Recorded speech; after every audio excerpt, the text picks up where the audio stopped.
Will it work now, maybe? All right, there we go. Sorry about that YouTube side. I'm not sure what's going on. Just rough internet.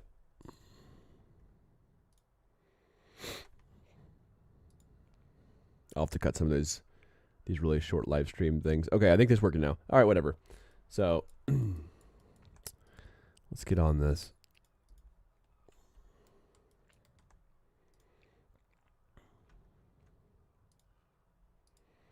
Video producer. I keep on forgetting to go on video producer for, yeah, for my stream manager or whatever it is on Twitch. All right, so we're actually, yeah, we're just four more followers away from getting to affiliate, sort of. We're getting close to there. It's pretty awesome. I'm excited about just about the building up an audience and everything, and having people watch and hang out and everything. And I love just hanging out with people and stuff. So let's go ahead and I'm gonna go ahead and cut that cap. Hope everyone's doing all right today. Hopefully my stream actually stays with me this time and it doesn't crash again. I don't know if it's, I think it's internet related. I don't know. So we're having probably a few technical difficulties today, but overall it's doing good.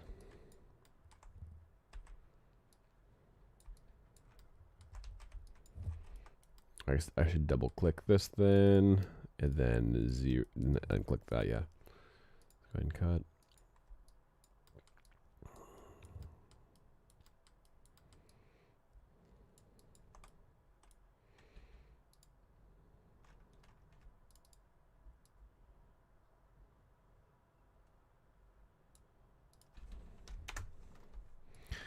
There we are.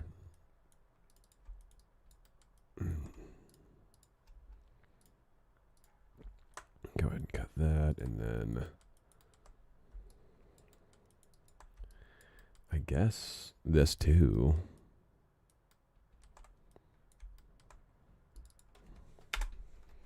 Doesn't need an edge there. There we go. Okay.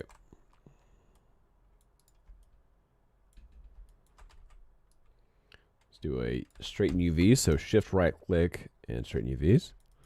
There we are. It likes to do, I think that's, I don't think it's DK. I'm not sure. So it likes to do bot tricks as, what is that, tiny or something? It's one of the Kongs. It's funny. All right, so let's make sure everything's here. So let's get this, so we have the stock here, or the barrel, not stock, the top viewer bit of the gun. Then we have the cap along with the cap inside, which can be really small actually because it doesn't need a lot of UV spaces and it's hidden. Here is the front barrel bit. So I'm gonna go ahead and cut it at its true edge here. So let's do cut.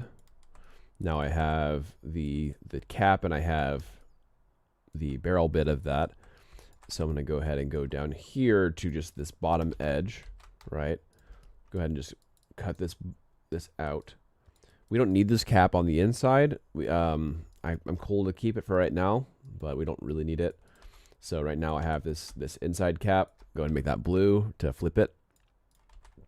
And then I'm going to unfold here.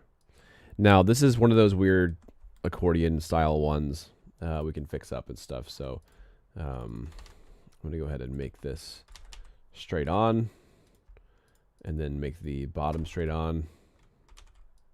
Just doing a rotate and then kind of like a little thing here. And then now I can unfold, and there we go. That kind of cleans it up a little bit. Now I can go to UV shell mode and go to straighten, and there we go. And now it's fixed. Now everything has the same UV experience here.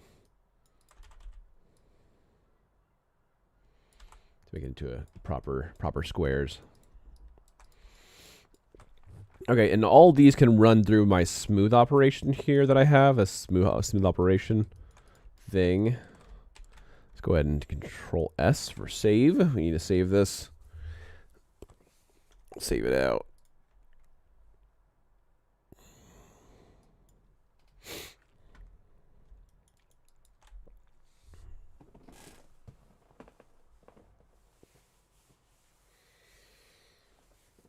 Okay.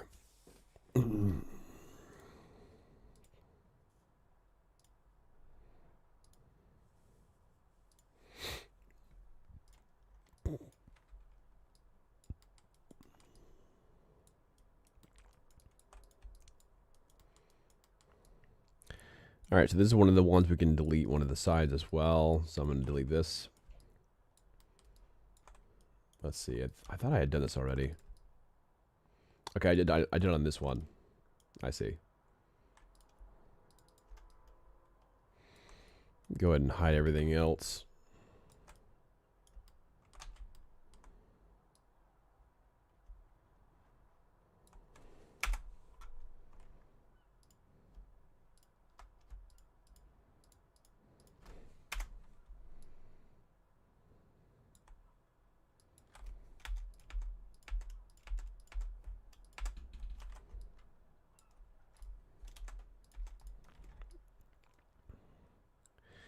All right, yeah. So go ahead and I cut everything on this gun side bit because it's the same on both sides, and I'll do the same on the smaller version. The smaller version I saw last time, I don't need to have these inside edges, so I'm going to delete these inside edges, this one and this one, and this cap. Don't need this cap.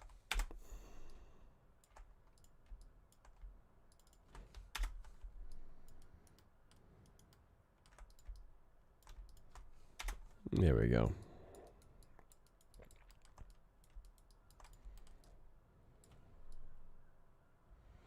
I think we're good on that now. Let's go ahead and hide that buttstock again.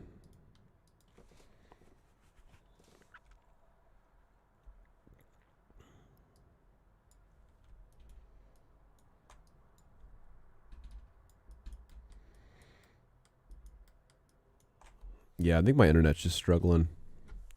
Struggling hard.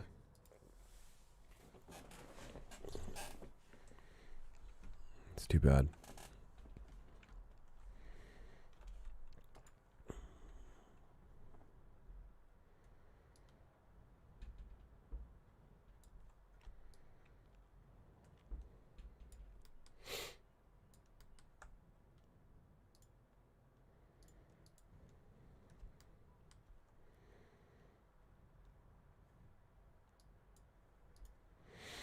Is there anything I can just turn off right now so it's not affecting or less affecting my internet? Maybe this one.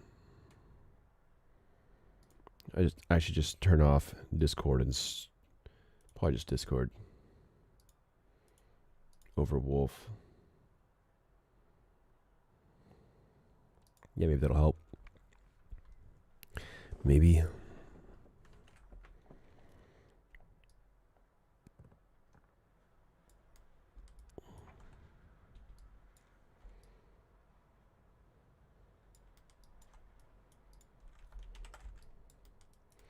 Okay.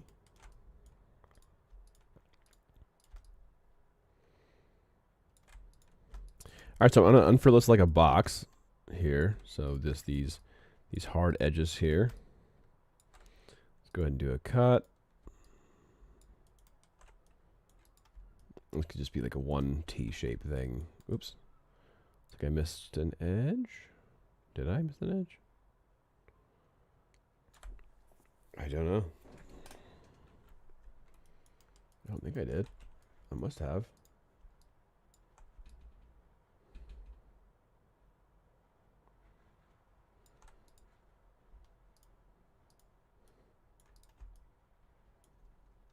There we are. There we are.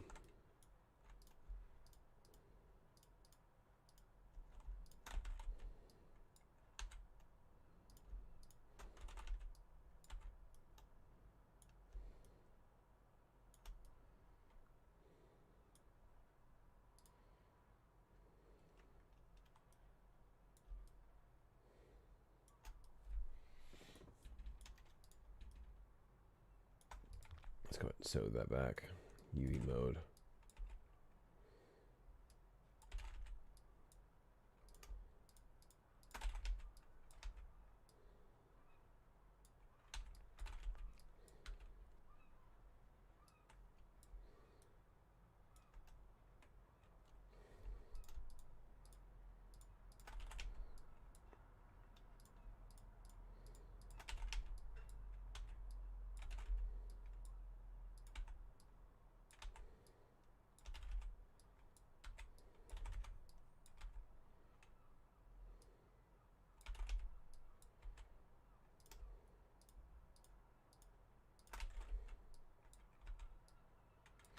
Okay, that's looking good.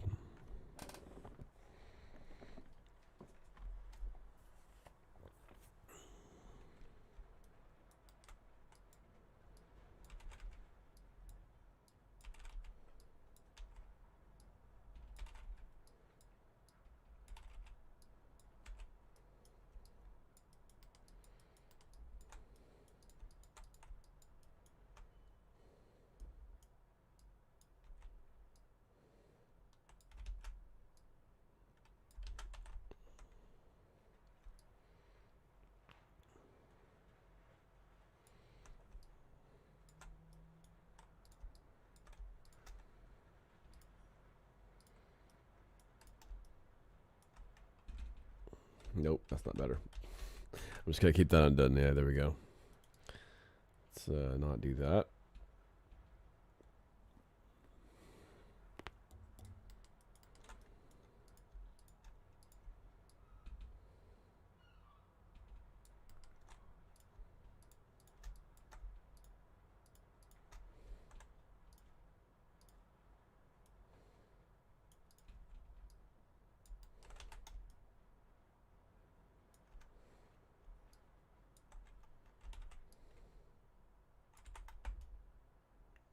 Straighten UVs. That was good. All right, so now I can just... Now this can be fixed.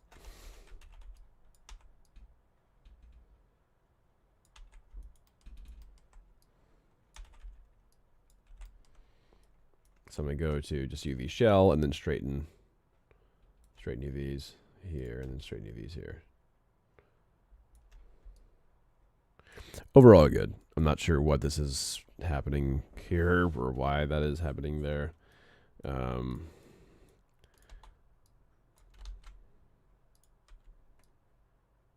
Yeah, I guess it's just being troublesome. Whatever. All right.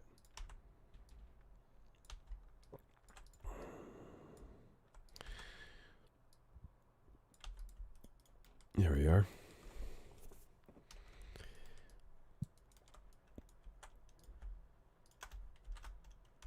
Nope, not group. I want to unhide. There we go.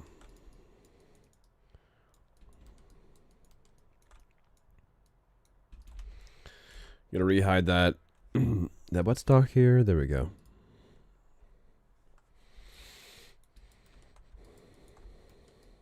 All right, so most of these things are UV'd now. This needs to be UV'd, so I'm gonna do UV camera based again. There we go. Kind of have this thing going on, and then I'll cut the bottom. So let's go do a cut. Now I have the cap and the edge here. Unfold. Let's make that straight. So we'll straighten UVs, and then I'm gonna unfold that. So it's clean. It's already pretty dang clean actually here, other than the edges that kind of, yeah, don't really work.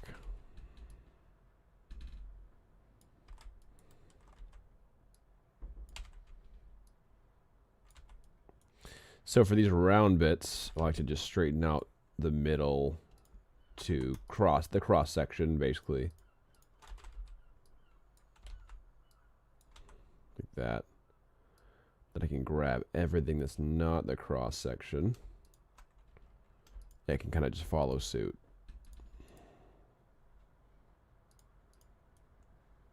Unfold. Oops. Oh, weird. It's being really goofy right now.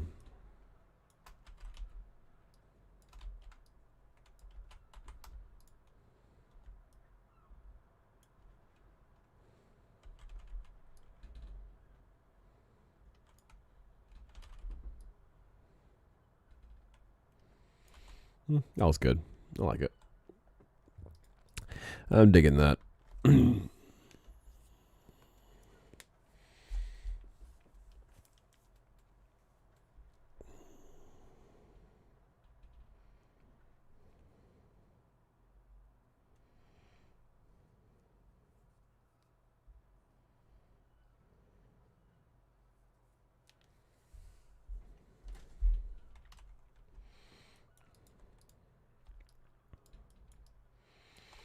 Okay, I can do the same thing with this, where I'm kind of just cutting right into that true edge.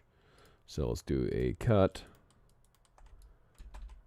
And then I have these two different sections. This section can be unfold, unfold.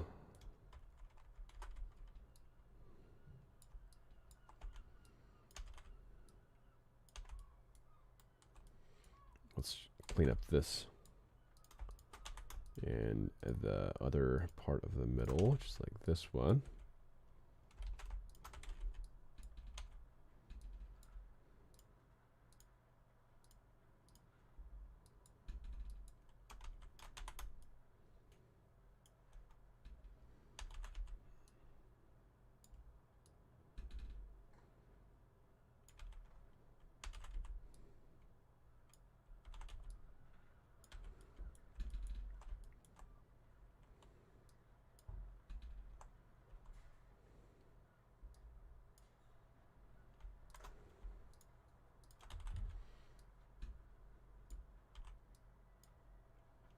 Yeah, I feel like this is just looking too warped here, so I'm going to go ahead and just shrink that back down a little bit. This is not looking good on this section.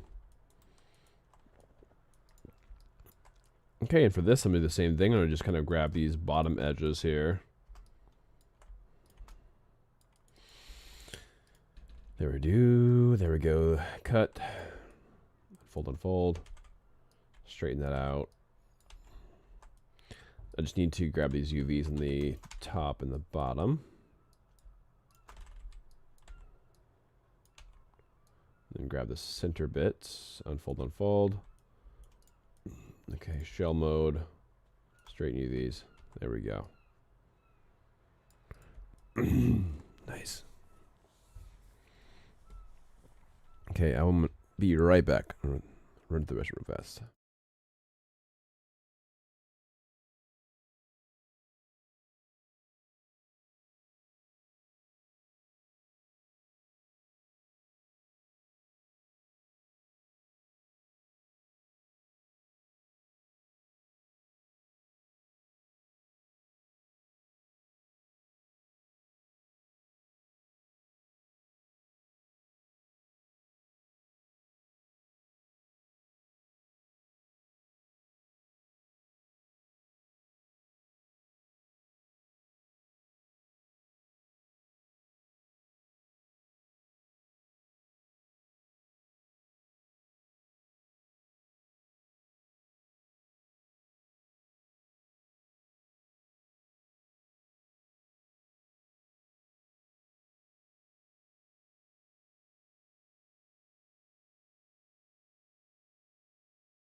Okay, and I'm back.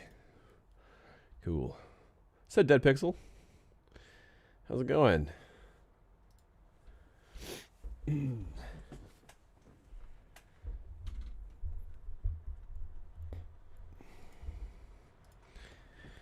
I see a metallic Mario.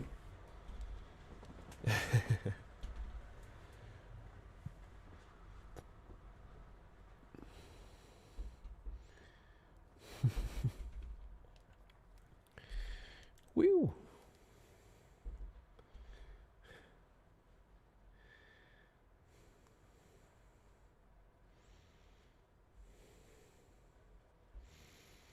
Okay.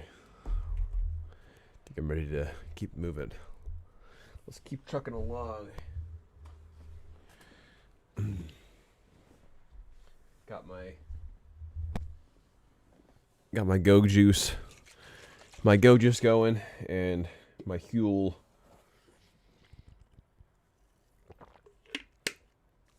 Awesome.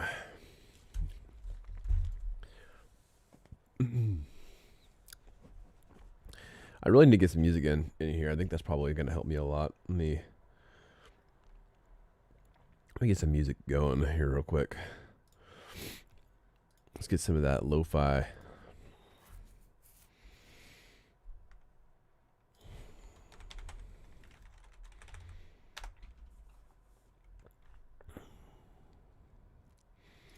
Synthwave, actually. There we go. That's better. Now I'm all geared up. Let's get it.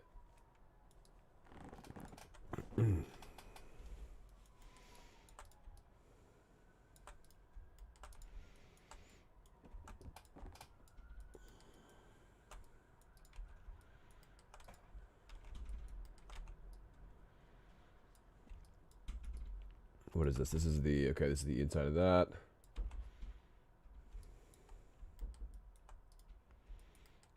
That's way too large. Let's go ahead and shrink that down a bit. There we go. I want to get done with the UVs tonight. Like these UVs are getting done.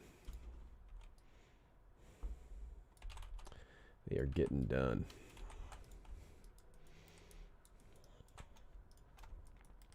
That's this little section here. The front of the gun here. Front of a gun.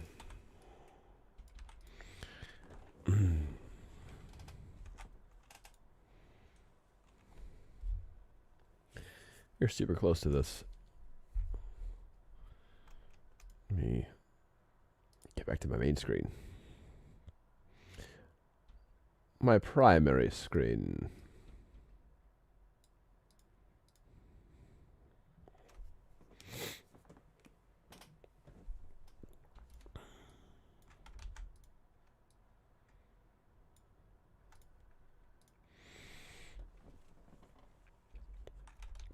I kind of like that in the corner, actually. No, that's fine. That's better that way.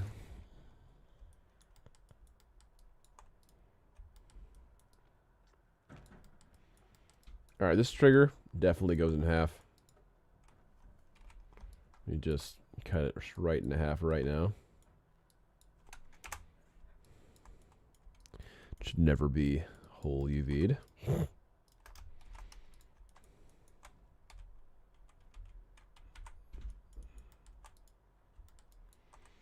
All right, and then let's go ahead and shell mode, unfold, unfold. There we go. Try to roughly get it back to its current glory.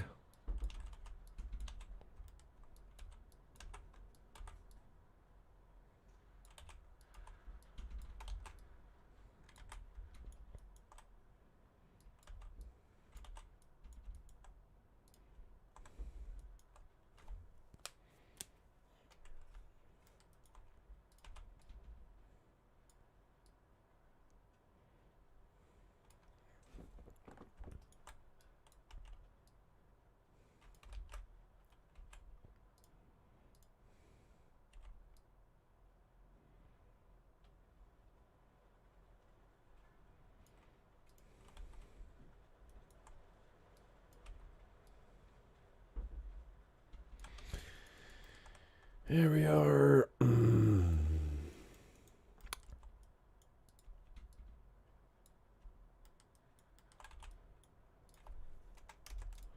Getting rid of all of these except for the one that I need. Only need one. There can only be one.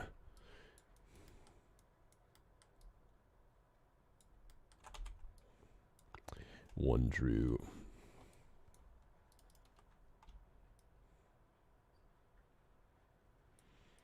Go ahead and cut. UV shell. Oh, it didn't cut all the way.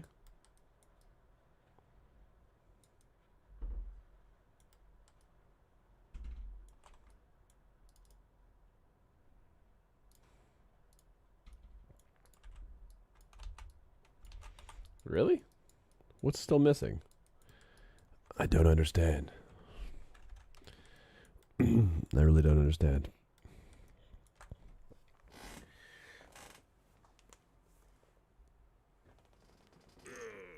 Alrighty. Maniac, you still with me? Deadpool. Oh my gosh. Dead Pixel. How's it going? You working on animation still? You doing some anims?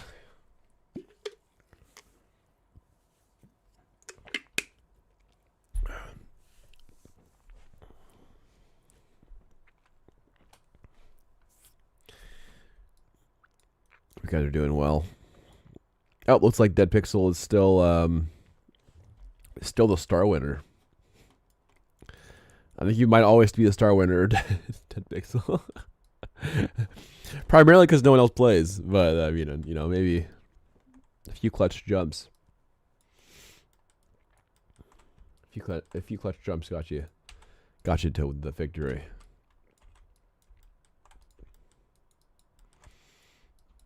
I'm gonna go ahead and hide this again. I don't know. I still like the buttstock, but I can understand why it is a bit off, or a bit like negotiable. All right, so here's the primary body, and here's just the tooth. Let's go ahead and get this tooth done. I don't know why, though. Why it won't be. Why is it having trouble? Oh, okay, there's that one area I need to cut. That's why. I see.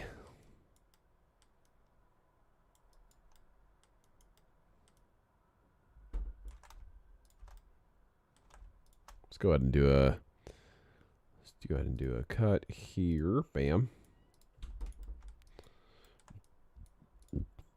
Bam. Unfold, unfold. I don't know why it's shrinking like that. That's so weird.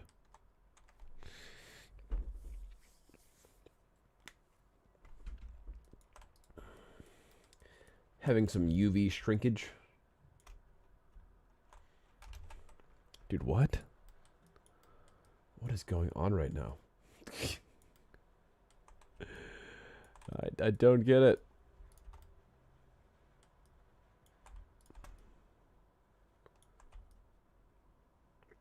My UVs can be really finicky for certain things. I like it for a lot of stuff. Don't get me wrong. But what the frick is that? Just tell me, what the freak is this? I'm gonna go ahead and cut so it's more like a box. So we have a really funny looking box thing. You know, now that I'm looking at it more, I think it might be better to make the middle strip just a strip.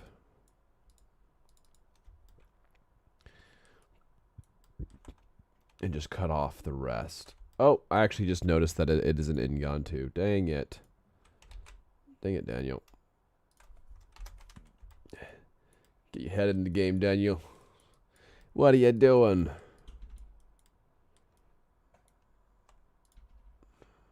There we go. All right, no, it's not.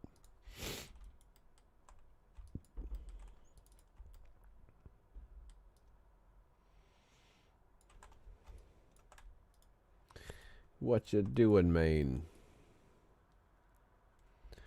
Okay.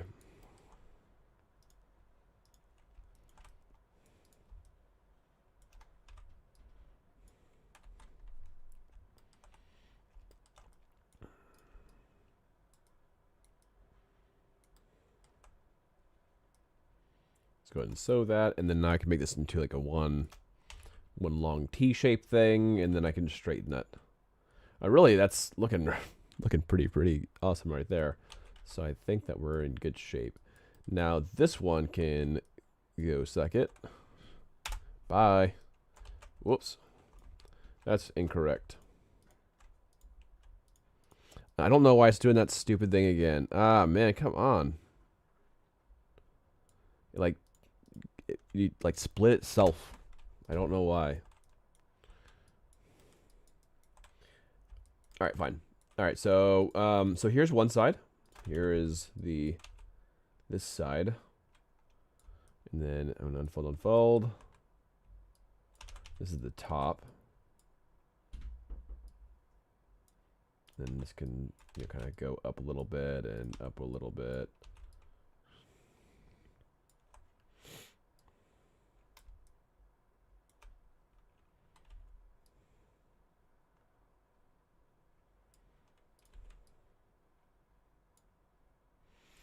It's actually madness. Hold on. Face mode. I'm gonna go directly from the side view here. F. And then let's do UV camera based. Okay, it needs to be flipped.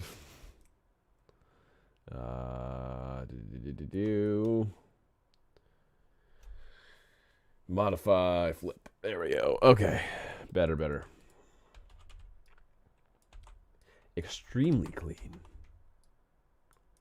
Immaculately clean.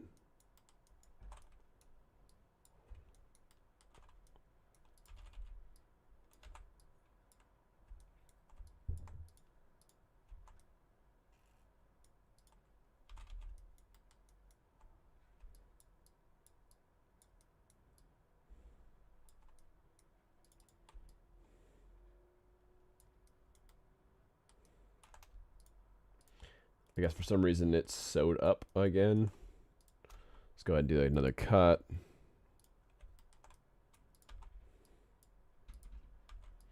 And then for this area, I'm just going to cut one side. Cut. Shell mode. Unfold. Whoa, got really small.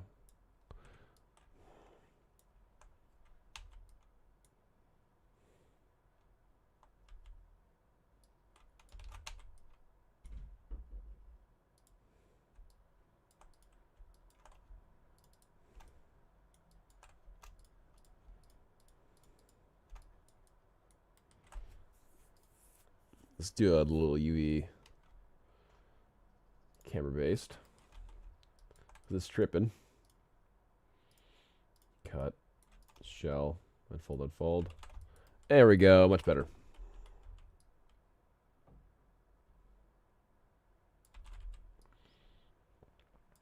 Nice. All right, now I'm going to put that next to here for reference here.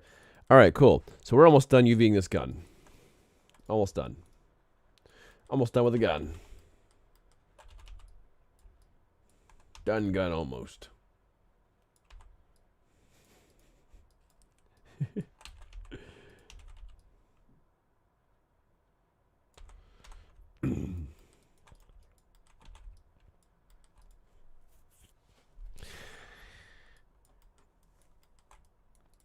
Okay.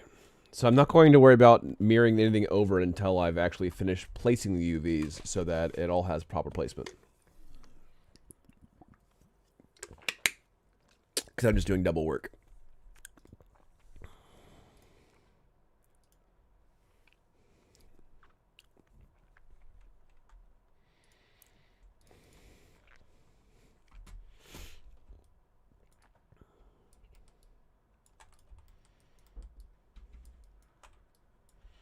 All right, so the last thing to do is just the actual main part of the gun here.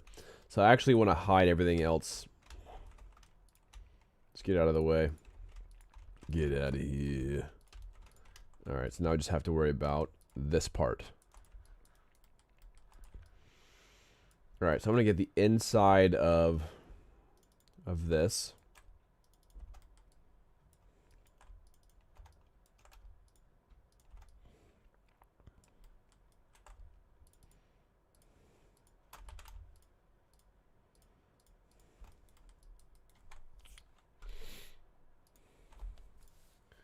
Let's run a cut.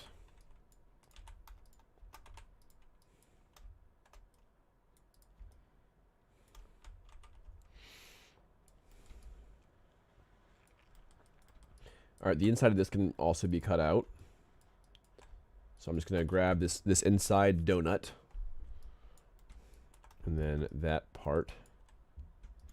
Let's go ahead and do a cut. Unfold, unfold. Let's do straighten UVs. There we go.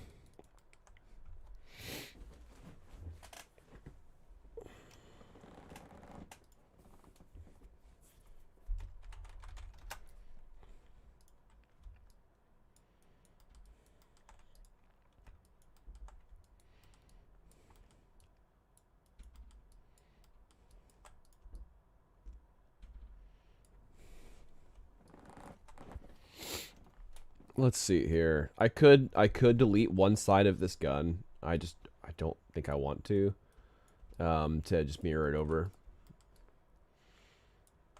I think it's fine. So I just need to find a way to unfold the gun to where it'll look good. So I got the inside here and then the inside of the trigger area figured out.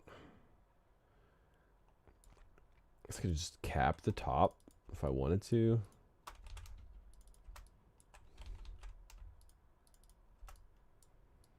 I'm not sure if I want to do that though. I could just cap this front though. Like, yeah, I could totally just cap the front. I might just do that. I think I will. So let's do a front cap. Did not cut all the way. Oops. I think I missed one.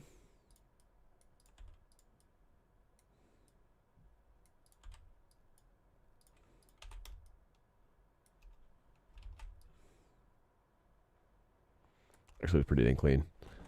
That's fine with me. Okay.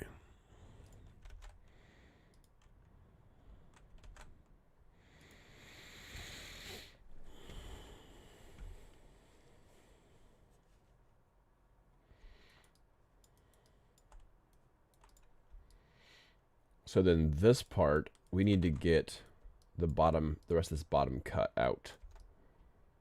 So like a strip or something ish.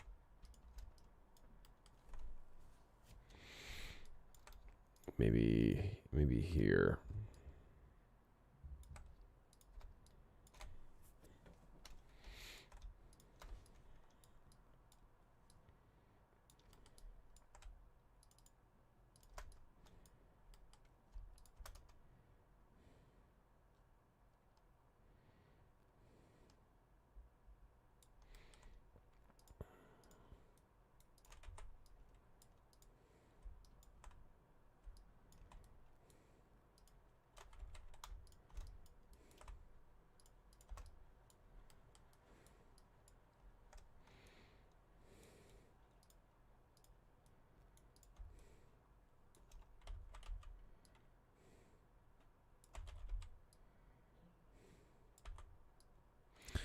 Okay, there we go. Where's the bottom part? Okay, this here. Fold, unfold.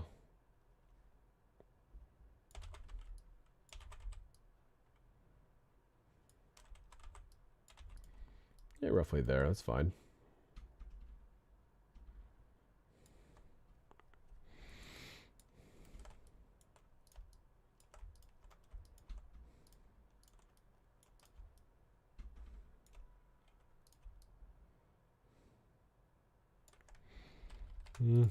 Less cuts the better, really. I'll go ahead and hold off on that.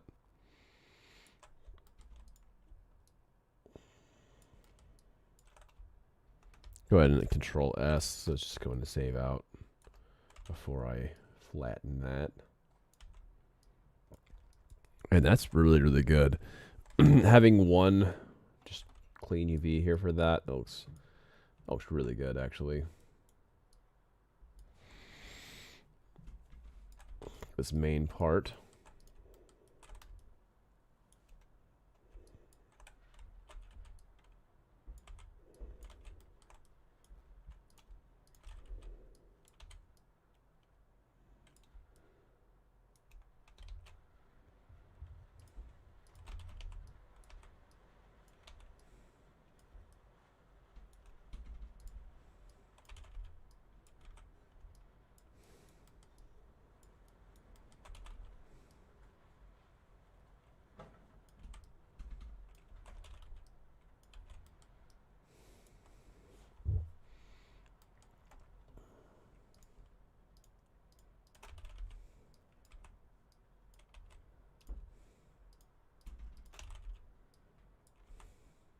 There we go.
Okay.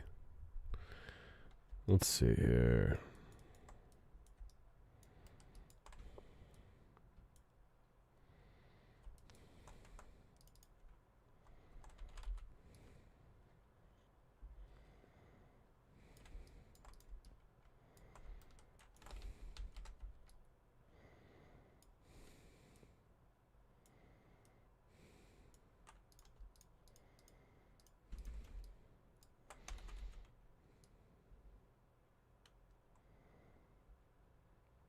It's looking better. Much better. There we are.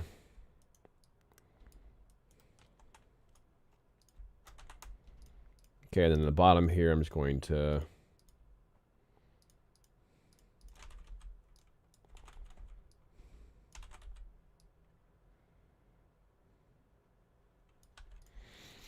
straighten that out.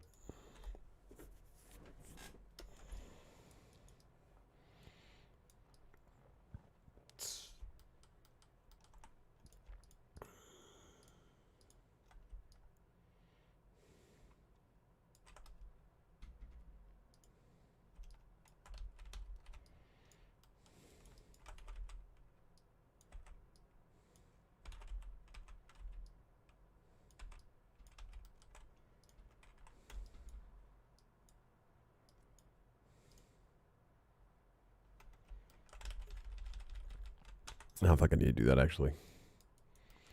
I think it looks good.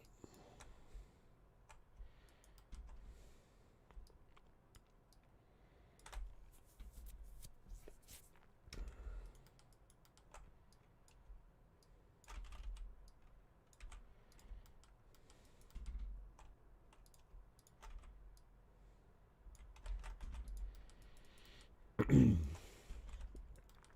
right, so the last thing I'm doing here is I'm going to manage all the different pieces of the gun. Let's go ahead and just get this gun finished here. So I'm still not sure if I want to add the buttstock, so I'm going to not worry about that.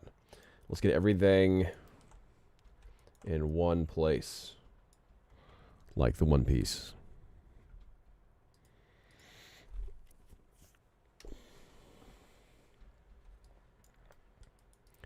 Okay, and I'll do layout. Sure, why not?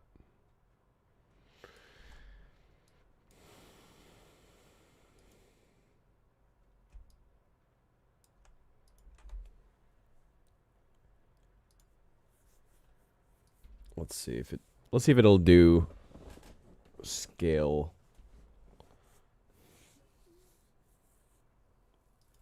Okay, so first off, 2K. And then prescale none, legacy.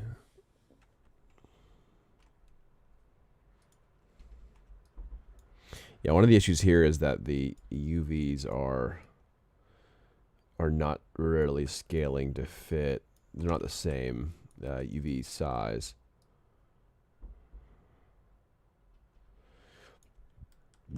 I feel like I did overall well for quite a few things, but if that has a lot more UV space than it needs, for instance.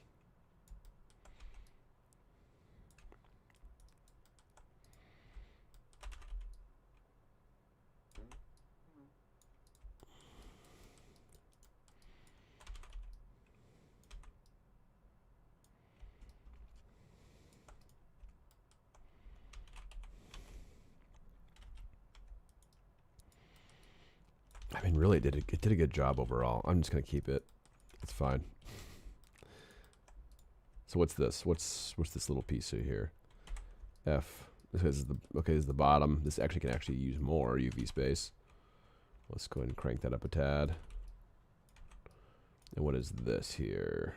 This is okay. This is the knife bit.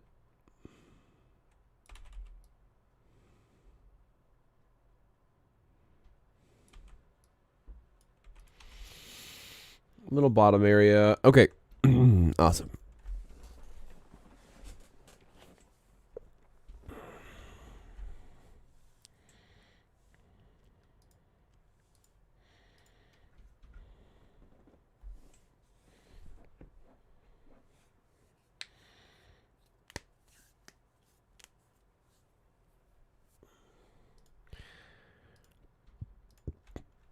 All right, so now that we have this gun in a good spot, I'm going to bring this down.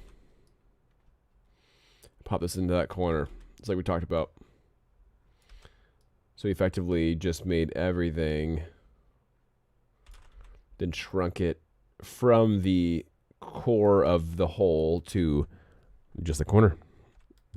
And so now if I need more space for the character, then I will bleed it in to the props, because the props are, this is the smallest object. It's prevalent, but it's small. Until I know it's a final placement, I'm not going to do any of the mirroring of these pieces and everything. So I'm still going to keep the stock hidden at the moment.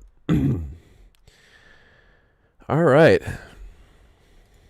I want to check out some other streamers just to see what they're up to. Let's see what they're doing. Make sure that my audio is not on. I don't think it is. Desktop audio, yeah. That's off.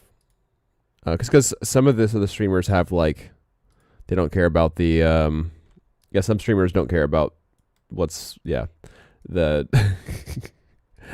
music thing, or they have different other stuff. So let's see what people are doing. I'm having fun, but we just finished a milestone of UVing the rest of this gun. So I just want to let's see what other software developers are doing.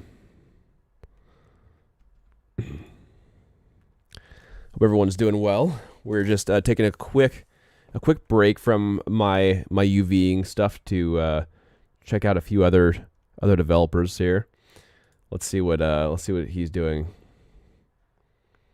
Sundown has been really cool. He's making. I actually played his demo yesterday, and I like his stuff. Yeah, I like his stuff. He has like a little side scrolling pixel art game, and yeah, he's got his demo out and everything. I think his Kickstarter campaign just started, so if you wanna follow his stuff, where's his campaign? I know his Kickstarter campaign just came out, so it's got to be somewhere. But yeah, definitely check out Sundown stuff. See who else is doing stuff on on Twitch right now.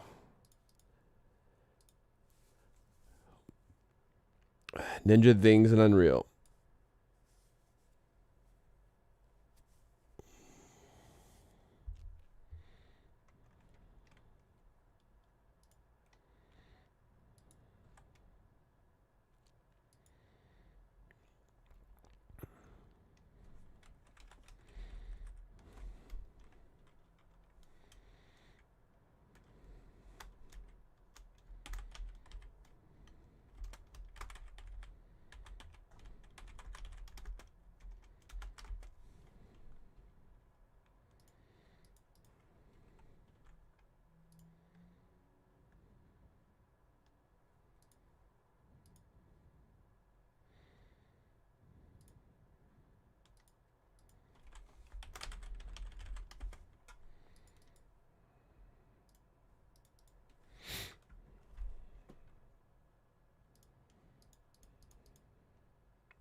That looks cool. So Mugemu, I'm not sure what his stuff is about yet, but yeah, I like to see the other developer stuff. Let's give them a follow. If you guys are doing well, I'm just taking a quick little break while I'm so I just finished off some UVing on my gun here, and I'm just kind of seeing other Twitch game devs here for a minute. And see what they're up to. Yeah, that's what we're up to. Just taking a quick R&R.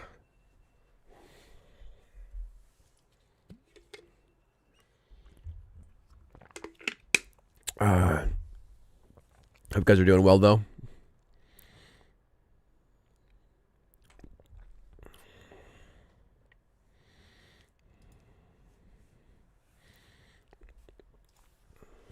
That's cool. Oh yeah, TMNT, so dope. The new TMNT, or this new animation anyway. Looks really sick.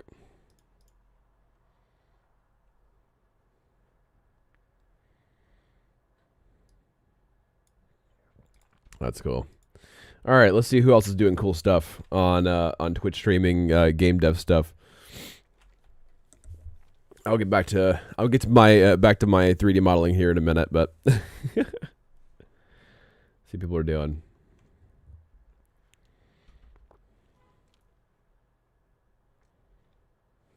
Got a 5-minute break here. Game art stream, that's cool. Co-working, study and network, that's fun.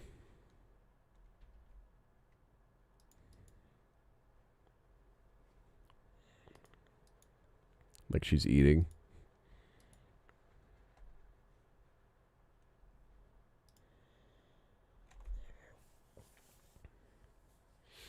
Anyone else doing some cool stuff?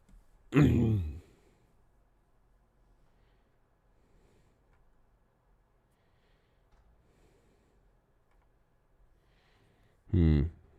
down here. Sad day.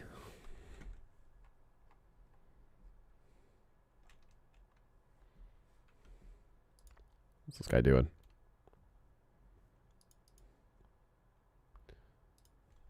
Practical NPC. Let's give him a follow.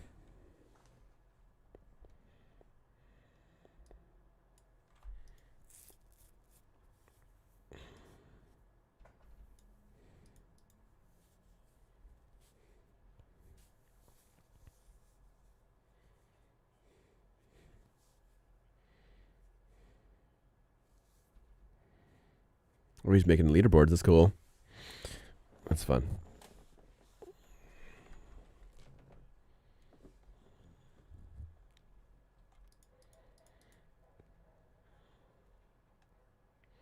Let's see, what's he working on?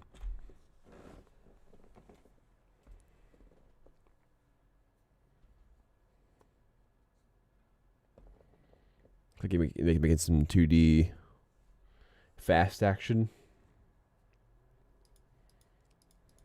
That's cool.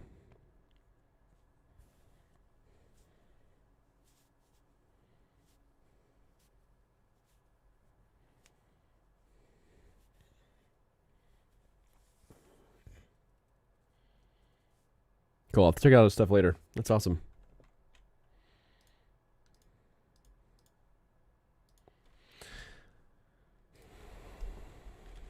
I'm being extremely productive right now. Gonna be doing my quick game break. If it allows me to do it. I might crash. So let's see. See if it crashes me.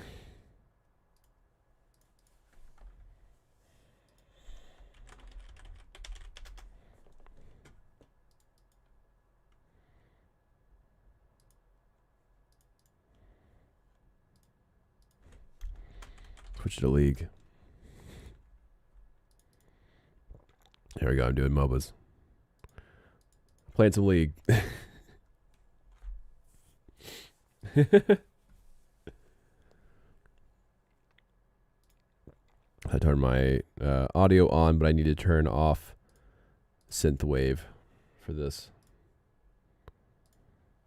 So desktop audio. Just one. Okay. I'll just do an ARAM. I want to get back to work, but I just want to take a quick break. Let's do an ARAM, and then I'll basically get back into doing my 3D modeling stuff. Just want to take a break and play some serious League. Yeah, for those that are new, I'm a game developer working on my own game stuff. Working on some 3D modeling. Oh, there we go. Got some League going. Yeah, I'm taking a little League break, so I decided to change my League to League. But yeah, I'm making my own 3D models here. Let's get this little ARAM. I can never resist an invitation to dance.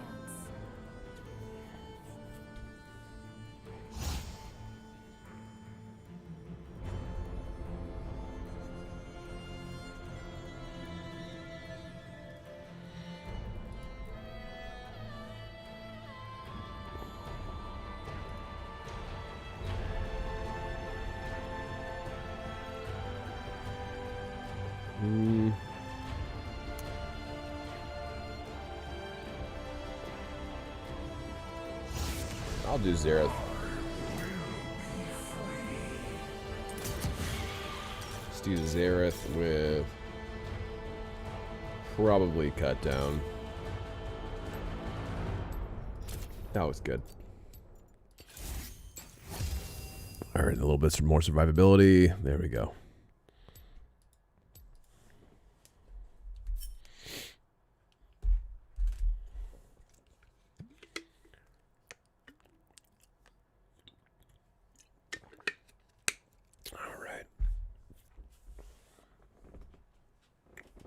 Let's get it.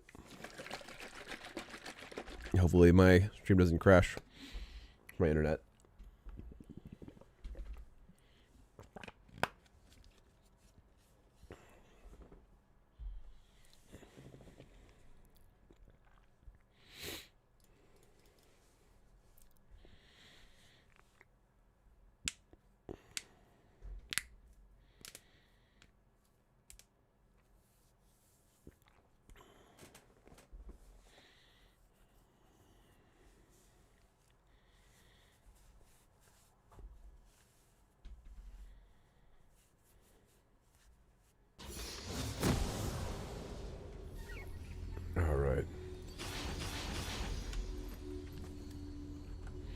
See, can you guys hear everything? Yeah, okay. Looks like we're fine. Let me get back on the screen. To the victor go the spoils.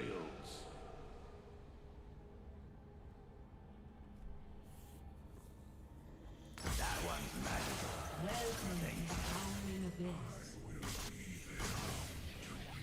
Okay, looks like they're all squishy except for Thresh.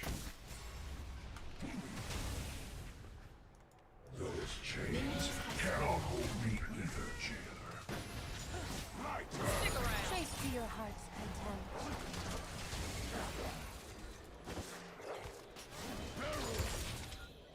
Sorry, Barrel Man. It's smaller than the diagram.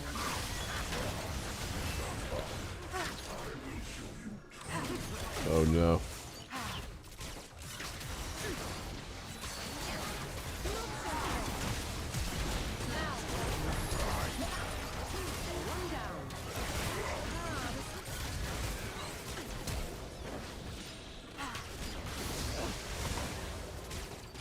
I'll take that.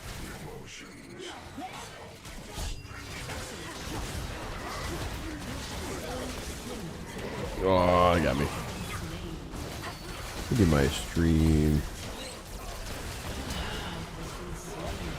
It's smaller than the diagram. We needed a guardian. I'll just keep on software game development. We needed someone who couldn't be killed. Someone who could never leave. Yeah, it's fine.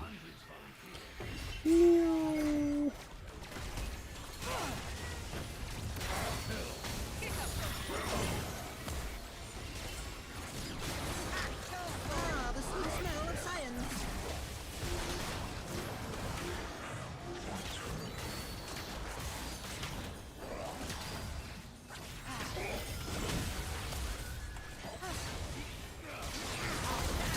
Ah, they got me. Dang it. Got Thresh.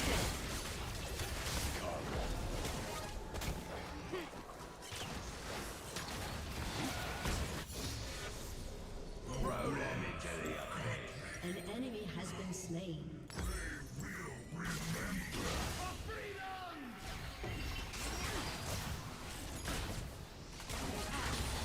As expected.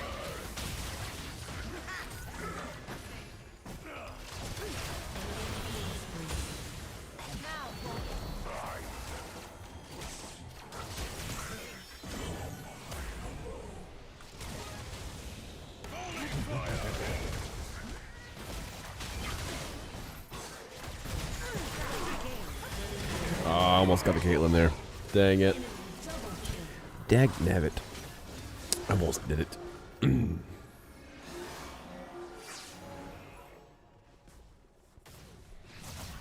I should have asked Avarosa to kill my boar and find a spirit here. I miss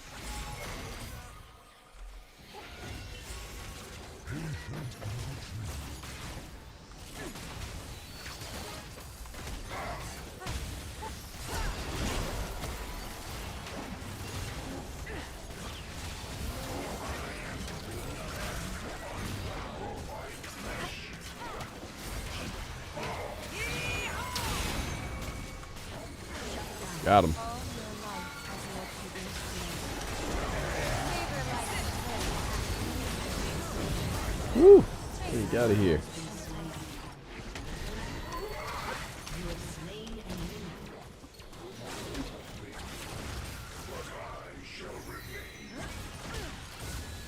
Ooh, that was close.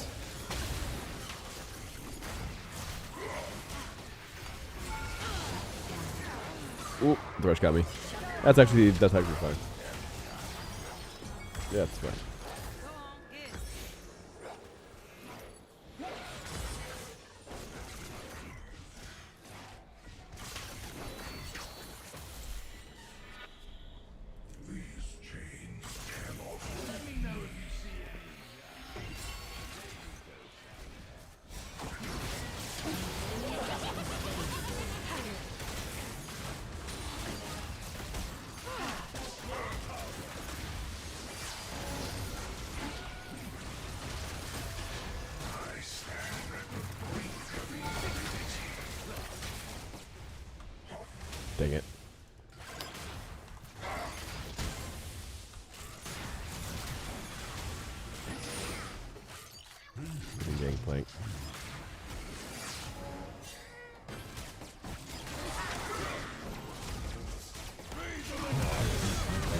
Pop.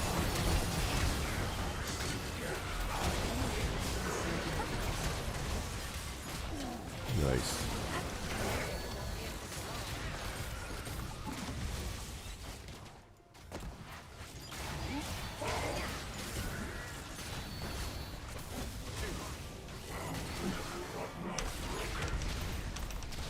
You have slain an enemy.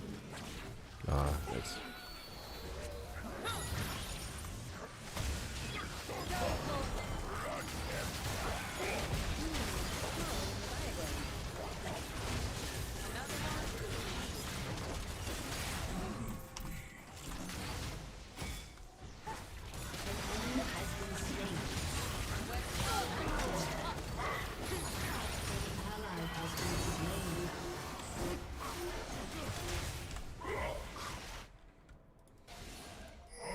I'm gonna go ahead and grab this before I die. There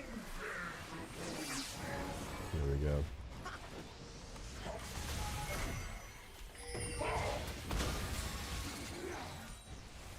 Nothing. Ah, the sweet smell of science.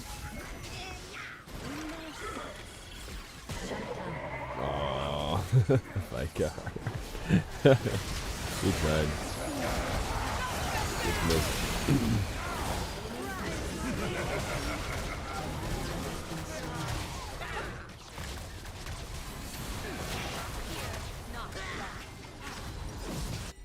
Enemy double kill. Shut down. Enemy has been slain.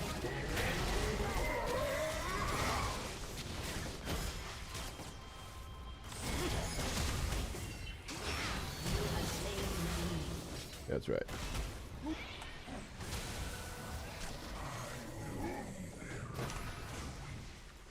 Ah, the sweet smell of science. The stretch is like going in on all of his hooks, which I guess usually works. Not all the time.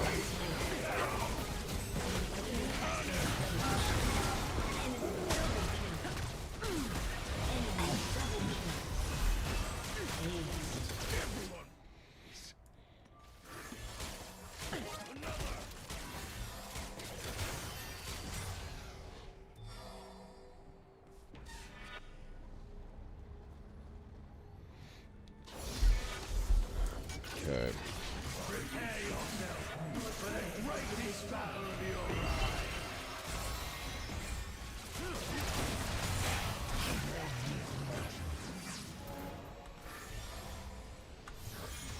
Do a little bit of gaming before I get back into game dev.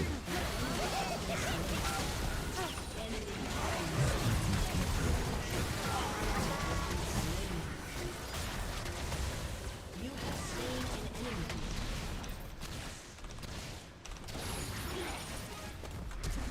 Oh, I missed. Oh man. Shut down.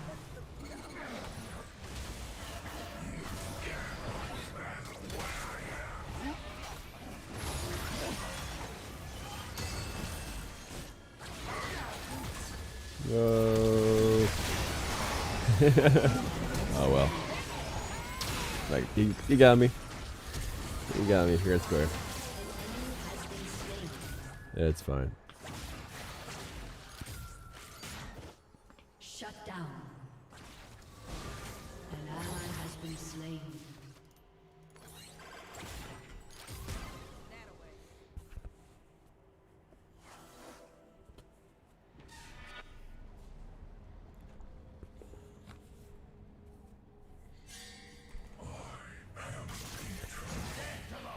Okay.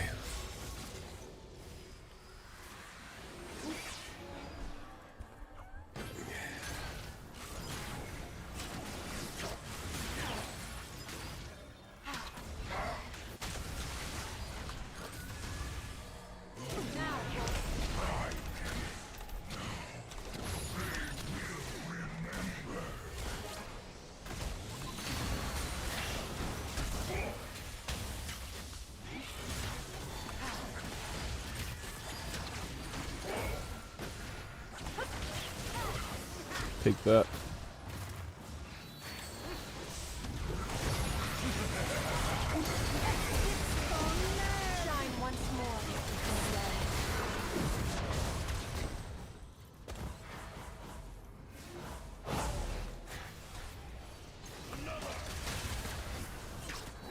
close. Too close. Yeah, I thought so.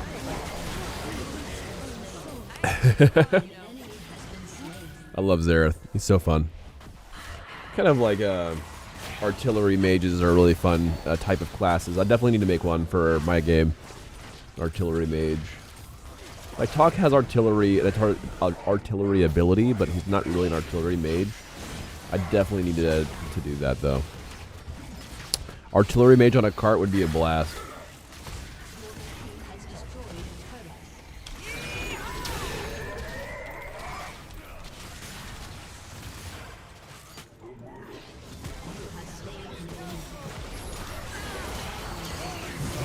Whoa. No. Get away from me.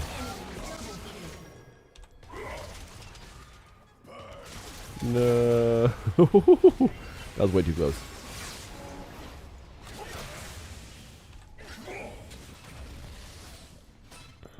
Almost there, though.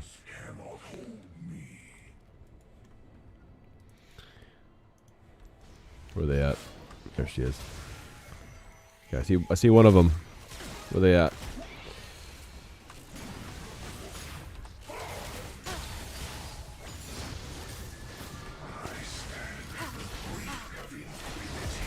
I'll go ahead and get a stun. Yeah, that's what I thought. That tank is too bold without his back line.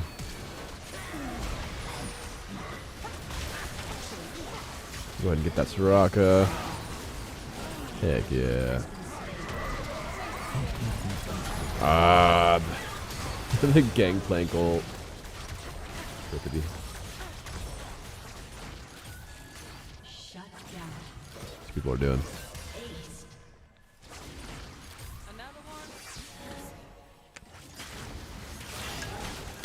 I'll get back in UVing. I'm doing gonna be UVing the bike next.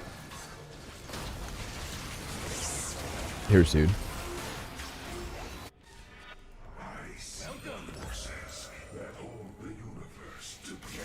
I don't have problems with UVing, it's just quite boring. That's why I usually try to get a few games in.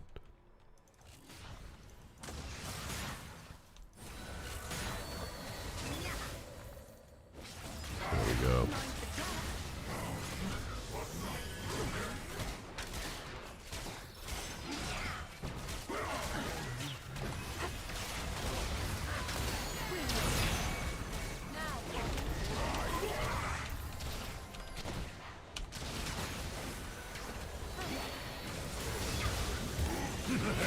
Woo!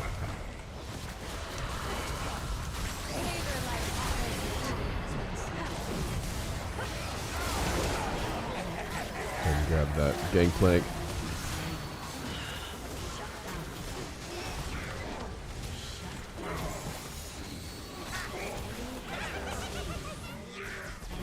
Ah, he got me.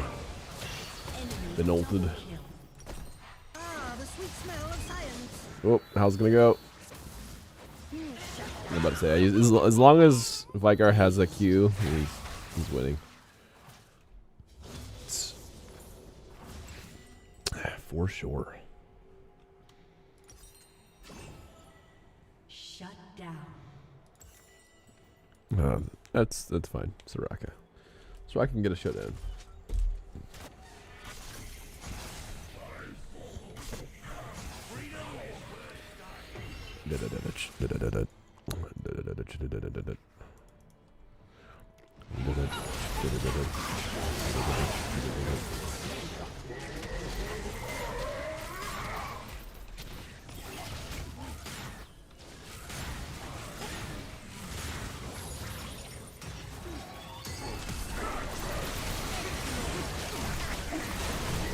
Ah, they got me. I flashed right into a hook. Sucks.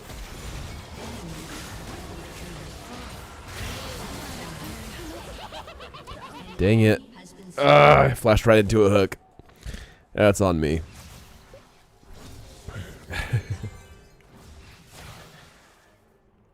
Dag nabbit.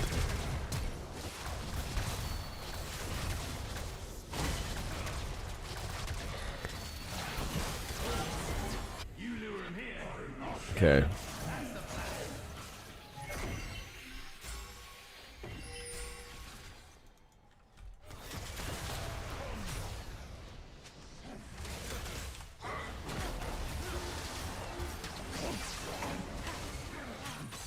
No. No. Whew.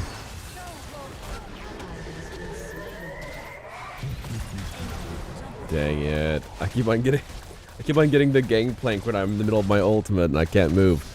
That's a good strat though. That's fine. So yeah, as soon as this game's over, I'm gonna get back into some game art. I just want to take a little break.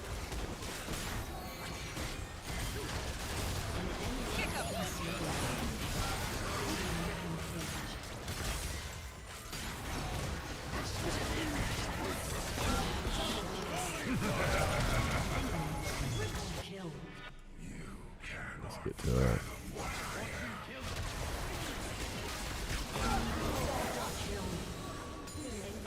Bye-bye. You have slain an enemy.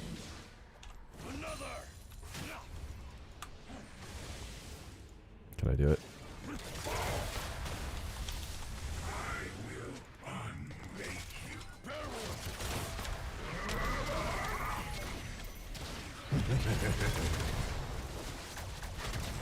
That gangplank, all freaking getting me, dude.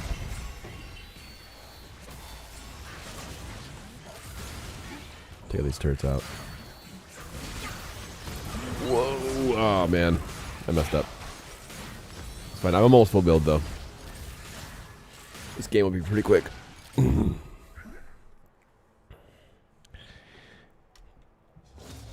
I don't know. I still have that kind of mentality where if you don't play games, then you probably, I don't know. It's just really hard to stay motivated to make games when you don't play games. So yeah, I don't know. I just enjoy playing games still, quite a bit. I try to limit it during my game dev stuff, but yeah. We took Freljord. We took Valorant. Everywhere we went.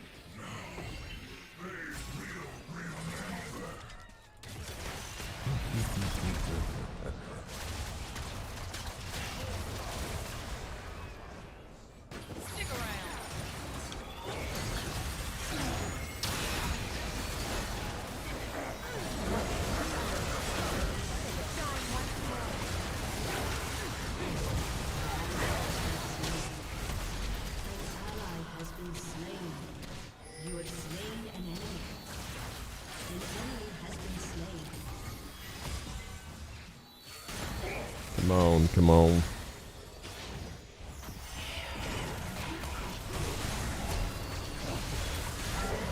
Oh, that gangplank, dude. He's good. Pretty good. He's like fast too. Does he have white boots? Did you know white boots? He has cooldown boots. Ionians.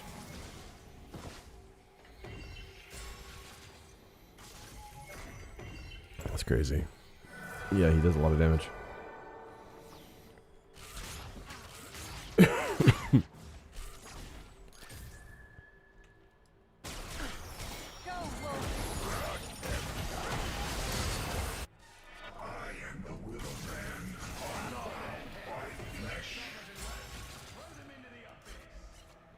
Killing spree.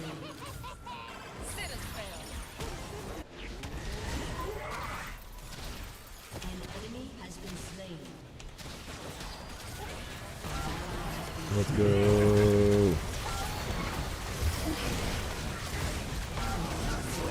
Bye.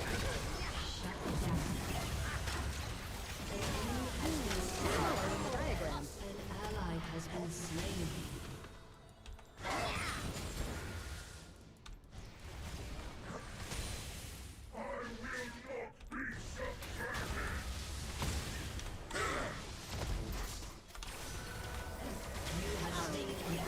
Goodbye. Zero's too strong. Especially on crazy cooldowns.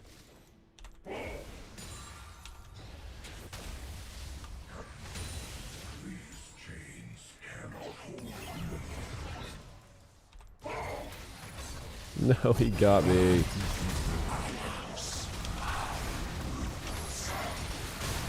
No, get off me. Woo.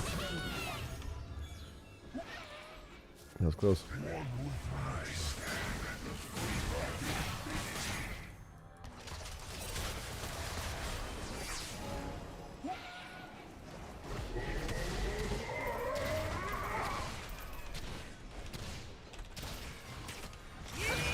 I love his ult. His ult's so fun.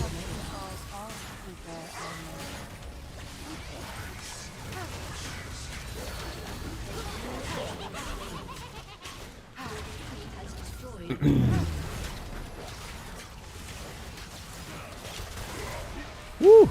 He almost got me there. No! He sniped me. He sniped me the snowball. Dang it. I should have dodged. It's alright.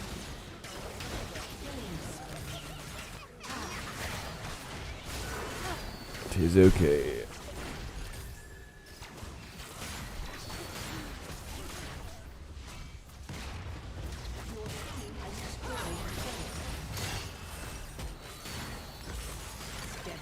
There we go. Savor life's closing act.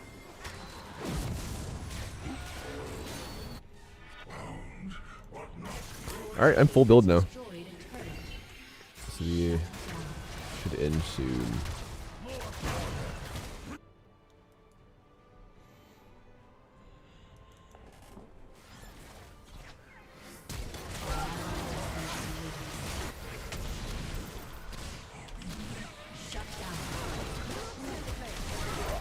Woo! Save me! Ben, he's after me. An enemy has been slain. Killing spree.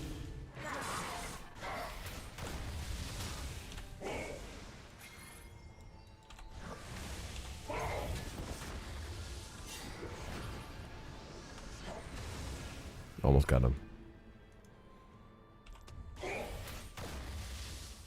Oh, yeah, that's game. GG. Heck yeah. Alright, back to work. Back to work for me.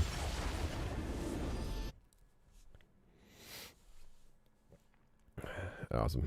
That was fun.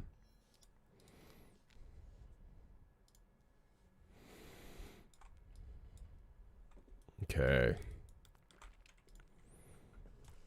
Ooh, I'll be right back. I need to rid of the restroom real quick again. Let me do this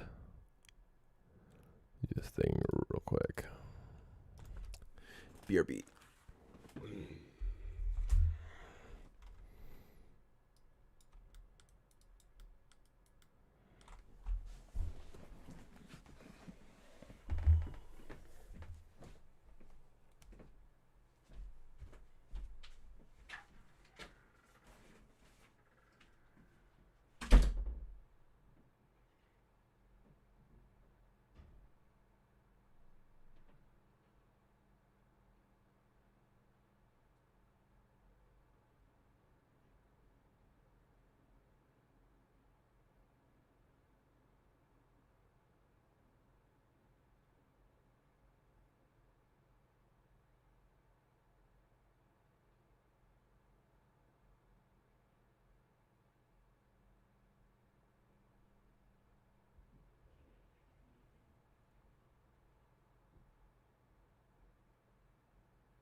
All right, let's get back to it.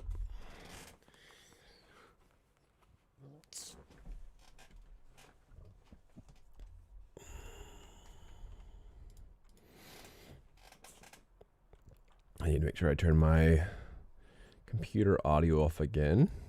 There we are. That way I can have music again. Music.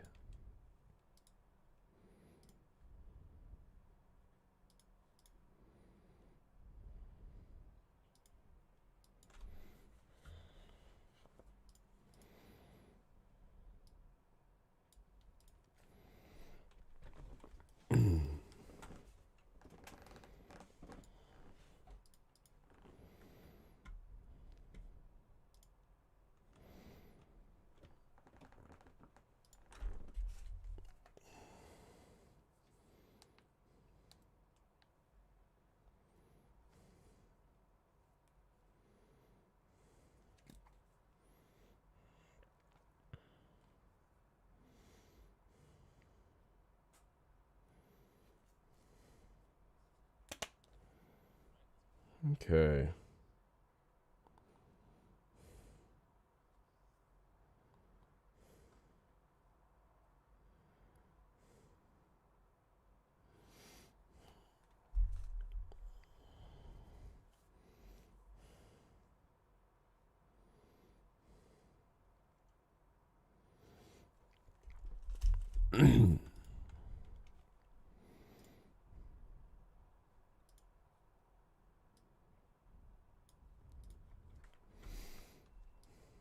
There we are.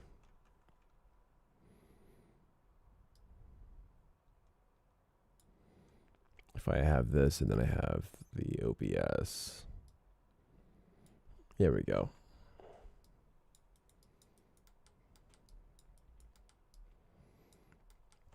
Okay, so what we did before was we went ahead and got the gun in that corner, and now when I get this bike UV'd, normally I have to do the character first, but that doesn't matter really. Doesn't really matter.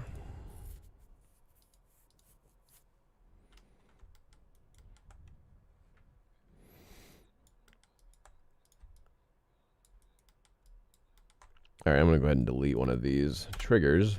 You'll need to do 2 of them.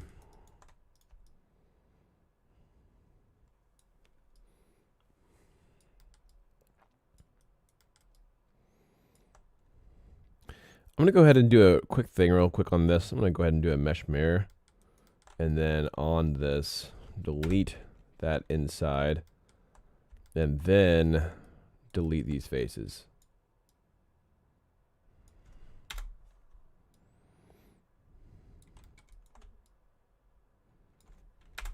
There we go. There's no reason to have extra polygons here. Let's go ahead and do it again. Mesh mirror. All right, delete that inside middle edge here. And then delete these, the handle. Hi, Momo. Do you have good cleaning? Yeah? Feel good? Awesome. What'd you get? TK Maxx. Oh, you got snacks. TK snacks. No, TK pants. Did you get one of these? No. Oh. I got a new pair of jeans. Just for you. Okay. Got some skinny jeans. Nice.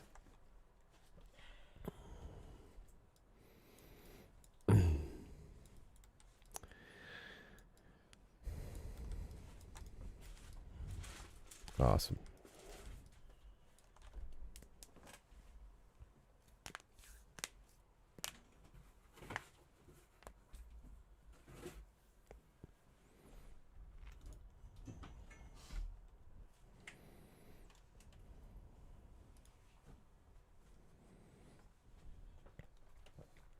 Ready to go to Arbroath tomorrow? Yeah. Happy Friday, Kermonta King. How's it going, man? How you doing? I'm doing fantastic. Just finished a game of League, but now I'm back at it. I was taking a little break. I'm ready to go to Arbroath tomorrow. Sounds like fun. Yeah. I have gotten a few new followers, so we're just 4 away from possibly getting into affiliate, which is nuts. Or I think, yeah, from what I can tell, it's 50 till affiliate, which is awesome. So we're getting close. How you doing today? What are you up to? Doing any animation stuff?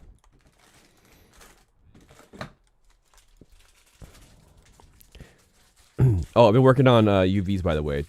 If you're curious, that's what I was trying to say. Curious. We'll get there.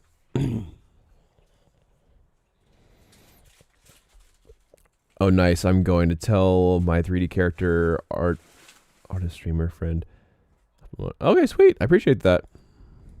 Heck yeah, dude. Yeah, promote me as much as as much as you want to. I won't complain. So yeah, we're almost there.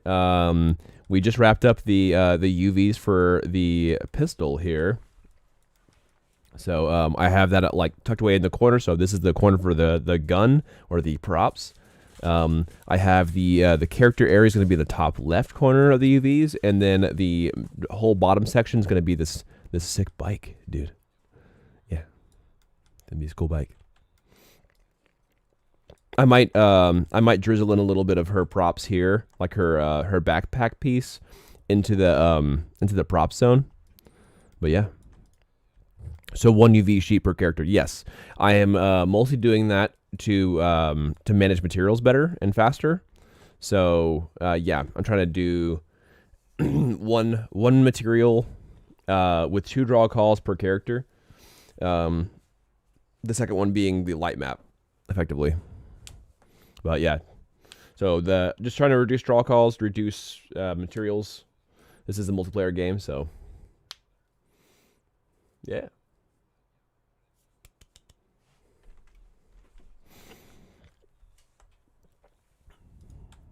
Okay, let's see here. Okay, wait, how you doing? What you up to?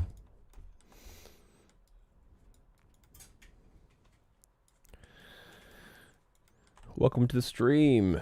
Hello.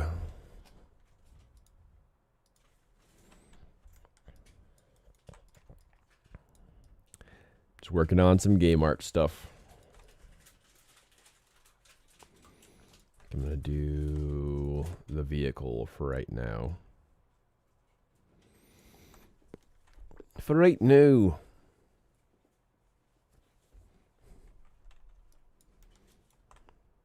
So this is the tire. We got, what is this? This is the, okay, this is the engine block. Got it. Let me turn down my music real fast. It's a little bit distracting.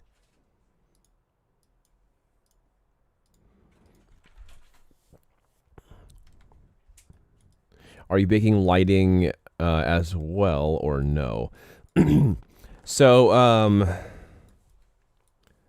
some things will be active lighting. I might make some of the lighting in the scene, but for the characters, you want that to be, for the most part, like, or at least in this game, I want it to be kind of organic more so than not.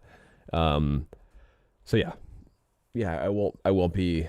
I bake AO and everything on the character, but a lot of it I want to be, clean lighting and everything. Yeah. Oh, sorry, I forgot to answer. I'm adding some additional bones to my avatar for the dreadlocks hair. Oh, cool. So far, I've got 50 mocap retargeted and dialed in on separate NLA tracks. Ooh, okay.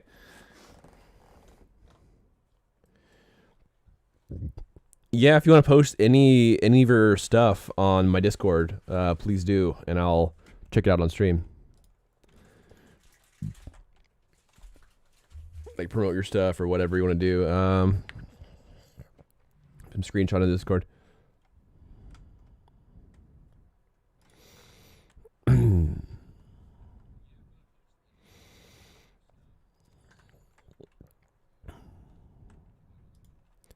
Yeah, definitely feel free to do that. Okay. Trying to figure out which part I want to get to first for UVing this bike. Let's do the easy stuff first. I'll do the tires first, I think, and then I'll get on to those pipes. Go ahead and cut these two saucers out. Fold, unfold. There we go. These are both sides of the wheel. And because they're asymmetric, I don't want to mirror that over. Karate King asks, what is your Discord name so I can tag you? I think he's asking you, Michael. Michael, are you on our Discord? You should be if you're not, for sure. I'm not sure who all has been added yet. So do straighten UVs. There we go.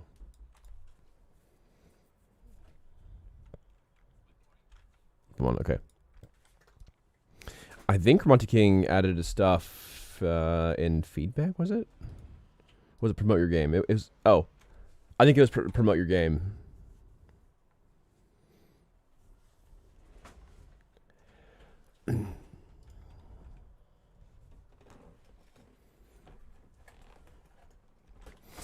All right, so the UVing is already done for this tire, basically. Yeah, promote your content. Okay.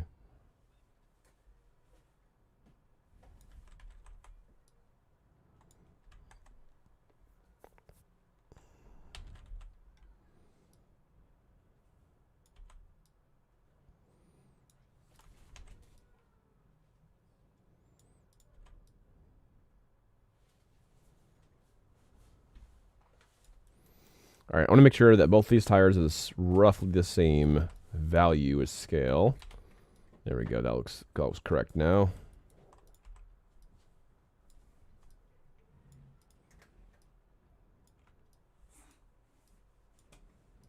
There we go.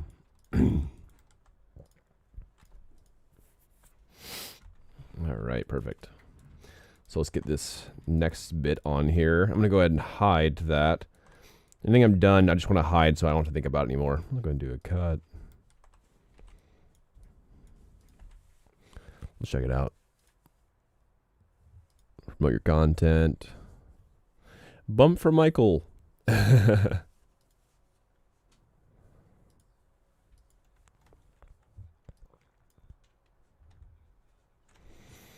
Oh, okay, yeah, the dreads, yep. Yeah, that's got to be a real pain. Just to have the control for the dreads. Go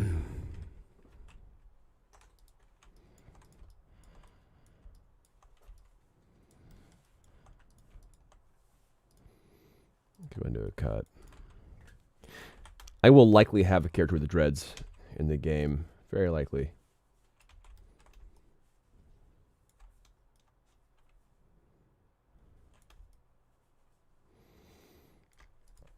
But on this though, we only have a few bones per like lock of hair, per like cone of hair, and everything. So you're probably a lot more dense than what I'll be doing. That just comes with stylized though. Definitely time consuming. Yeah, yep, that's cool. That's Michael, and each one of them will have their own spline. Oh boy, that's some work. I mean, I guess if they are, if they're going to be animating through like cloth physics or hair physics through engines like that, if you're trying to like have them walk around and all that, then that won't be as bad. If you're having to do hand animation on the splines, that's going to be a real pain. Absolutely.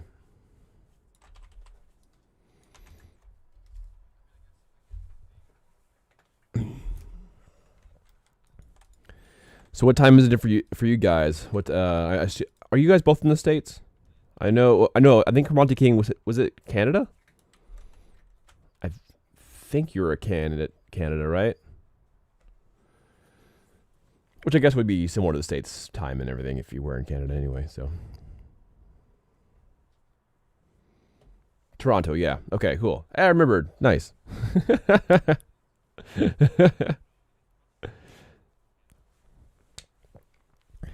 I mean, I figure this is this is the only time I'll recreate a 3D avatar of myself for portfolio. Yeah, it actually, that's a really fun way to learn 3D, is try to make yourself.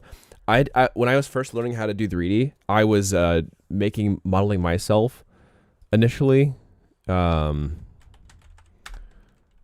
I thought that was pretty fun. See if I can find an old render that I did, because they were, I mean, to my current standards, pretty rough. Let's see if I can find it.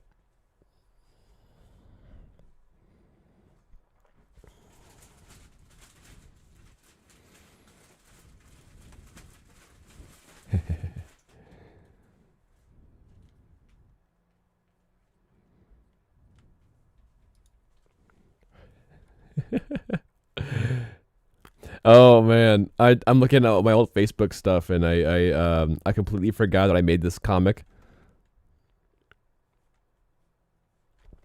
Honestly, Daniel, it supercharged my learning for character workflows. Yeah, yeah. I mean, because you care about you looking good, and so that makes your work better because you want to perfect it, as best you can, so you don't make yourself look bad, and it's just kind of fun to work on yourself. One thing that I had trouble with actually was after working on myself on multiple different iterations, like every year I try to make myself again in either 2D or 3D. I noticed that I actually had trouble not making similar characters as me. Like, so I'd make like my hooked nose or whatever, or like my low brow or whatever. So I'd actually have trouble with variation because I kept on making myself. And so I had to like force myself to make like variations and everything. And I actually started like 3D modeling female characters more because I was just trying to just push my boundaries more and not make myself over and over again. But that's just because I was trying to do it every year to perfect it and everything. I have something to say about yeah. Need to need to have a little more diversity in my portfolio. Yeah. Yeah, that's actually one of the things that my my art professor told me at one point. Like, you have a bunch of strong white dudes, and like you need to do something else. Just like, I just wanted to have like, perfected the specific thing, and it's like you should make something else. That's actually what I started making creatures too. I actually made my first dragon shortly after that, and started making like horror creatures, and that really pushes your limits and your changes your stuff up. I think I've showed people my my old creatures and everything, but yeah. Most of my characters are people of color. It's all relative. I know. That's the one problem. And actually, that's actually why I think that there's like a lack of diversity a lot of times, because like just that, right? Like, you make what you see a lot of times. And I think more so than that, it's like you don't want to mess it up if you are making something that's not like you, or someone that's not like you. It's like, oh no. It feels like you're walking on eggshells sometimes, and that can be that, that as a character artist, you don't want to get it wrong and like be offensive. And so I think that starts of one of the reasons why there's lack of diversity in a lot of games. I made this comic. It's this one pager. A while back, I was playing Dead by Daylight with my buddies. And I was using like the One Piece style, trying to get used to the One Piece style a little bit. It's definitely a novice One Piece, but I actually had a lot of fun doing this. Yeah, I had a lot of fun. Quantum King, totally, and you don't want to be shoehorned or disingenuous. Yeah, it's true. You're right. Disingenuous, yeah. Mm-hmm. Yeah, I actually that's why I wanted the first bit of my cast, like the first like 10. Love the middle panel. Oh, I appreciate that. Oh, thank you. It's only a one pager, but I wanted to like have a little story. It's like I kept on failing so many times at the stupid engines. You know, when you're trying to like get the timing right for the engine, and then it explodes, and then it warns the warns the baddie. And I kept on failing at the timing, and so it would explode, and then all my friends would die because they start scattering. You know, if they were working on the same engine as me, because I'm just so bad at the timing.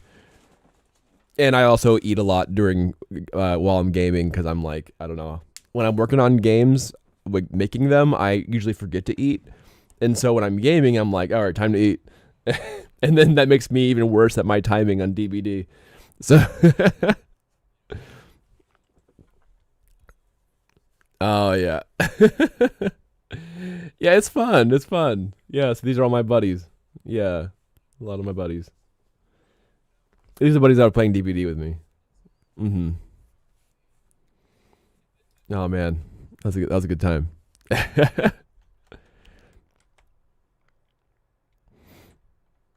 We make little animated snippets of our jokes and ideas. That's fun. Yeah, that's cool. Like if you do those like old school funnies comics like that. Appreciate you saying, dude. Oh, for sure. Yeah, I mean, I have a lot of fun doing it for sure. But yeah, that's just a lot of fun. Just like saving those little memories that are like really fun to remember, and that's not just a picture; it's just like an actual visualization or story time version of that. I tried to do multiple things like that, but that was like when I was like actually starting to get decent at drawing manga style, and it was like my peak of drawing, and I was like wanting to do something fun with my friends, like that. You know, as a little. Just a little something fun. I don't know. But yeah, on the topic from before, like I noticed I was having the same problem where like the first couple characters, I just needed to add more diversity on this and everything, and so I wanted to have on the first 10 characters I have for Chaos Card, I want to have like the gamut, and yeah, I actually I noticed there was like. Nintendo does not do very well with diversity. Nintendo is not, which makes sense. I mean, it's from Japan, and there's not a lot of diversity in Japan. But yeah, I don't know. Yeah, I'm actually, I think Hookbeard is probably still my favorite character model so far. I think Talk was a lot of fun to work on, but I think Hookbeard takes the cake on my favorite model that I've made. Yeah. Let's see here. I'm trying to find that thing I was talking about. Where was I talking about? Oh yeah, I made this Candy King guy for another comic competition I was working on. It was like this like lollipop. What is it? Like a lollipop. Mace thing, and like candy cane or whatever style like armor and everything. That was a good time.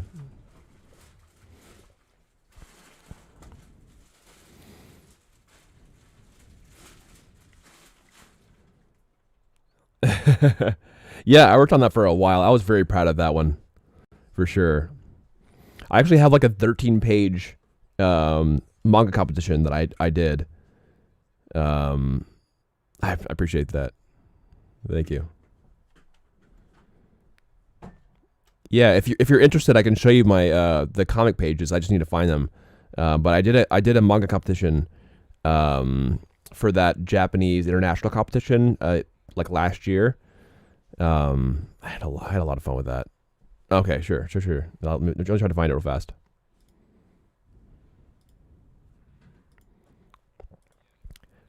Oh yeah, here's that dragon I worked on as well. I worked on this dragon back in when I was in grad school, and I was trying to make more stuff that wasn't just dudes. Worked on this dragon head, had a lot of fun with that. As I was getting into Dark Souls and stuff like that, made this really cool baddie skeleton as well. I was working on this baddie skeleton for. I made it like this like maze game, and they needed a baddie.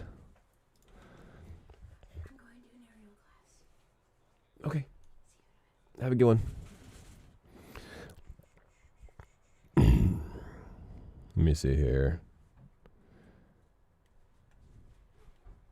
Oh, yeah. Yeah, it really, yeah. It's a lot of fun. It really pushes your work and everything. All right, let me get that. Let me get those pages. Let me get those pages for you.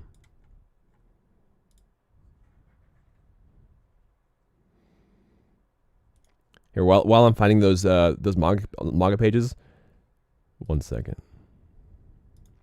Here's a little a little goofy one pager that I was making. I wanted to make this back when I was younger, maybe back in like middle school or even elementary school.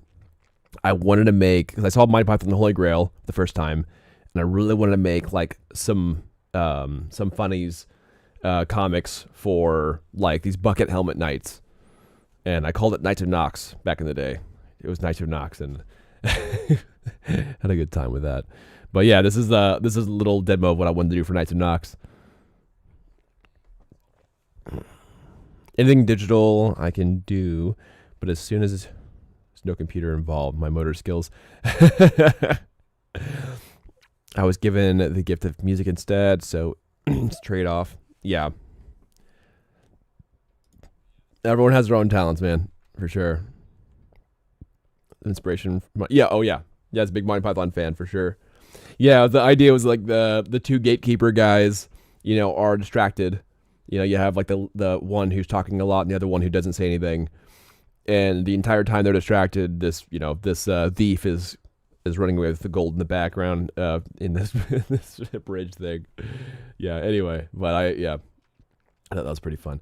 Let me grab those pages. I think I have them in my D drive, actually. Daniel stuff, probably. Where is it? Comic competition somewhere. I know it is. I literally just did that. Here it is, manga. Oh man. I stopped doing all work on my game and worked on this competition for like 2 weeks. Like literally nothing else. Clip Studio Paint. Let's see. I think I just have exported pages actually. Let me see if that works. Manga. Yeah, here it is. I found it. Man, I worked on this. So I actually worked on this on manual paper first. So I drew this out on comic book paper, and then I did some like post editing on the computer. Because I just feel I love the tangibility of paper. And so much of this is actually hand drawn naturally. Oh, real quick. And here's the here, let me get this up real quick. Oh, I think this already is it. Okay. But it's missing the title page. I don't know why. Or where is it? Is it manga? Yes. Sorry, I'm trying to find the right file because I want this to be a cool experience. Where is it, dude? Comic. Is it comic? Okay.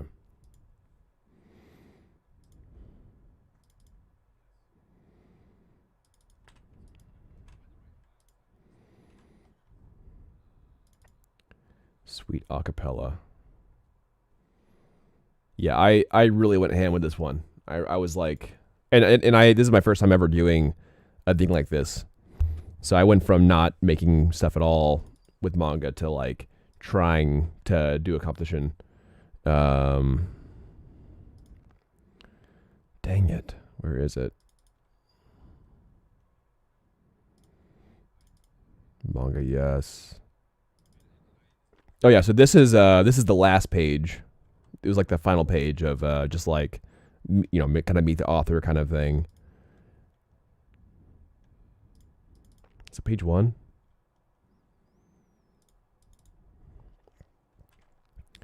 All right, I have a title page and everything, but anyway, here is here's the kind of like I have a 2H spread here, so I have a 2H spread. This is the right side of the spread, or sorry, the left side of the spread, and this is the right side. Are you gonna put yourself in your game? No, not really. The line work reminds me of 90s cartoons meets manga. Yeah, totally. As far as what you're saying, Michael, I won't be putting myself in my own game. I will be maybe like I might add something that's like me. Like I kind of made Malboy sort of to be a little bit like me. So there are good kind of elements, but I actually wanted to make like an artist character with like fun, like quirky artist mechanics. And so that should be a good time. I'm hoping it will be. I already have some ideas for some art mechanics, like kind of drawing on the mini map and literally creating a hole in the like a temporary like gap or drop off in the actual landscape. Like you can kind of like make a dot on the mini map, like you just like paints, and it just like God mode punches a hole through the ground. I think that'd be super dope. But yeah, so here's the 2H spread real quick. So I made this is the 2H spread. I wish there's got to be a way that I can show you guys in a better view. I know there was like an actual like comic book view that I don't remember how I did it though. Dang it. Yeah, there's a way to show comic book view, but I don't remember how it was done. It'll actually like kind of fold out and stuff. It's really dope. Here, hold on. Close program. There's got to be.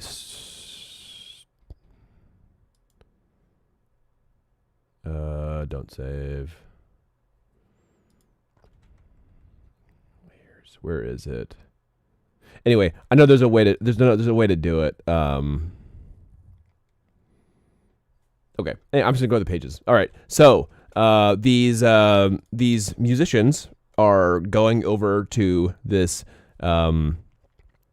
what is it? This candy cane tower to invite the candy cane lord to I think it's like just invite him to the ball or something like that. Yeah, here I'll just go through the pages. By the way, this is a silent manga audition or competition, so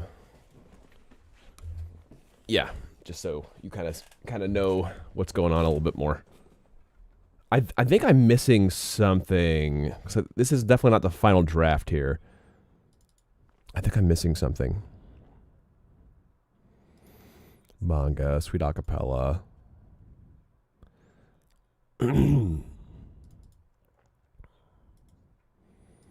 Sort by date modified. Yeah, what am I missing?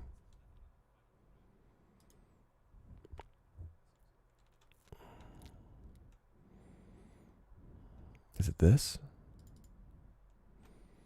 Yeah, that's the scans.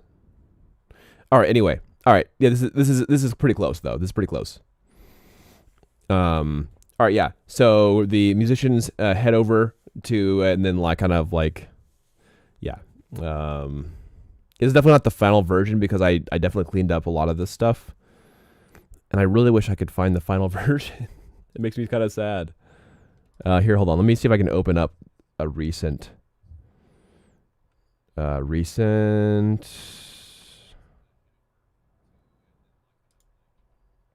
Is this it?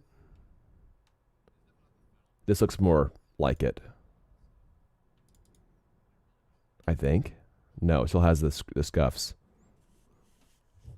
Oh, I appreciate that. File. Dang it.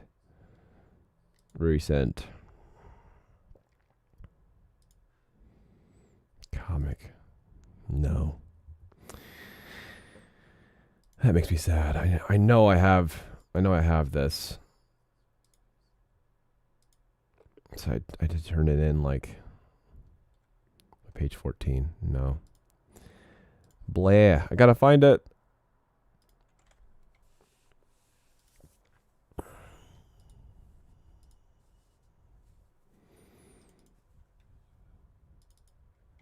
Sweet acapella.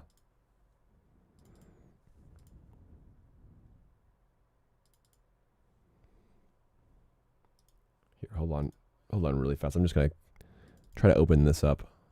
See if it's what I'm looking at.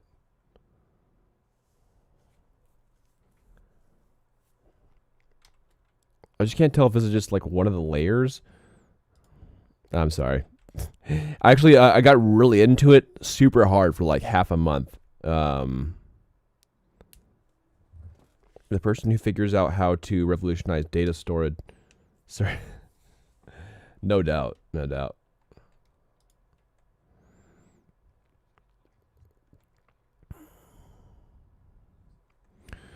Dang it, dude.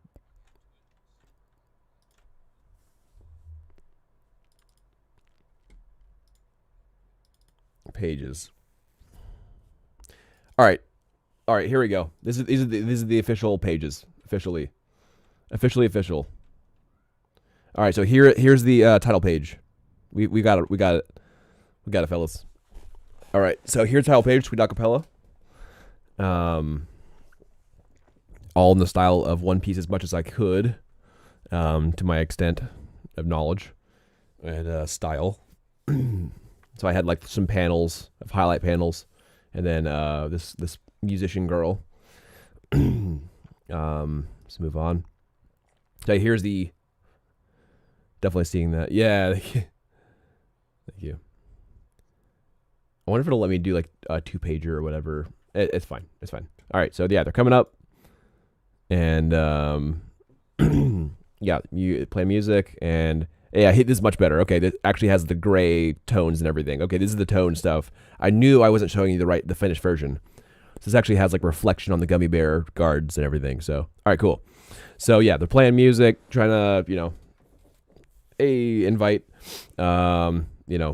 He thinks making enough noise to get the candy lord down. Let me see if I can. There we go. I can full screen it. Sweet. Hey, there we go. It's much better. And then he pops out at the end here with his trusty advisor here, our candy advisor. Okay, and then we have they freak out because how large he is. He's just insanely large, and they're like wigging out Usopp style. And there's kind of some intimidating frames here. And then he's like showing them the scroll, and this is probably my favorite panel that I made on this whole comic was this one where they're looking at the scroll, and I actually took so much time on this panel, dude. Like just like way too long. I wanted to do a panel break for the foreground. I should have made him more gray to do some gray toning. I really like. From the back arch and the front. I appreciate that. Yeah, that was actually a mix of some One Piece things and some Naruto things that I took that style from. And but yeah, so he breaks frame, and the cookie hat of the advisor breaks frame too, but less so, showing that he's kind of middle ground, and then the background is Octred or the Candy Lord here. And then I have this kind of double panel here, kind of showing panning. I saw that on One Piece, and I thought that was really cool. One Piece manga to show panning, you kind of have like this side panel that leads into the main panel, showing that's kind of going from right to left. I thought that was a really cool little play on visuals. Okay, and so this is the invite with a blank, like an empty area for signatures. And then the advisor freaks out. He gets mad because his signature drawing looks derpy, so that pisses him off. So he's doing the cry point here, and then he gets mad. Tells the Lord Octred that they're baddies, you know, and so you know, he's drawing back for a swing. They're freaking out. This is my other favorite panel, I think, where they like are in shadow and they're just like all in absolute shock, Usopp style shock. And the drummer guy in the background, he has like a curled tongue, and because he has the curled hair, I have him upside down for no reason, and his like legs are right here. So he's just like freaking out, like half turned away and half like upside down. Goes for the mega swing, does a triple bat, knocks them back to their own music town. All right, they smash back to their land, and they literally creates a concussive force to destroy part of the front gate of Music Town, of Music Land, or whatever. And then Dio style goes back through his candy cane door. Just straight up JoJo pick on this one. The graying is perfect on that last page. Oh, you like that? Oh, on here? Oh, I appreciate that. Yeah, it's it took me a while to kind of get everything looking the way I wanted it to. And really actiony and really like very manga-esque. But yeah, we got the Dio panel of the like fish eye view, sort of like hip view. I think it's called cowboy view, where it's kind of like back hip. Or if it's a girl, then it's typically going to be fan service view. But anyway.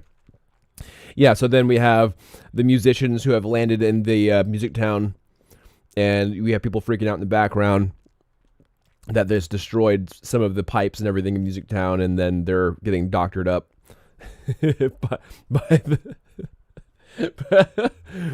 the oh my gosh. I went ham with the music theme on this one. Yeah, one of the emergency EMTs has a he's just banging on the symbol on his head.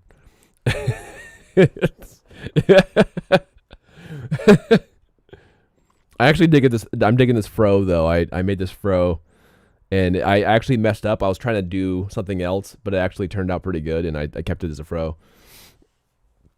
And then you have the Maraca mom. Yeah, the Maraca mom, and then you have the girl. All right. So later that night, they're blasting music in Music Land, and it's being blasted straight into, of course, the Candy Cane Lord's room. And this is like the music notes kind of going into the room and spiraling into his helmet. And with his kingly bed here. This page took me forever to do. I think it took me about 2 days to get correct, and like to get the proportions looking the way I wanted them to. And he even has a bite in his lollipop bed.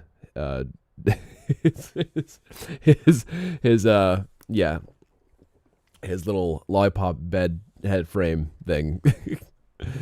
So this one's a lot of fun to work on. Then like the light casting took him a second to figure out how I wanted to do it. Anyway, noisy neighbors blasting their music at 1 a.m. I know exactly that. Yeah, I wanted to have something that was relatable. Yeah. Yeah. I think it's relatable for some people. All right. So then, they're wanting to address this, right? This is pissing them off.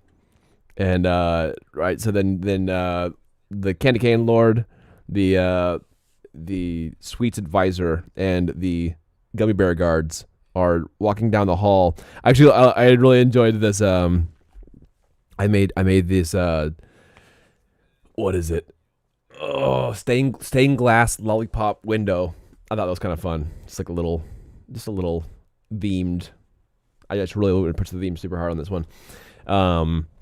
It's an interesting push perspective frame of them going outside from the front, and it's nighttime, but there's like music kind of flowing and everything. This was a fun frame. And then here's kind of like a showing the front gate of the musician hall or musician kingdom, banging like a drum, like a bass drum. They're all dancing, having a good time, not knowing that the Candy Cane Lord's right at their gate. And here's some board stitching from when they got smashed into the front. They kind of like fixed it jankily. Oh man, I had so much fun with this. I don't know. I had a blast. So then the Candy Lord, of course, pissed off about his noisy neighbors, smashes the door in. We got some some fun crazy eyes flying through. We got the dark shading because they're supposed to look like they're imposing and evil on these frames. I really pushed the Usopp teeth flying out of the mouth on this one. I thought that was really funny. The girl musicians having a crisis here, and then of course the drummer is upside down again. Oh man.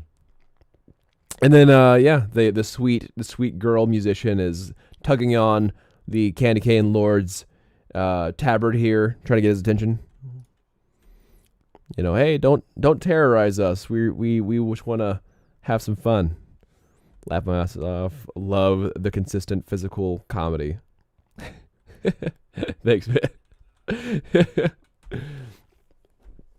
So then the Candy Cane Lord bends down to see what the music girl wants. Maraca Mom's freaking out because, she thinks that the Candy Cane Lord's dangerous, and so she's reaching out to, help her daughter get away from him. But then, surprisingly enough, Candy Cane Lord starts jigging, starts tapping his foot, shaking his butt, and then the the advisor starts laughing. The musicians start laughing, and then they all have a good time. This is actually like the resolve frame that I had a good time with, and the Candy Cane advisor is just being sad in the background right here. By the way, would you be interested in hearing one of my songs after? It's on SoundCloud. Sure. Appropriate for stream, of course. Okay, yeah. Just don't copyright me. Don't copyright me, bro. Yeah, that'd be fine. Yeah, I can do that. Yeah, send a link on Discord / the chat. That's fine.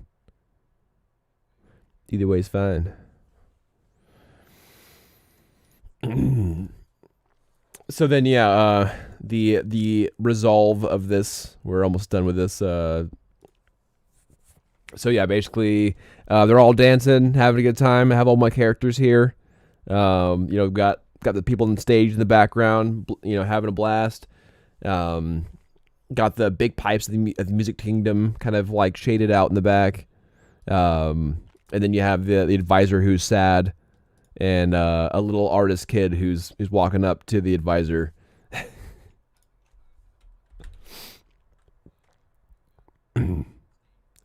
The top panel on this page reminds me of Betty and Veronica. I don't know who that is. Betty and Veronica? What is Betty and Veronica? Let's see. I love the music swirl too. Appreciate that. From Archie Comics. Oh, okay. I see. Oh, that's fun.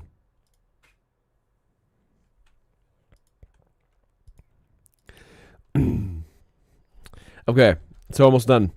Yeah, the artist is trying to console the sad advisor, and he gives the advisor a drawing of the advisor being very masculine, very Chad-like. We have the full Chad Squidward popping up, and then he goes from Dollface, grabs the picture, sees himself in Chad form, and then he cries in sadness of him being seen as a badass.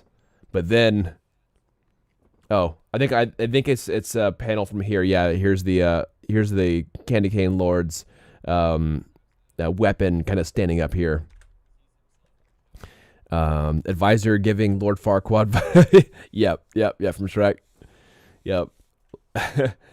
So then, unfortunately, the the Candy Cane Lord's weapon falls directly on the advisor's foot, and he cries for a different reason, full on ugly crying from pain, rather than just him being happy about being noticed. Got the full on Usopp ugly cry. And then yeah, that's just my little signature page here. But yeah, I had a good time. That was a good time. I didn't win the contest, by the way. I didn't even get in the top 20, which made me very sad. But I heard that in Japan they appreciate characters being under, like the main characters being kind of like underwhelming, I guess, or like they power scale over time. So like very weak characters, whereas Octred or like the Lord is like very very powerful already, and kind of like an imposing figure. I don't know. I felt like it was fun storytelling, but yeah, I was kind of sad that I didn't get even close to the leaderboards on it. But yeah, kind of sad.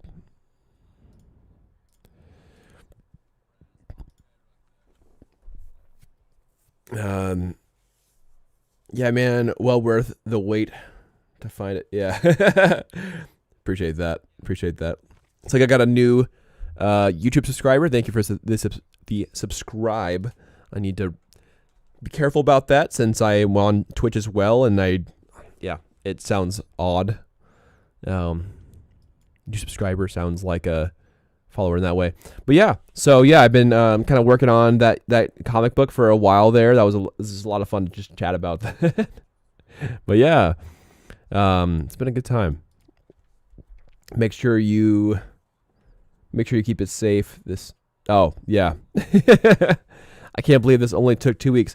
Yeah, it took 2 weeks. I made that in 2 weeks. I literally did nothing else. I was up till like past midnight. I didn't get much sleep. I was doing the whole like mangaka thing where they basically have like really crappy balance, life balance and everything for a little bit there. I dropped the link above the chat, Dan, by the way. Oh yeah, here, let's listen to music. Yeah, let's see what you got. I need to turn on my. Hold on, let me pause it up real quick. Cromanti. Let me turn on my desktop audio real fast. Here we go.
That's awesome.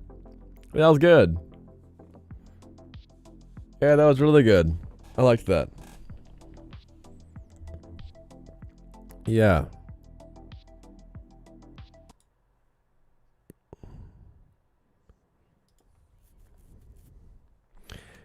I actually just noticed that I had like my synthwave in the background too. I should have turned that off. Hopefully that wasn't cutting into the music audio too much.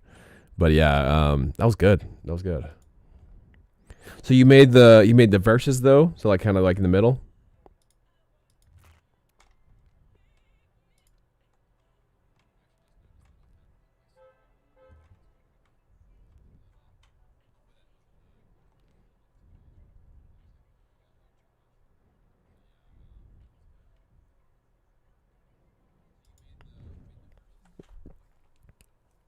Nice. Yeah, I sang and wrote the verses and mixed the chorus. That's awesome. I I I would send you some of my music, but I would rather not it be public too much yet. I did a few goofy things with audio, and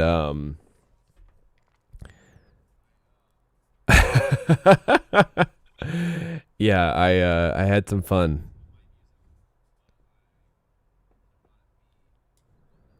Let's see here.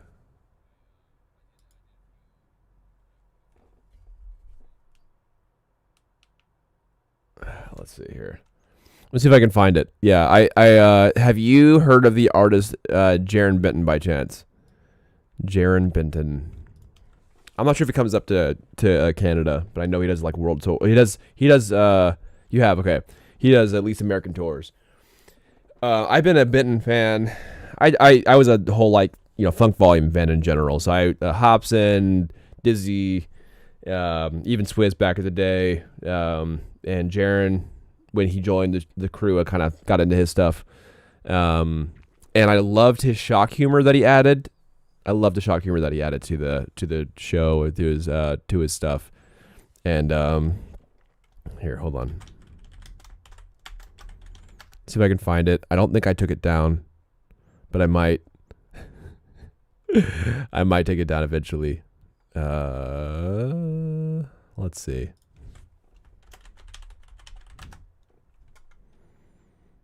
Maybe I did hide it. Let me see.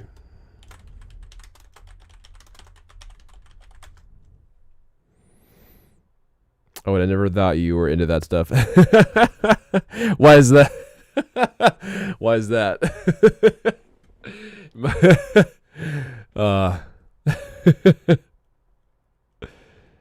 An eclectic.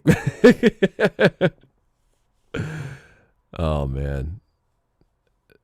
Okay, all good. Yeah, yeah, man. I mean, I'm from the South. I'm from Florida initially, and if you like, everyone and their mom liked rap, and pretty much everything, yeah, soul, everything, South stuff. A lot of family lived in Louisiana and all that too. So, yeah, all about it. Here, hold on. I think I have my last track, which is really, really dumb shock humor music on like unlisted on one of my things. Here, I'll see if I can DM it to you. Oh man.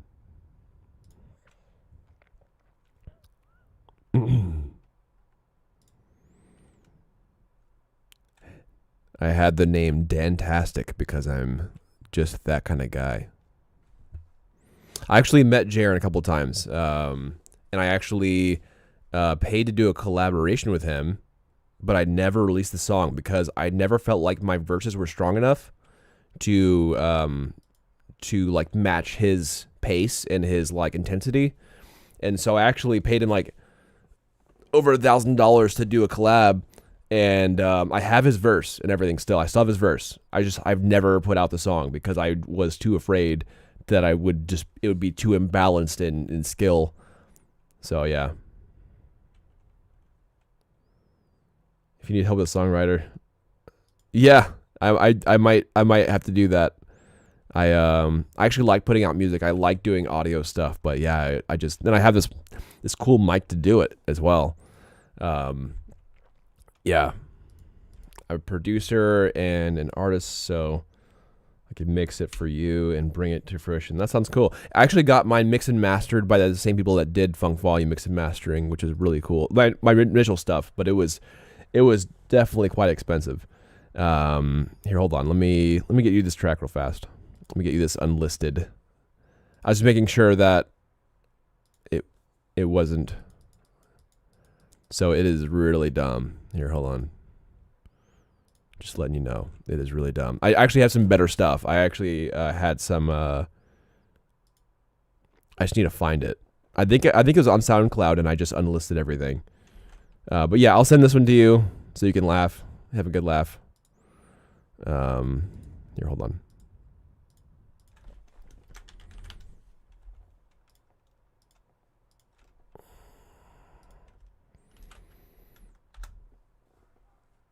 It's really stupid, dude.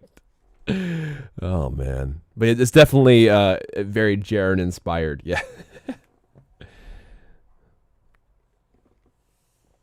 But yeah, that was after it mixed and mastered, and they actually cut a few of my stuff to kind of add in more mix and mastering things. So it's not as the same as the original, but a lot of my other stuff is kind of moody and everything. But yeah. It's something. But yeah, definitely more shock humor and goofiness on that song. Anyway.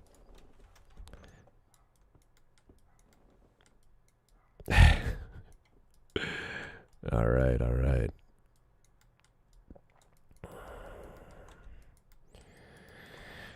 So, all right.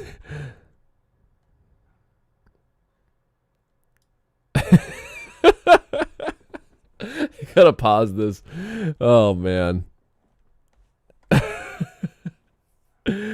Oh man. Yeah. I was doing something. Yeah, you know, I was definitely doing something.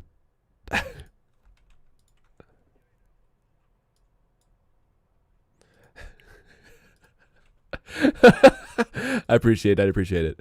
I just knew if I was going to do music, I wanted it to be as creative as possible and have some humor and all that. And I just wanted to have fun with it and be as, you know, I don't know, a unique butterfly. Right. So, I have some big ideas for music, but I just didn't know if I would end up, I don't know, ever doing it. Like, I actually wanted to have some cool stuff for, like, I know some scenarios of just some bad friends and that kind of stuff, and just like some really cool things like that. But yeah, so I feel like you also have inspiration from Lil Dicky. Probably right. Yeah, I mean, you know, some more crude humor, Lil Dicky style. I could see that. Yeah. So yeah, that's me. I actually put out a few things. I think my other one was certainly much more serious. So, but that one actually might resonate with some people and everything. But I was still kind of unsure if I wanted it to be out, you know. But yeah. I need to find my sound. Let's see if I can find my profile. Did I ever? Let's see. Okay, I only put out that song, but I did have some more stuff. That was a little more serious, a little more grounded. You know what our meeting was? Our meeting was Kismet.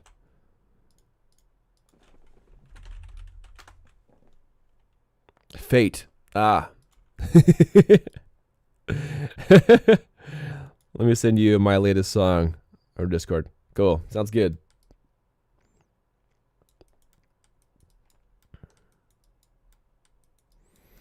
Yeah, I don't just make games, but that is primarily what I do.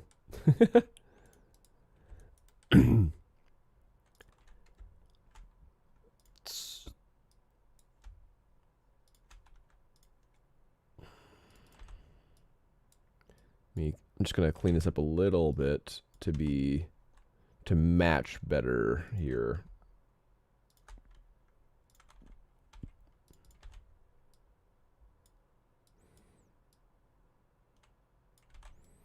There we are.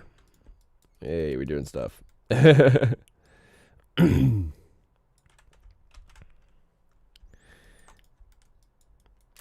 a new word for me, Kismet. I think I've seen it around, but I haven't really understood, other than maybe some context.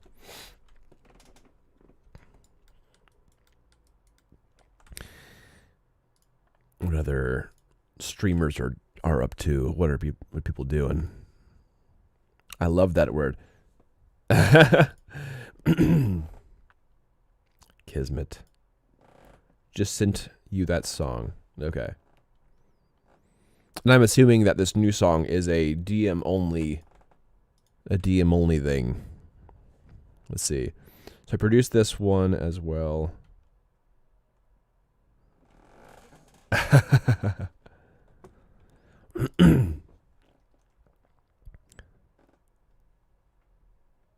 Okay. Awesome. I'll check that out. You're more than welcome to play it. Okay. Let's see here. All right, let's play it. Let's give it a play. Let me turn on my my audio real fast so people can hear it too. Let's get it. People, I think it's this one. All right, can you hear that? Hey.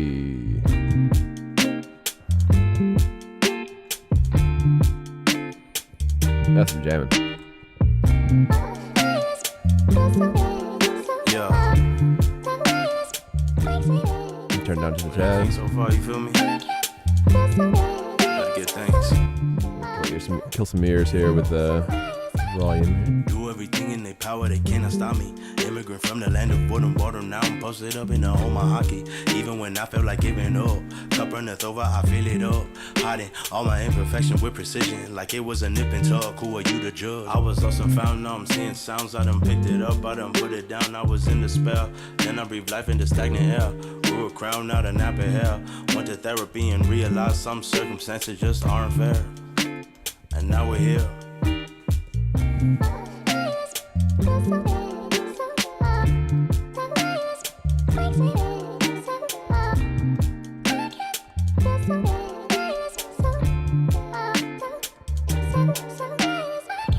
I am a dreamer, stealing no streamer. Shout out to Kenny. Design my character, but the game is rigged. Physics and lyrics should be more than plenty. I'll pay the whole bill, don't pass me no 20. South a savant with a passion for Henny.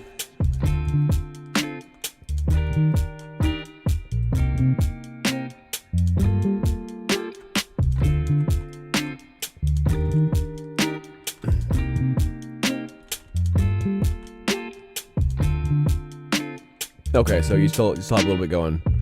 Oh, a little bit to go then.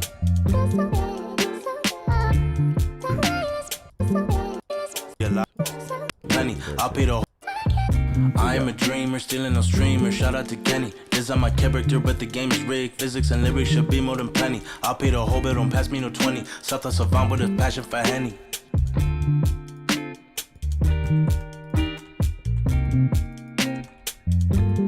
Savant with a passion for Henny.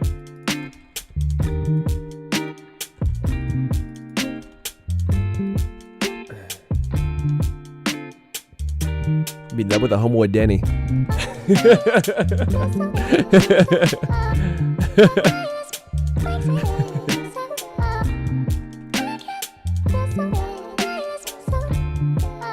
man, when it's good, it's good. Yeah, dude, for sure.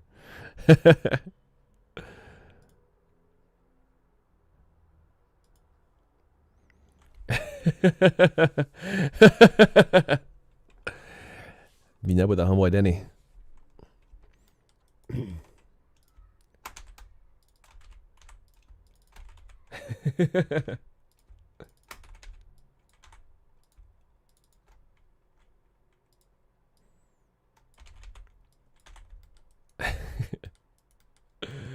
Oh man, yeah, dude, I love that stuff, man. I want to do more collabs too. I really do. I think that probably is the best way to get seen, is to do collabs with people that are a little bit larger, which is the reason why I paid for the Jaren Benton collab. I really wanted to get into that, and yeah, again, I just didn't feel like my stuff was strong enough. Yeah, I feel bad about it too, because last time I saw him on, he's like, put that shit out, man. And I was like, I will, I promise. And I haven't yet.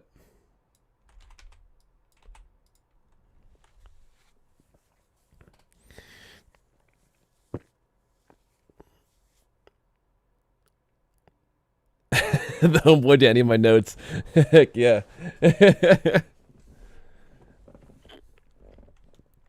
I mod for a few Twitch music production streams, and I've collabed with a lot of people. Help me grow as a musician. Totally. I think it creates a certain accountability that you may not typically have with just yourself when you collab with others. Right? So it can go bad if you do badly, but that's kind of the whole point.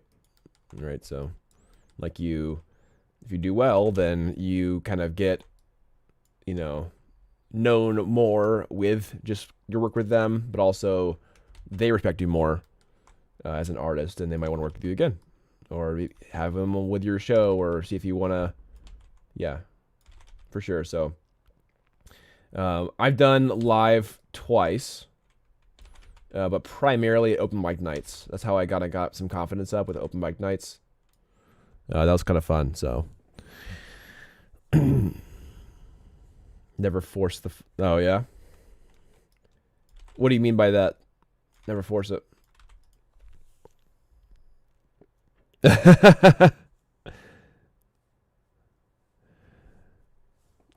Yeah, man. What was that? There was a song that was like, I think it had my name on it. Oh, what was it? What was it? My buddy used to like sing it to me all the time because he thought it was really funny. Like something about the plug. Oh man, what was it? I think the plug was named Danny, and I think that's what it was referring to. I forgot what it was called. That was really funny though.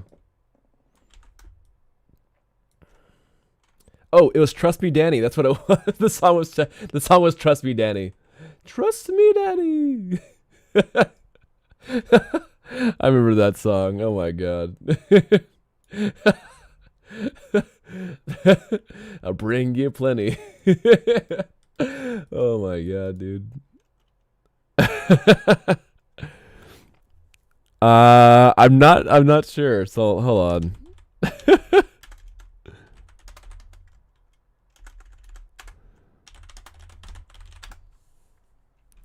Yeah, that sounds right. It's been a minute. Trust me, Daddy. Oh man.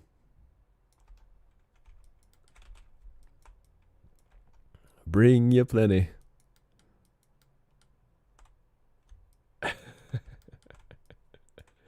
Oh man, yeah, my buddy used to sing that to me all the time. He just thought it was hilarious. And I got the whole like, damn Daniel thing too. That hit hard. Whenever I would go to Starbucks or go somewhere that I said my name, I would totally get the damn Daniel thing. So I would specifically not wear my white Vans. I had them, didn't wear them.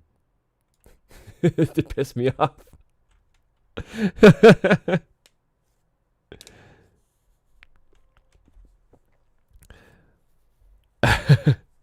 If you don't use that as your song tag. Oh man, I should do it though, yeah.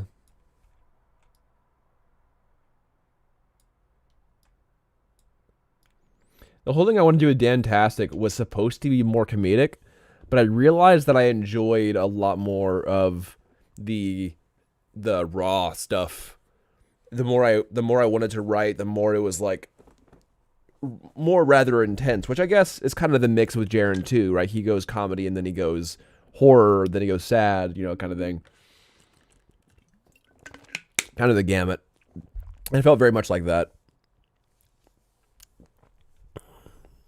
Mentioned stream, playing out properly. That sounds good. Yeah. Yeah. If I could, I need to. I have his verse saved somewhere. I have it downloaded still. I just needed to. I just never did anything with it. Yeah.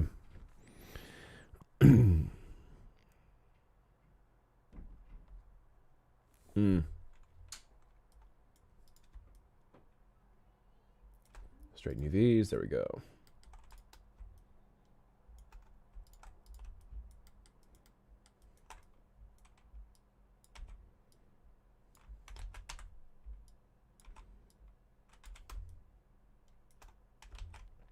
Why is it doing that?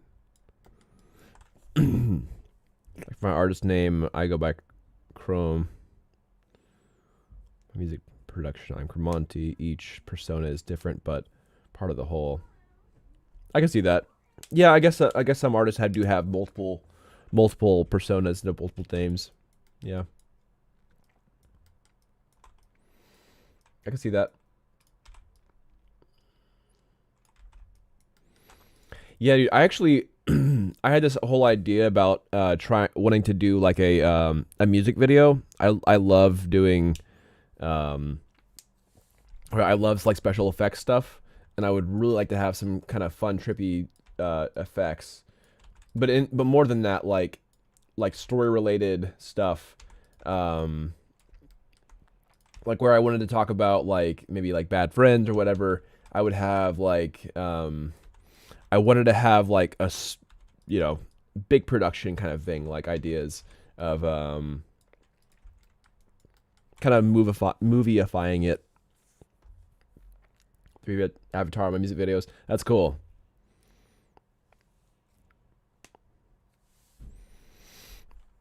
Yeah.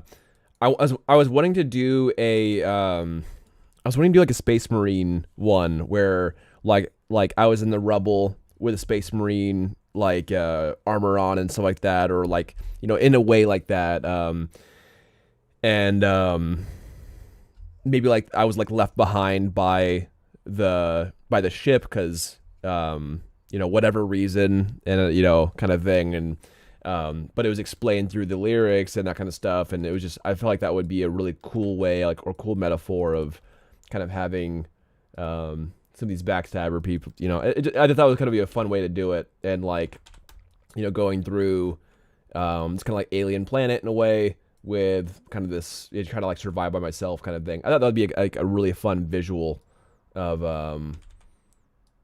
what I've tried to convey, you know. But yeah, totally do it, man. Start with the scenery, yeah. We'll bring music in you. Yeah. I can see that. Yeah. I was starting to write the song, but I never got too far with it. I don't want to be too on the nose. I want it to be enough to be understood, but not so like direct, I guess. And I need to work on that non-directness, that non-bluntness. Because sometimes it's fun to be blunt when you're, especially when you're doing shock humor or things like that.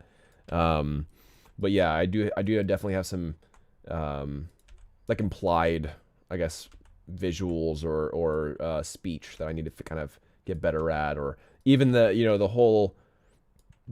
I think Eminem is really good at this, like double entendres. I love double entendres; they're great.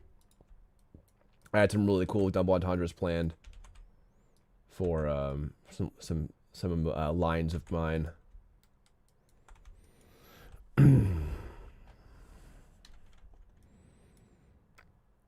It's polymaths. We have one town to feed the other. Yeah.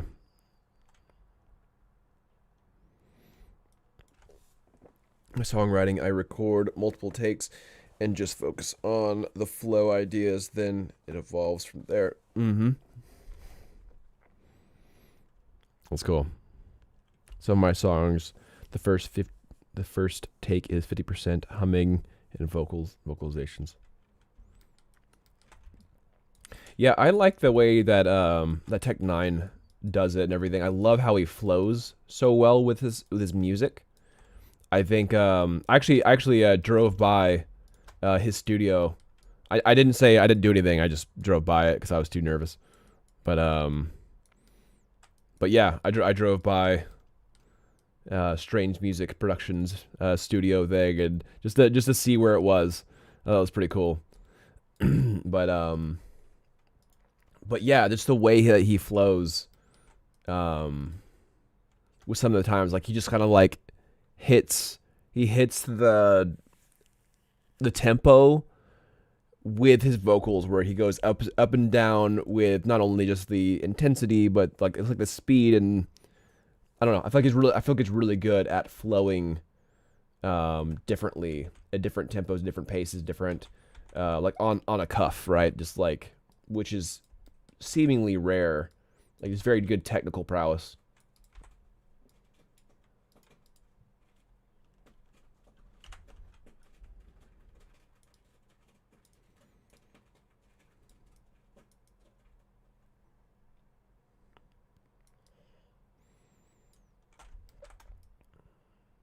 Unfold, unfold, unfold.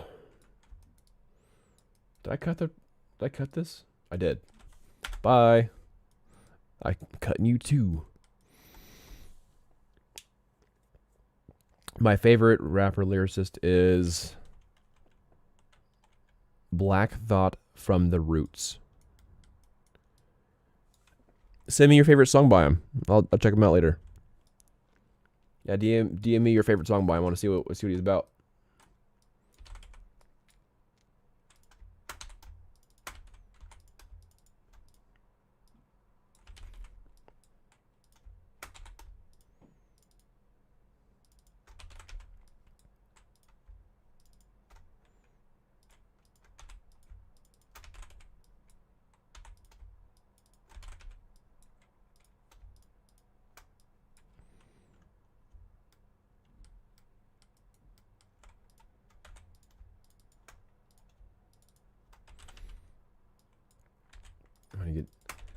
I need to put some music back on so I can keep on flowing with my mind flow. Let's see, where you at? History.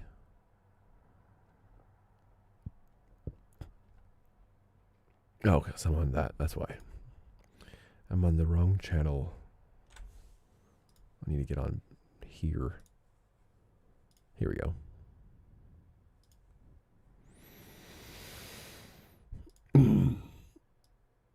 There we go.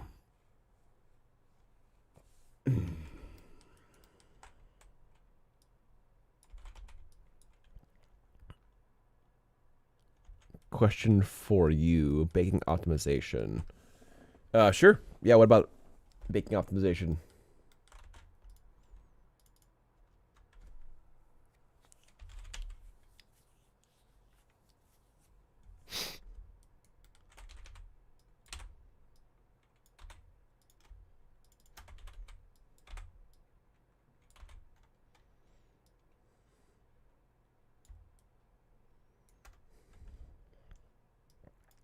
Yeah, baking is a big one for people. Absolutely.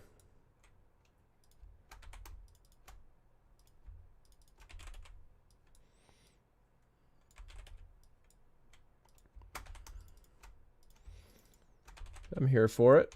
I used to use Marmoset tool bag, by the way, for baking, and now I just use Substance Painter because it's way easier just to do it all in one software to me as much as possible. So my character will be used in a web experience. Okay. 50 animations in the exported GLB. Okay.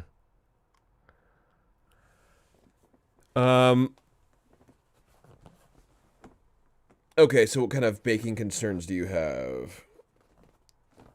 I'm in Blender trying to figure out the best way to optimize the workflow for final file. So are you trying to bake animations or baking lighting, or what is it that you're baking exactly?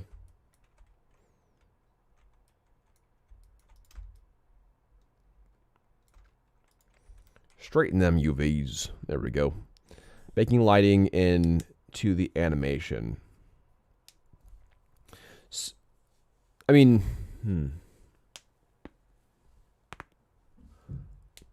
I'm sure some people do that. I guess if I understood the context a little bit better, but I mean that I imagine you can do that, but you know, if your lighting is stiff, say on like the ground, then your character's shadow won't be actively casting, which will be kind of strange. You know, it might feel kind of strange.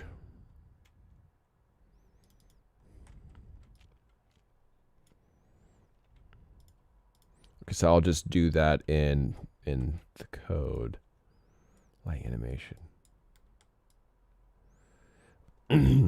Yeah, I don't have a whole lot of knowledge on that kind of thing. I think that's like I've done like game engine lighting, and I've done kind of like baked lighting, like AO baking lighting and everything. But it kind of just depends on maybe how close the viewer is to what's going on. That's a one of them. There's a lot of factors for sure. Let me go ahead and cut this.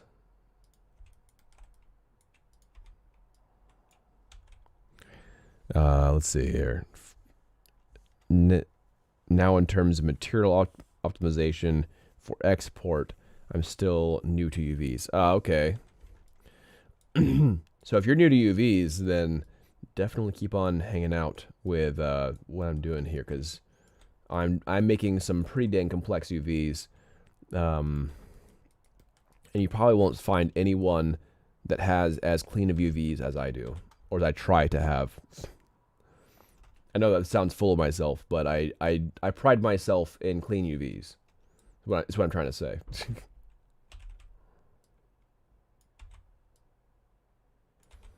Let me straighten this out a little bit.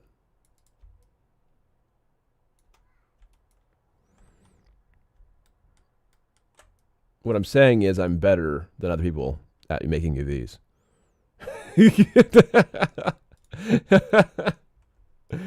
That's what I'm saying. Yeah.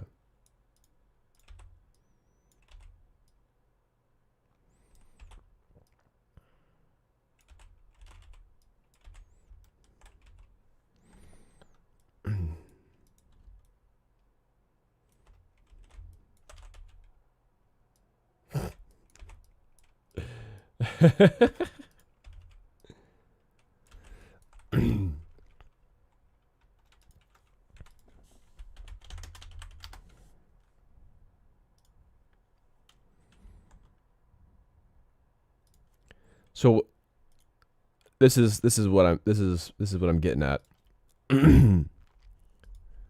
There's my UVs, and then there is almost everyone else's UVs. like as you can see here. The main problem is that a lot of people don't understand why UVs matter. I think that's probably the main problem. Is that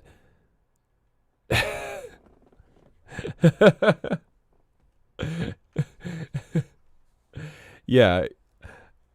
Oh my. Yeah, exactly. I mean, it's just that like UVs are just so under appreciated, and people hate doing them, so they just like auto UV done. We're screw it. That's I hear that so much. That kind of crap so much in school, and even like professionally, people just are crap at UVs. They just don't practice it. And I'm only okay at them because I knew that it sucked and that everyone hated doing it, and I'm trying to figure out, okay, how can I do it better? Just make them clean, make them proper, but also just have good UVs. So Yeah,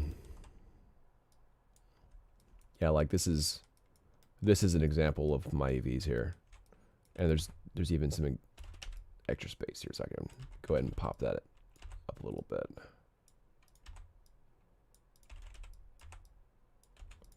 There we go.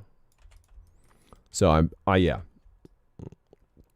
There is a corner of my UVs. And also most people would probably, almost everyone, each object has its own UV space. However, why would you do that? If you don't have to, if you want to optimize something, that everything that involves with a character could be on the same UV space in probably a majority of games. Now, if that, say like weapon or prop can be transferred into a new weapon or prop, then that's in a case where you wouldn't do that. But if you have character has a specific weapon, prop, or vehicle that they always are with or have, then there's no point in having a second material for those things or third material for all those things. Yeah.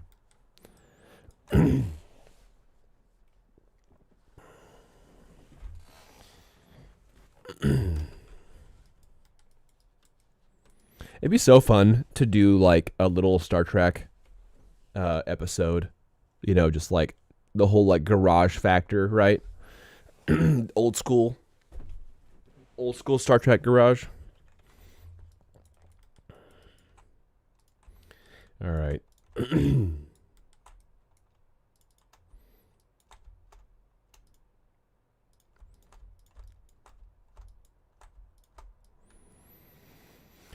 I don't know. This sounds like a good time. It could be fun.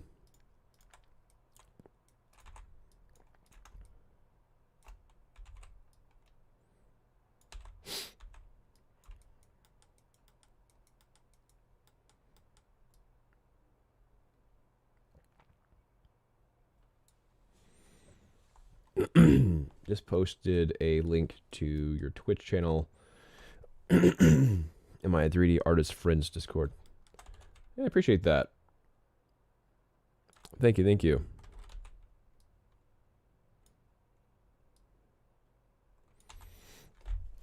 Should help you get to affiliate. Heck yes. I appreciate that. I really do. Yeah. I would love to get as much as I can. I'm really trying to get more sustainable to be indie as much as possible. Like right now, I'm fortunate enough to have a game that's selling well, so that I don't have to make streaming sustainable. But if streaming is self-sustainable by itself, then that makes everything way easier. That would be really cool. And I know that's like sort of pipe dreamy. You still have to have like sponsors and all that stuff, but I'm sure I can find one. I'm sure I can find a sponsor eventually. I think Chaos Card is a solid enough game idea and you know, breakdown of which that it can do pretty dang well in the big leagues. We just need to get to that. We just need to get that prototype point. Blah. And then I think we'll be solid.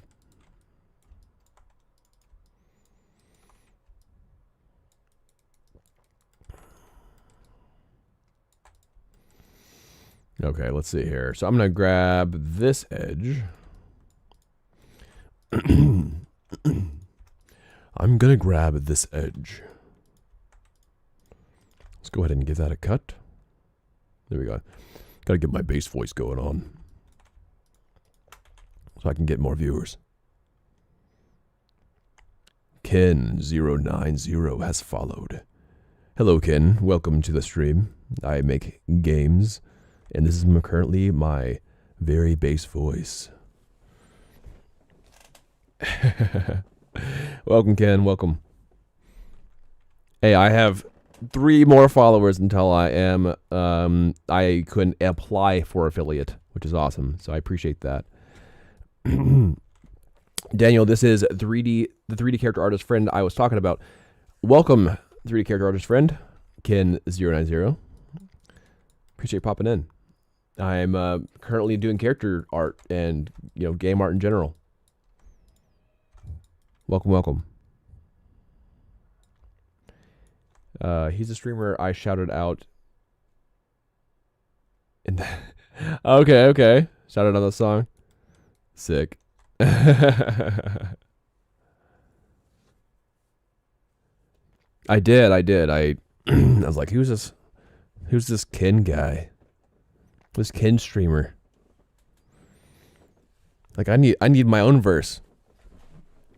I need to be hanging out with Danny. Baka Bros Danny.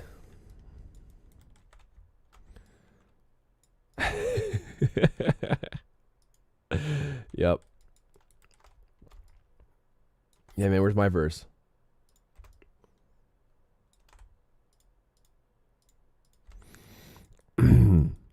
First time chat. Giganto Mecha, welcome. Welcome. Pikachu, hello.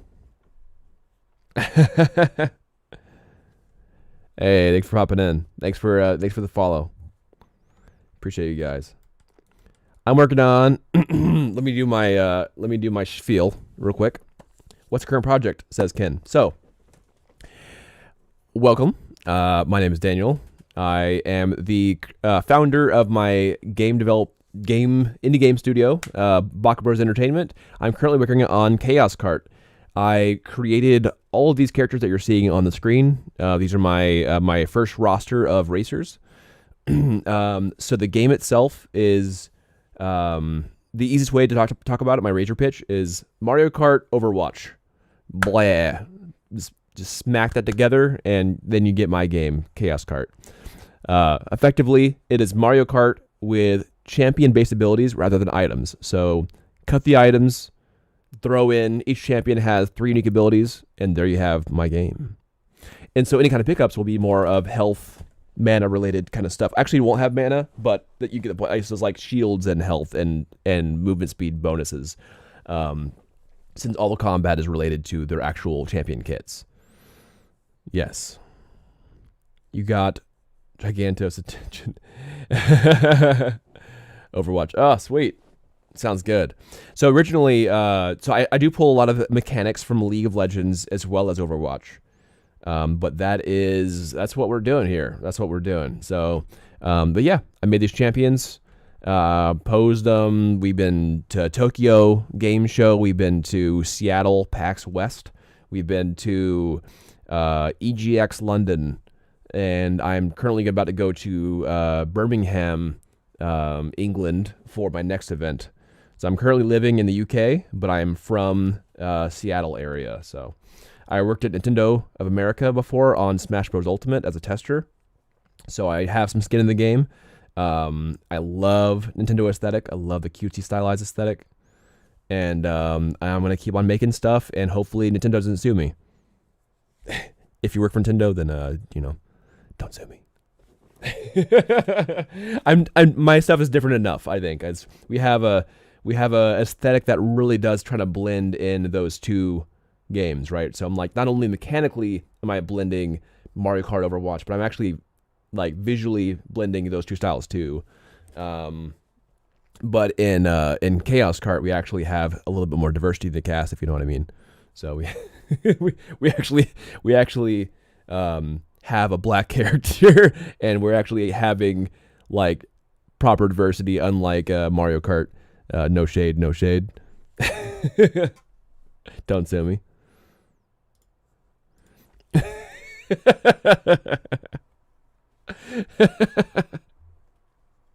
So yeah.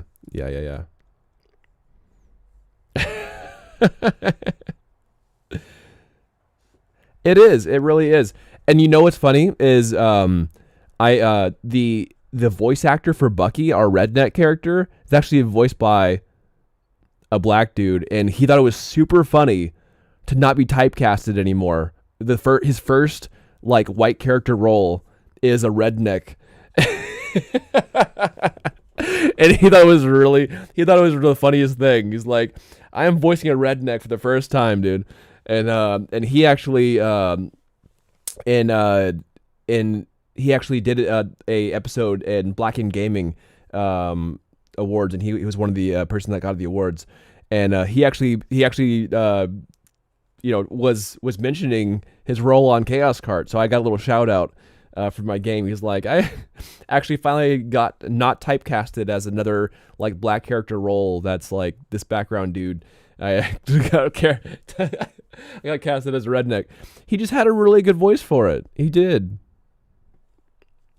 Yeah. So yeah, whenever you hear this guy talking, Bucky, on any of my videos or whatever, that's that's not the character that you'd expect, maybe. Anyway, yeah, it's awesome.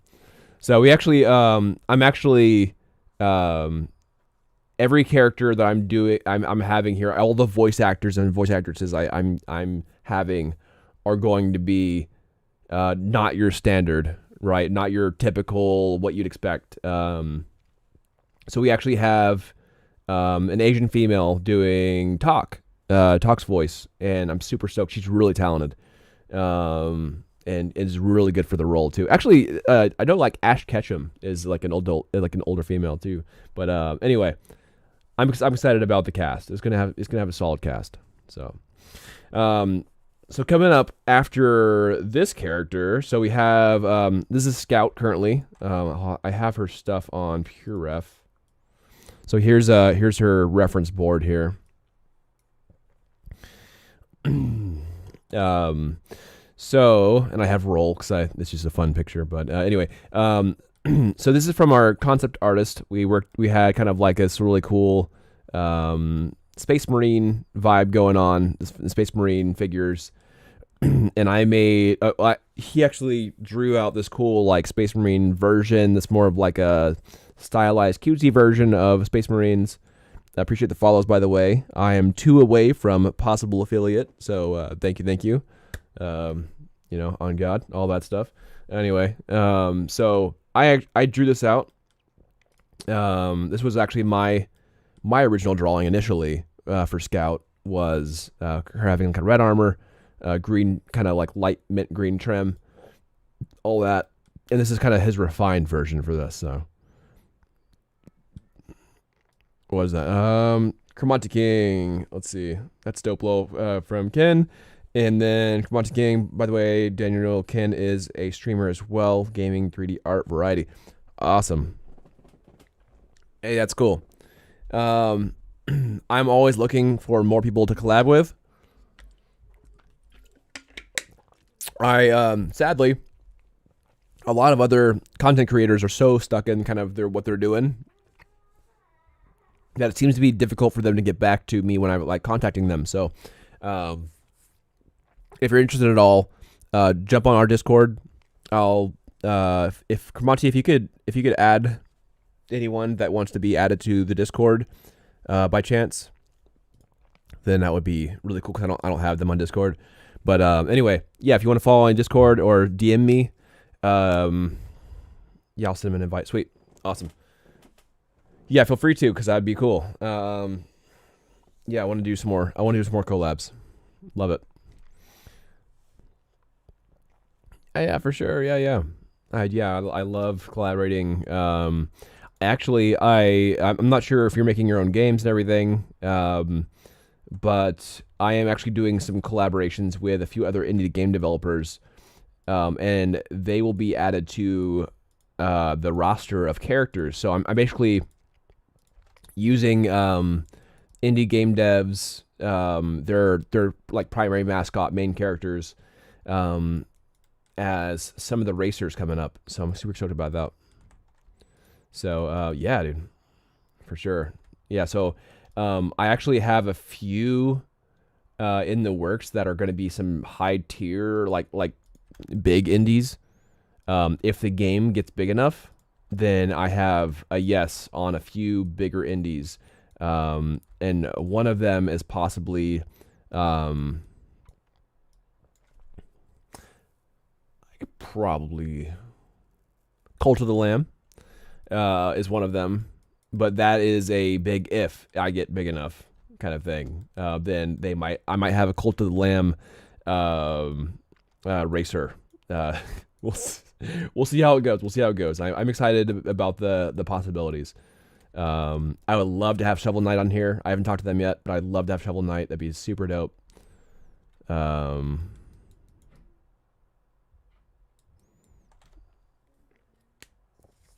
but your inbox curve.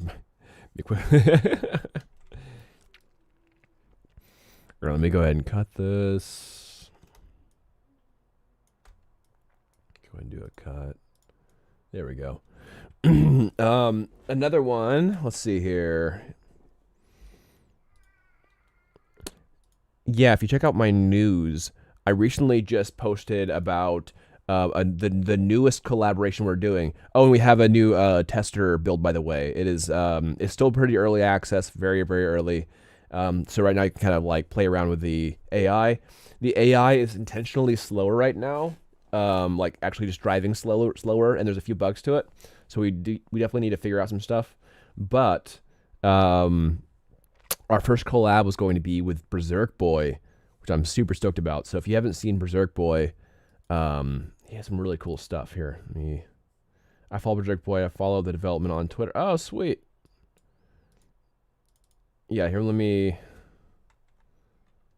they might get mad at me if I full screen this, actually. Here, let me do a partial screen then. Fine. There we go.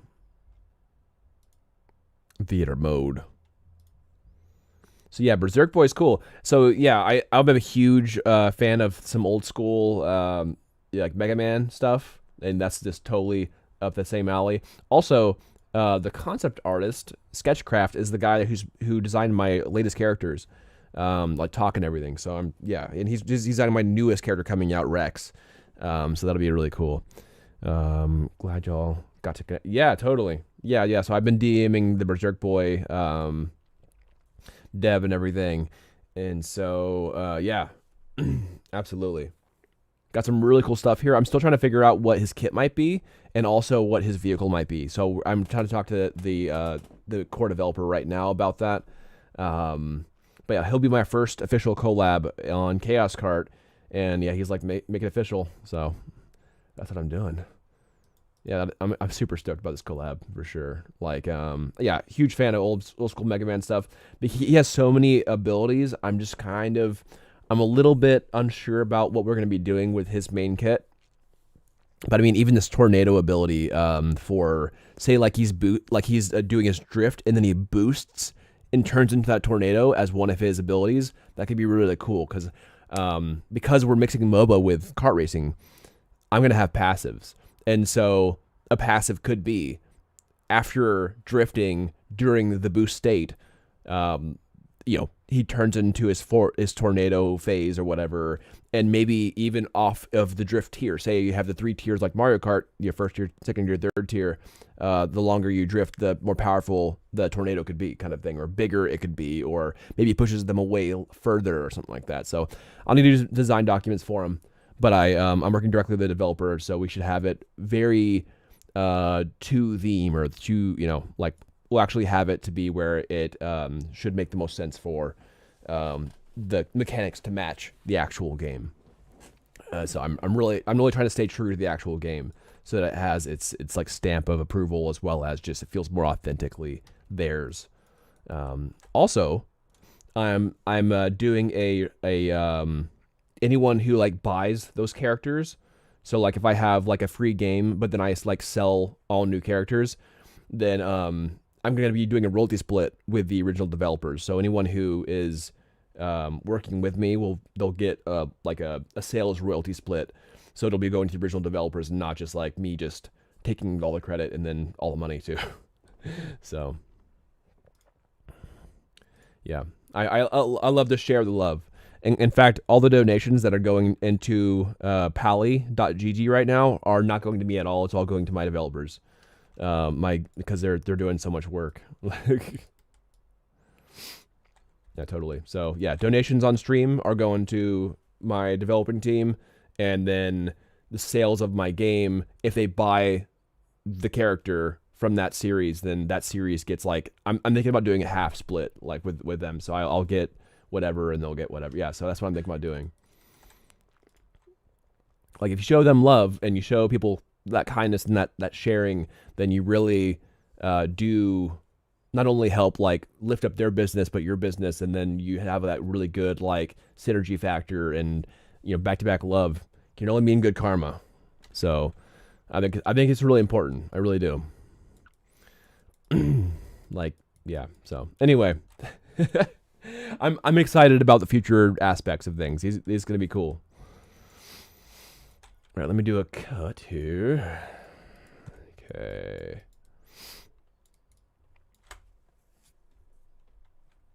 It's great to give back. Yeah, definitely. I hope so. I hope it's I hope it's sustainable. I really want it to be the way I run business.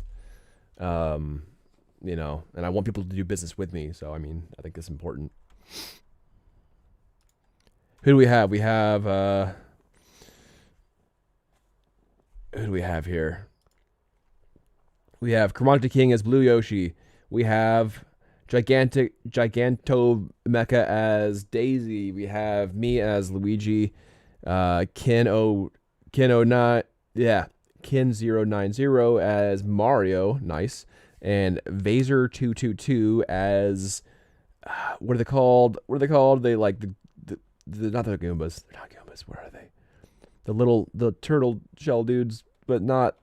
I don't know. Yeah, the other cool dudes. Koopas, yes, not Goombas, Koopas. Yeah, so we have Vaser222 as a Koopa. Awesome. And then we have our Michael-esque as, I think that's also Daisy, or is that Peach? I'm confused now. Maybe Giganto Mecha's Peach, because that's Red. Who does Red? I don't even know. Michael-esque. For indie games, it's a great way to get developers to promote your content.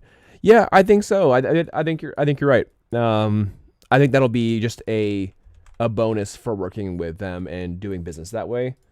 I think they're going to want to promote my game on the side just because they, it also benefits them, right? But also they may just like working with me because I'm sharing and everything. So anyway, that's the idea. I hope we get enough sales for it to matter, right? That's the main thing. So, yeah, none of that matters. None of that philanthropy matters at all if the game just flops, right? So that's one of the big reasons why I'm doing streaming in the first place and all that. So let's see here. Go ahead and cut this out the bottom. Oh, and that really needs to be cut as well. Oh no, I cut a square out. Mesh fill hole. There we go.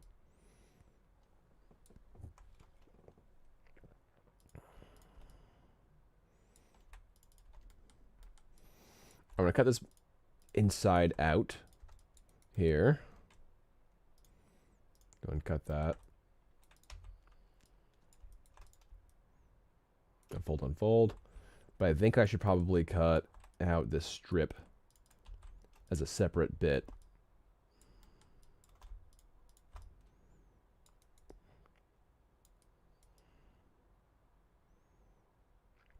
So, what kind of game art do you like to stream, Ken? What are you doing 2D, are you doing 3D?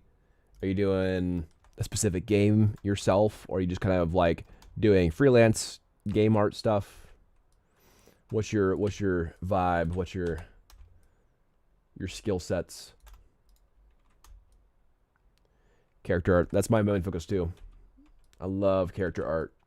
This whole prop thing is just because that's just how the mechanics work in the game, but I love making characters the most.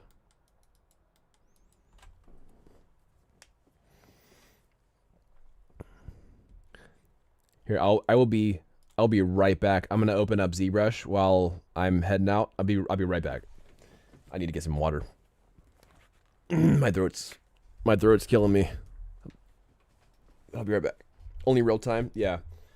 Real time games, game art's the best. What does, Mills? What does? I'm sorry.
All right, I'm back.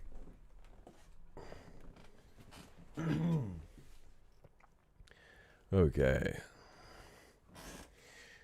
Only real time, but I'm a generalist like most, but I will not touch vehicular modeling. I find that vehicles are the most similar, other than like props, of course, to characters. Whereas like making a tree or like making a rock or something like that is just any kind of environment art is just so different. Than like characters are usually like for the most part symmetric. You know, there's some asymmetric stuff, but for the most part symmetric. And but yeah, like I don't know. I think that vehicles like this, for instance, is like a character to me. You know, not really, but it is similar in some ways. I can do it, but I just don't enjoy it. I understand. Totally get it. Yeah, it kills my soul to do like things that I don't want to do, and I usually just only want to do characters for the most part. But I wanted to show you real quick.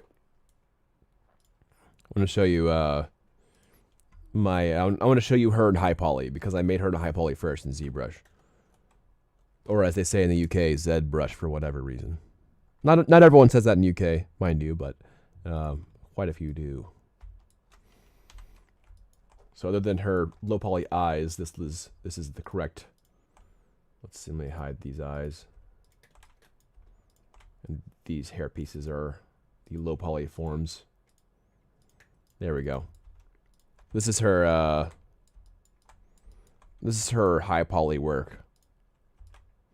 I had a lot of fun with this one.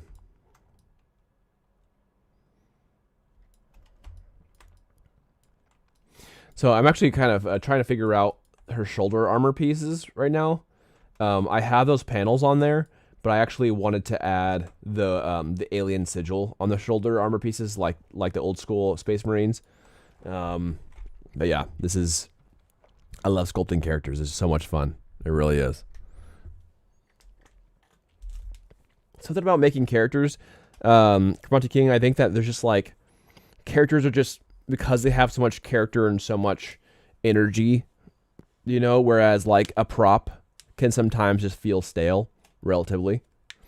I think that's why that happens. And it happens to a lot of character art. Usually if you're a character artist, you're only wanting to make characters. That's very common. I just see, in you know, for at least this game, I see the weapons as part of the character. And so I've kind of like mentally been okay with it, I guess, or gotten okay with it. But I like the character. Says Giganto Mecha. Thank you. Appreciate that. Yeah. So I'm kind of going for that, you know, that sort of Nintendo Overwatch blend. You know, still very cutesy. The main thing about making cute characters like this is proportion. Proportion is huge. I actually did a short about that recently. Proportions and everything. But here, let me see if I can find that short actually. But yeah, effectively, she is 3 heads tall. That's what makes her look like the style works. Big eyes and 3 heads tall is my kind of like go-to style now. Let's see. I think I've consistent art style, character style, character proportion. Yeah, I made this short with my wife's what is it? I made that short with with my wife's what does he call it? Robe on. And I was just being silly. I some people thought it was a Shaw or like a prayer. Like, no, it's not. No, it's just I'm just chilling. I was really cold. And I couldn't find my robe. My Boondocks characters have similar proportions. Yes, I remember that. You gave me some tips about the proportions and rigging. Yeah. So one big thing that makes it work too is the hand proportions. The hands and feet need to scale up. You might be able to see that just with her. How her head would say like be the normal style or normal size, then everything in the middle just shrinks. It just gradiently shrinks as it gets closer to the torso. And then again, it gets big at the hands and big at the feet, and that makes it feel correct. Like if you have a big head but small hands, a lot of people try to do stylized and it just feels wrong, and that's a big reason why. Little tiny hands, you're gonna make Trump mini, right? You're gonna make the small hands thing, and that's just not what you're looking for. So yeah, big hands, big feet, big head, and also big props. Whatever mechanically matters the most about that game, the props need to be very visually pleasing or large, especially with like stylized games. The gradient in the bones was the takeaway away from me, says Quaranti King. Totally. Yep. Like you can just see the scaling factor happening here.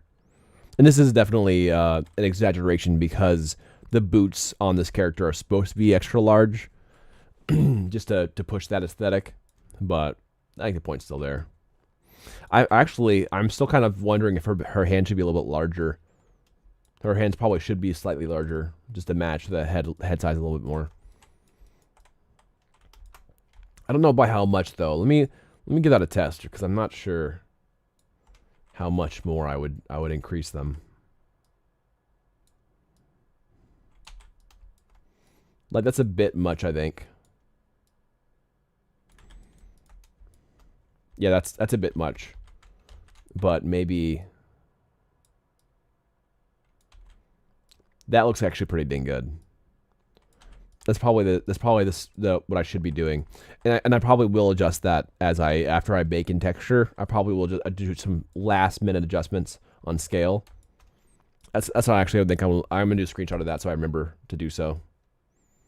I'm glad we're talking about proportion because I need to do that. Marcus Phoenix's little sister, Marcus Phoenix.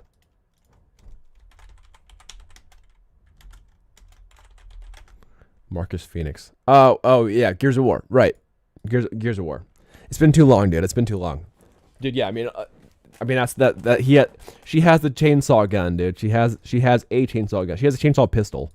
These are supposed to be chainsaw bits on this part of the gun. So, yes, you're right on the money.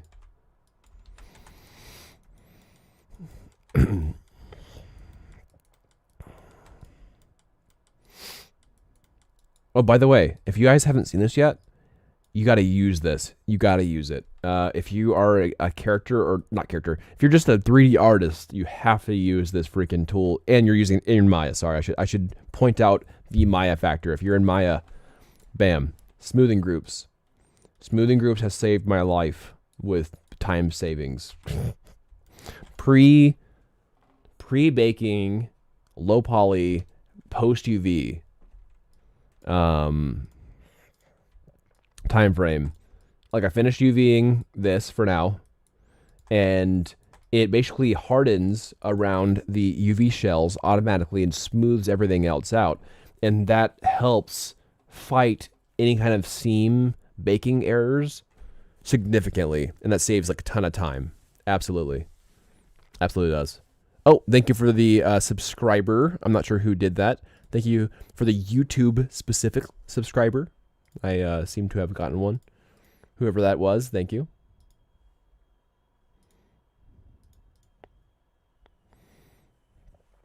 That's brilliant. That was me. Oh, thank you, Ken. Appreciate that.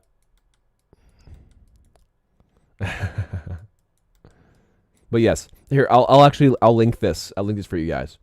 I'll link this tool. It's on let's see. Smoothing groups. It's on Gumroad. That's what it was, Gumroad. I sent this link to all my students when I was a lecturer, and I told them all to get this or they're trolling. I literally said that. I said, you are literally, if you don't buy this now or donate to this guy and get this, you are trolling and don't want to be a 3D artist. So I use it so often, it saves hours. If you have a complex 3D models, if you're using Maya, of course, it's a Maya specific tool. But if you're using Maya and are doing 3D, use it for sure. You might be able to find something similar to that for Blender. I'm not sure. They might do a Blender one. I don't know. Auto smoothing groups. I know he has a few other ones. This Dennis guy has a few other ones. But yeah, this is the one you want. Smoothing groups for Maya. Got to get it if you're a Maya artist. He's a material manager, which also looks pretty cool. But I don't use a lot of materials in Maya specifically because I use a lot of that for Unreal. Substance designer. Again, I'm sure this is great. I don't use designer enough for me to know if it's great. I'm sure it is. But yeah, the smoothing group thing is brilliant. And the cool thing about it is if everything was UV'd, I could just literally batch smooth everything all at one time. And it's just super satisfying. It is. Really is satisfying. All right. So we have this bike. And we're almost done with UVing this bike too. I normally UV much faster, but I'm enjoying just chatting. I'm enjoying chatting. But normally I say like give me like 2 hours tops and I'll have the full thing done. If not in like an hour and a half. Give or take the character complexity. But characters actually can be pretty easy to UV. Work is better when you get distracted. Yes, it is. It is, Ken. You're right. I agree. Totally agree. That's why I stream. I like being distracted. I like hanging out. I do. I like to be distracted and I like chilling.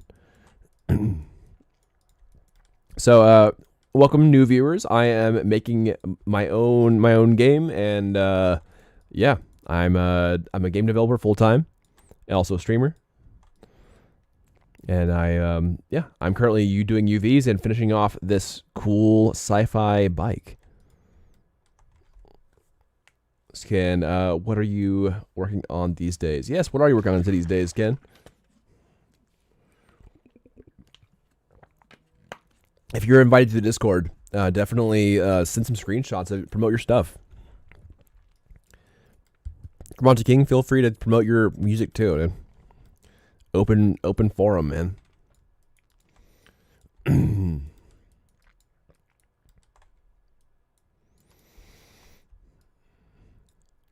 currently working on level blockout. Oh goodness, my heart, man. Oh man, dude, that's tough. I struggle so hard with level design, dude.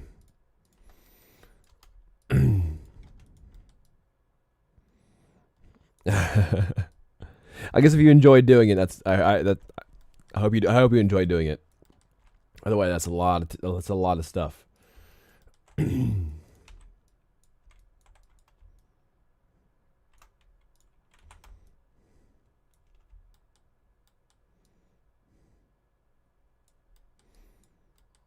Did it get this outside trim? Did it? It did. Okay, good. I'm currently doing level... Okay. Hell no, I don't. Why are you doing it then? Why are you doing something you don't like doing?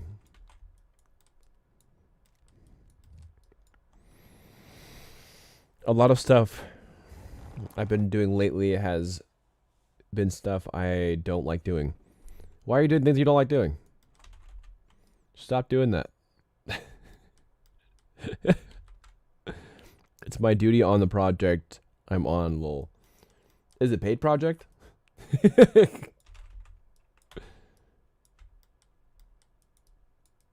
Are you a student still?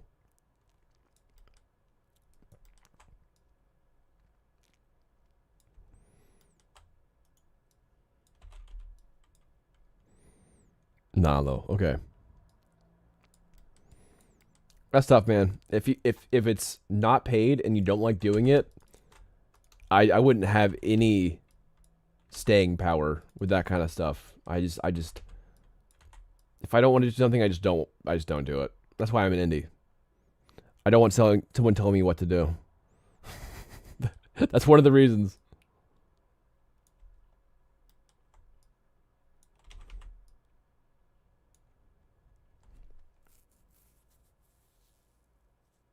Yeah, yeah, for sure, for sure. It's a friend game project. I mean, as long as that friend has enough like tenacity to see the project to its end, then I might do it, right? If it's a buddy of mine and you can tell they have a lot of passion for their project, and if it's in scope, those three things need to be in place: good friend, good tenacity, right? And then like scoped well, where it's not going to be like a years long project. Then maybe I would have the gumption to stay and do things I don't like doing. Okay, gotcha.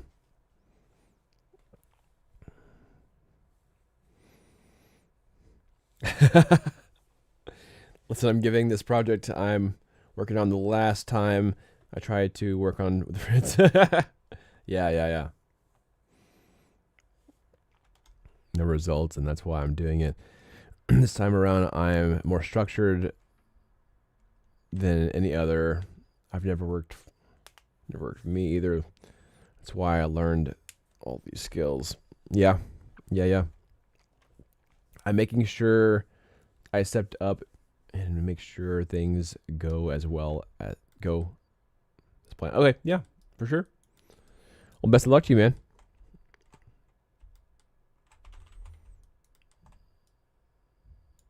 For sure.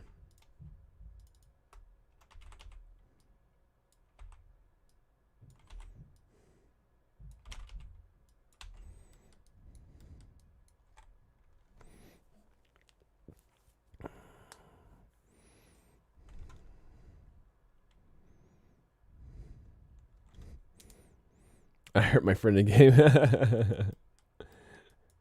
I see.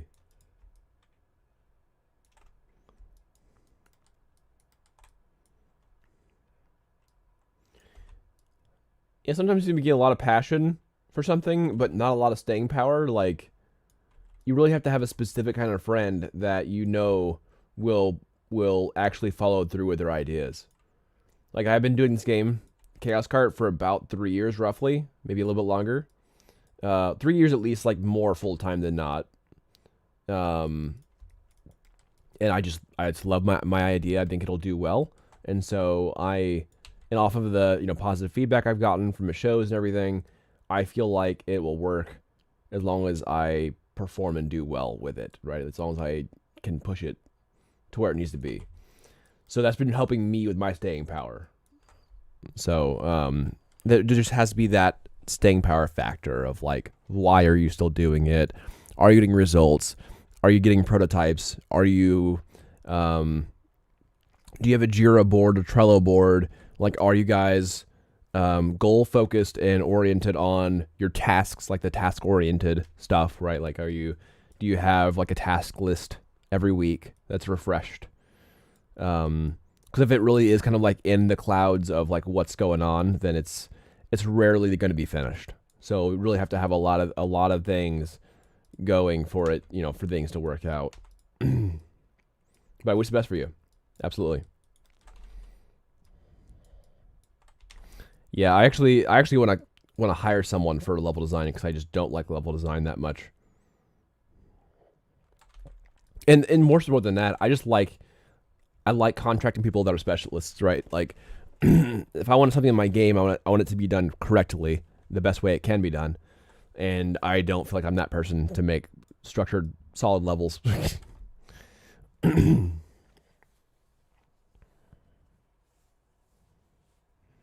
Yeah. And this is the first time we have someone that helps with the structure. Okay, good. That's important. Hire out and logging tasks. Diligence is a skill. Yep, absolutely. Mandatory weekly meetings with progress updates. It's really important. Otherwise, people are aloof on the project, and there's no sustained end in sight, and that's demotivating. Absolutely.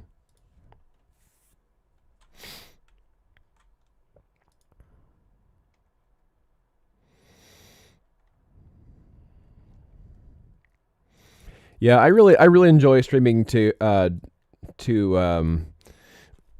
Twitch a lot more than YouTube, just because like people chat on on Twitch. Like YouTube, usually the chat's pretty dead. It makes me sad.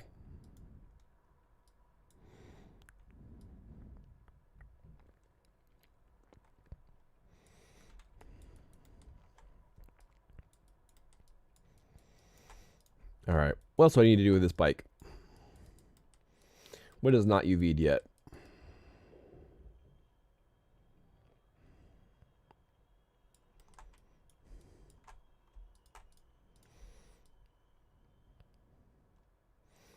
I could cut this out here.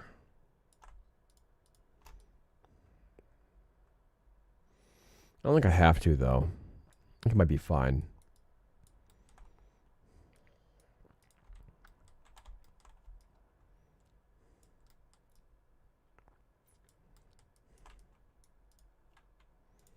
If I cut this edge here, you go to shell mode. Let me go ahead and save before it crashes on me, because it just might. Just might crash. F.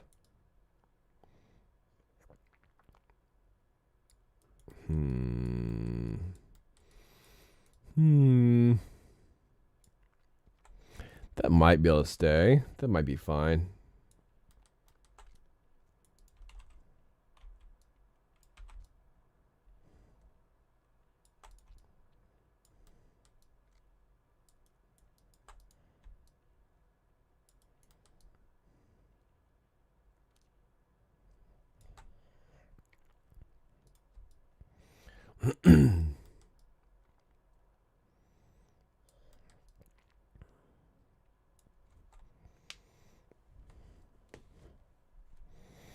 Let's see here.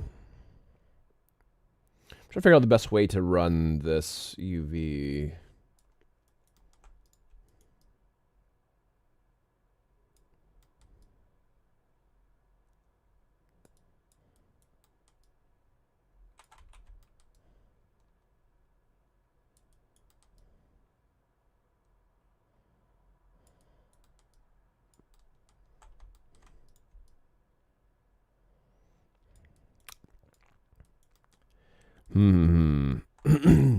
There's just so many twists and turns on this bike seat that I'm not sure how I want to run it. Let's go ahead and just cut this real quick. Just get some stuff done that I know exactly what I want to do with it. So I'm going to go ahead and cut this cap off. Move this over. Unfold, unfold.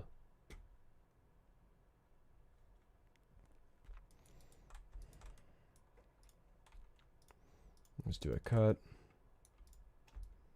Unfold, unfold. All right, straighten UVs. There we go.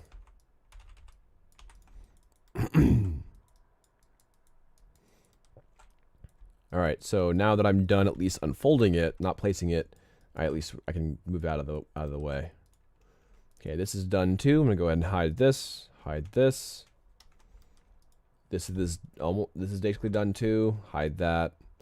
We finished this off at least, and the gun's still not done. That's done. That's not done. That's not done. That should be easy. Easy mode.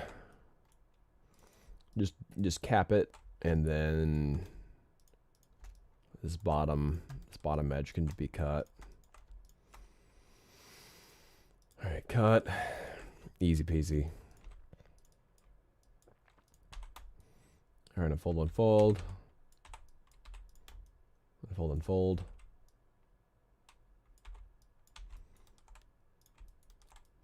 All right, so this is the same thing I was doing in the last one. Just straightening these out. Oh, grab one extra.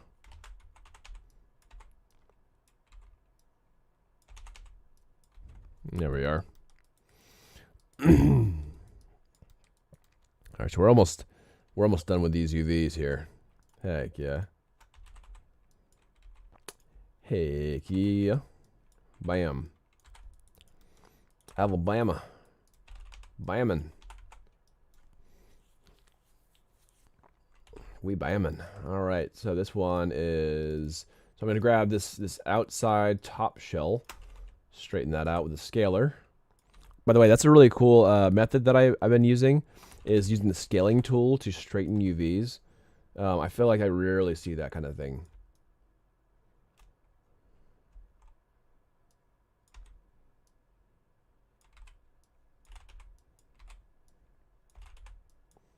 Bam, and now we have, this is literally a box.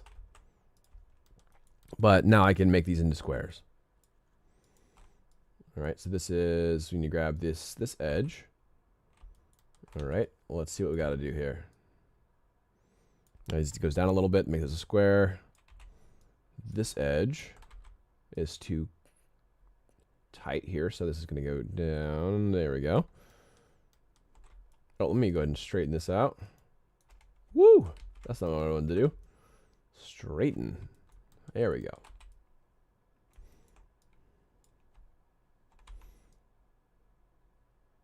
This needs to be more square-like.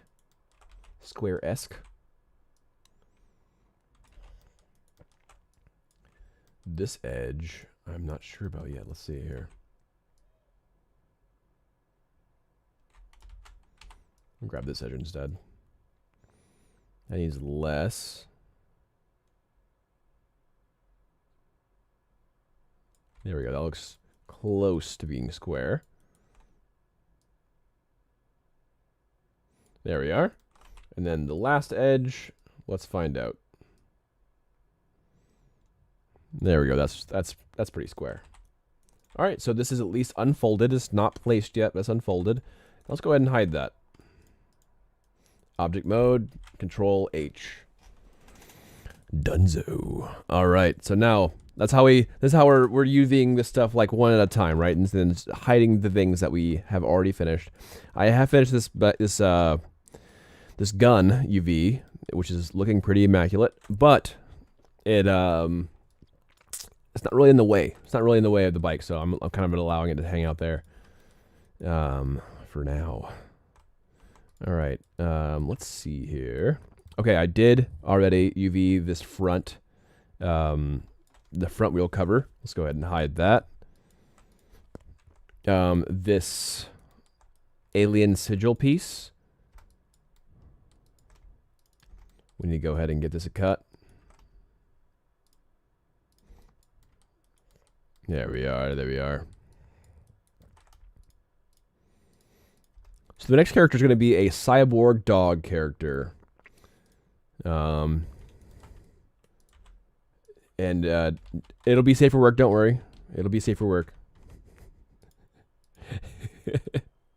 He is a cyborg dog character. I'm going to kind of basing him off of a few things. So a little bit of Zootopia. Zootopia meets Teen Titans Cyborg. That's kind of what we're going for.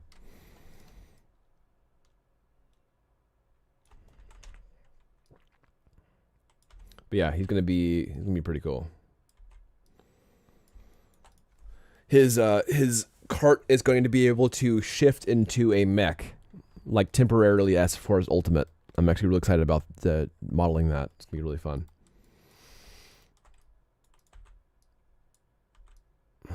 Okay.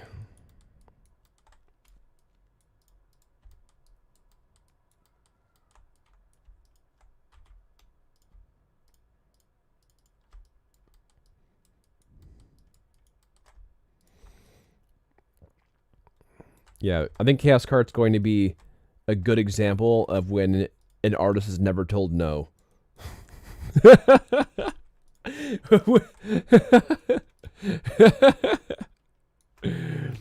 Oh, man.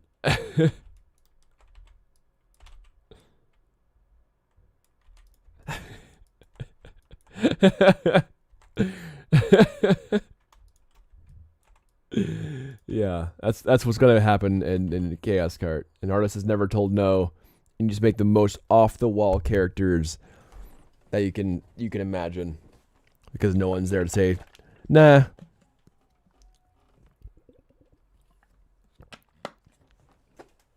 I'm just gonna imagine it, and I'm gonna make it, and then I'm gonna implement it, and I'm gonna hire I'm gonna hire programmers to implement it for me.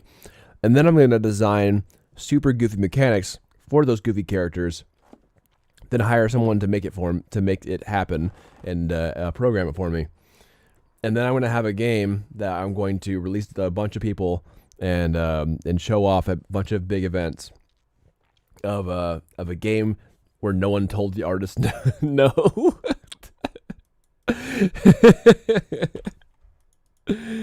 Oh man. And it's going to be great. It's going to be great. We have the best characters. I'm gonna stop before I get myself in trouble.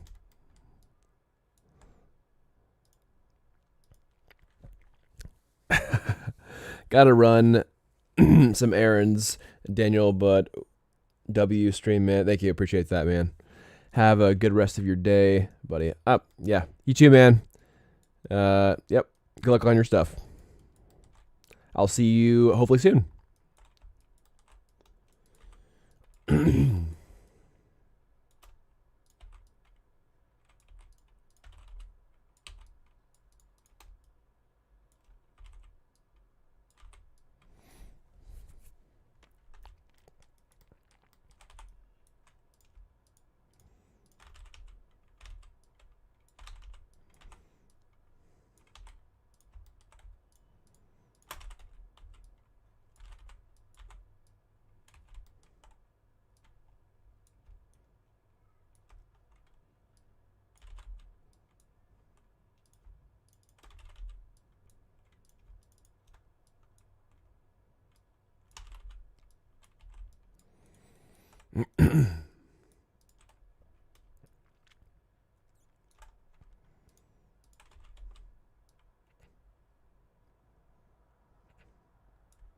There we are.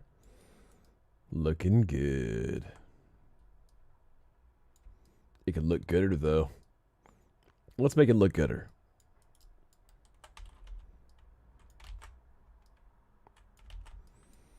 Oh, I just need to maneuver some of these edges probably. Yeah, that's looking gooder. Nice.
Let's see here.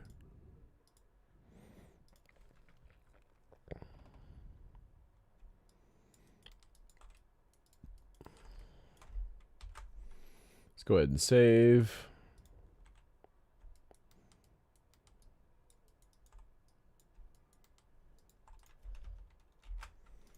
And go ahead and hide that.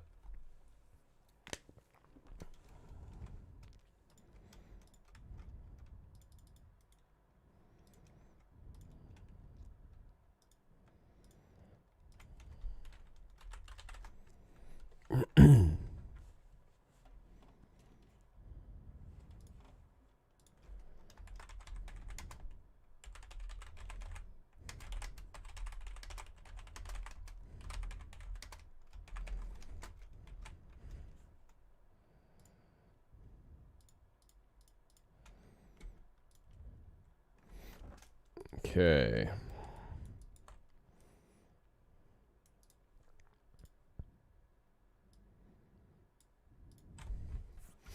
Awesome. So we have just a few things left for the bike. Heck yeah, finally. Also, this needs to be just hidden, I think. I'm not going to be working on that sigil right now. Here is the trigger bit for the handle. This would be pretty easy to do, so I'm going to go ahead and UV this. Let's go ahead and cut out this part of the UV section.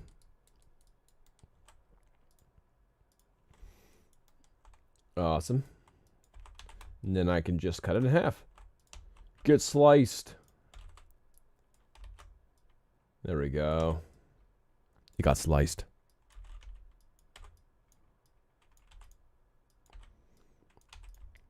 Get wrecked.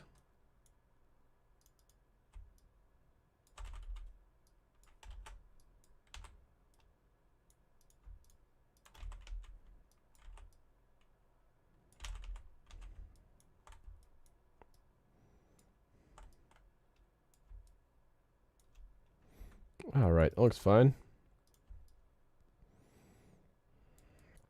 It's a bit odd in the back here.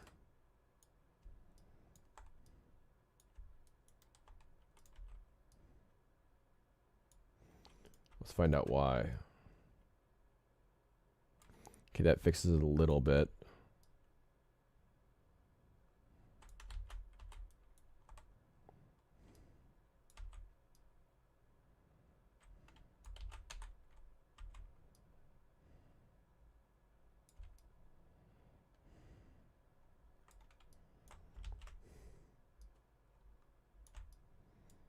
Ew, that really messed this up though.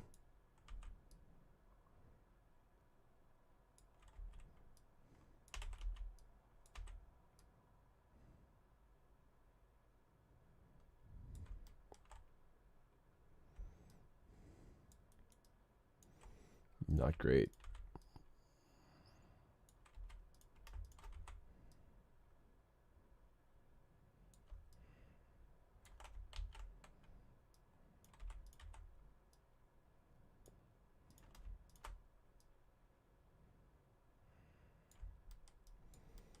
There we go.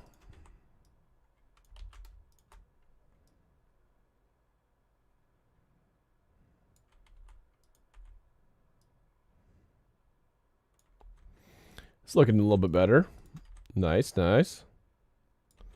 Heck yeah. Now we have this clean trigger for the UVs. That was quite the shift there. There we go. Looking better. All right, so this is done. Heck yeah. All right, so we still need to place it, but we did unfurl the UVs. All right, time for this gun. Let's get this gun done.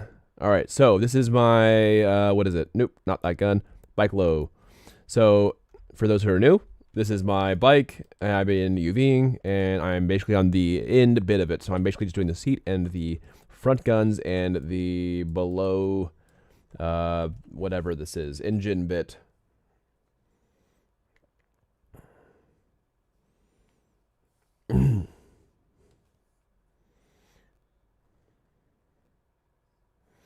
Okay, I think we're still good. Okay, let's get it.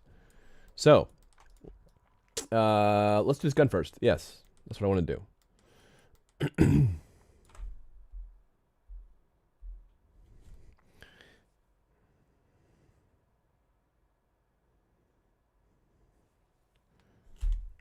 All right. So I think I will do the front cap. So this part, let's go ahead and give it a cut. So we have it capped off. I'm going to do a unfold here.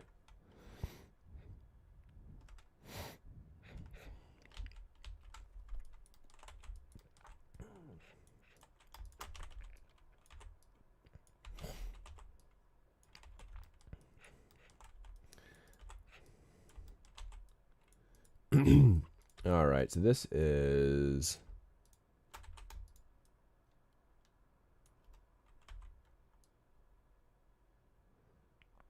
that's looking pretty good. I'm not too worried about that. I think this will be okay. It's stretching quite a bit actually, so maybe I will just cut it So let's go ahead and give it a cut on the inside. On the inside. I really don't want to do that. Whatever. I'll keep it. I'll keep it. It's fine. I think I'll just cut this trim right here. So give this a cut.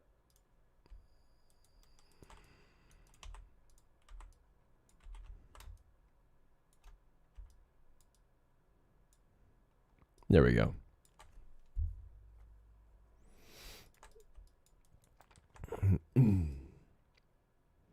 All right, so for this, I can cut this off, or really this whole front area.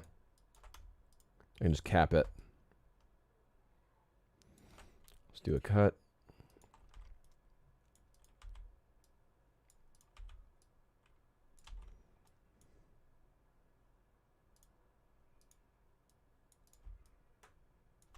I'll just have this capped. There we go. So we have the front cap. And then we need to do the bottom side of it. So I'll go ahead and cut the back cap off as well. So this back cap piece.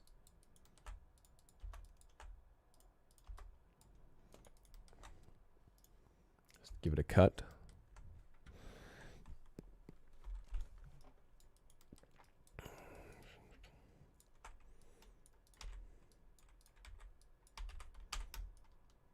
Unfold, unfold.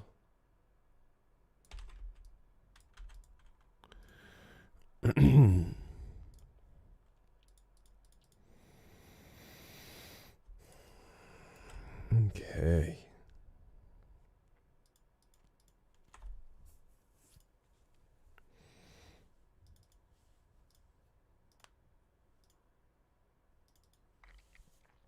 I probably do need to end stream it a little bit though, just because I need to get some shorts out there for YouTube and for TikTok.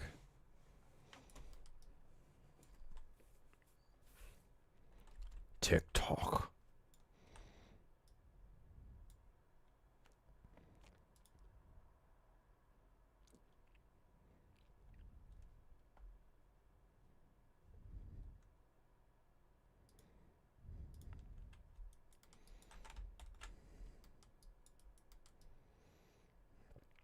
All right, let's see here. I'm thinking the true edge here. If I don't want to cut it in half, I feel like this could be cut off, but I don't need it to be. So this into this with that and that. I think that will work. So I'm going to turn on a World X here, and then I'm going to give this a cut. So there we go. Give it a cut. Hope everyone's having a good morning / evening / afternoon. Unfold, unfold. Ooh, I probably should save before it crashes on me. I really should have saved before I did that. Well, hold on. Why didn't it work? Object X? Oh man, that's not working either. It's not working. Here. There and there. Yes, there. Okay. Good. Go ahead and give that a cut. Now it should actually unfurl into 2 pieces. Awesome.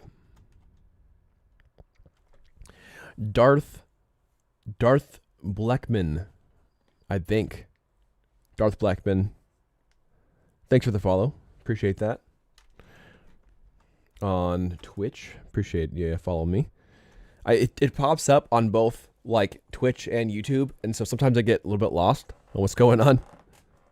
welcome to the stream.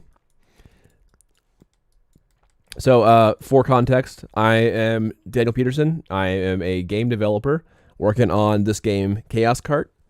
So Chaos Kart is my first major current IP of the game. I have worked on multiple other games before, including Smash Bros. Ultimate as a tester. But I'm currently working on Chaos Kart. And yeah, so I'm a full-time indie developer and also now streamer. Welcome to the chat. How you doing? What you up to? Are you also a developer?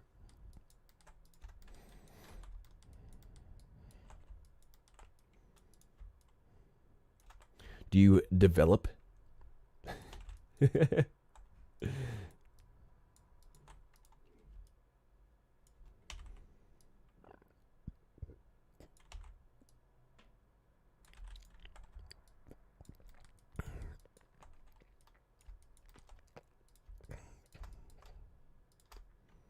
Go ahead and sew this together. This doesn't need to be separate pieces. There we go. One big T shape. Fantastic. Less cuts the better. The real Fran went live.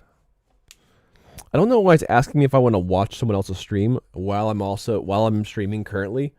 That's fine normally, but like if I'm also streaming, I feel like that'd be too distracting. I won't be able to like talk to people if I'm like watching another stream and quite distracted.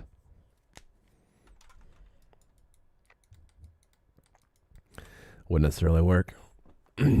I am one follower away from possibly getting into affiliate. Thank you so much for following me. Heck yeah, we are almost at my goal. Surely you know that Twitch is terrible at making a web platform. Oh, man. Oh.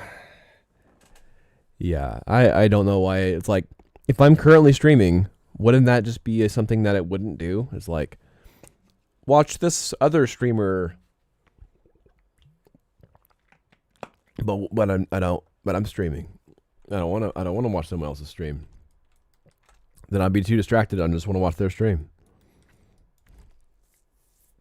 So yeah, thank you for the follow. I am one follower away from possibly being affiliate. Thanks for all the love today. I've gotten quite a few followers. I think I've gotten 8 followers today. Hell yeah. We've really stepped it up today. I really appreciate that. The only thing they've added since Amazon bought them was stupid money grab features, bits, tiered subs, paid emotes. I mean, I guess if it helps the streamer, that's cool, but like, yeah, I could see what you mean though. For sure, I could see what you mean. Like I have follower goals right now, and I probably still will until maybe I hit like 1,000 or something, or 100. I don't know. I don't even know. I'm so new to Twitch, relatively, but but yeah, yeah, I might end up doing bits eventually, just to make streaming full time more sustainable, to be able to like keep working on stuff and pay for things. Anyway, that's fine. All donations right now are going to my developers anyway, so that's not really, I'm not too worried about that. Dead Pixel, Twitch takes up to 40% cut on buying bits. Oh man, that's nuts. At least it doesn't charge the streamer receiving them too. Yeah, if it took a double cut, and probably no one would want to be a streamer anymore. That would be pretty BS. That would be pretty stupid. Yeah. Michael-esque. Just add a PayPal link. So right now I have, what do I have? I have something. I have best way to support me has been the YouTube memberships, actually. So that's actually what I have, is like best way to support me link. And then the tips to the devs, just I'll go to my developers, not me. Which I've been fine with. I actually didn't know that I had a dry bones Koopa here. That's dope. Yeah, I've mostly seen like yellow Yoshi, or not yellow Yoshi, yellow Toad and blue Yoshi and stuff. I actually didn't realize I had a dry bones. That's fun. I didn't even know I had Rosalina. Rosalina hasn't showed up yet.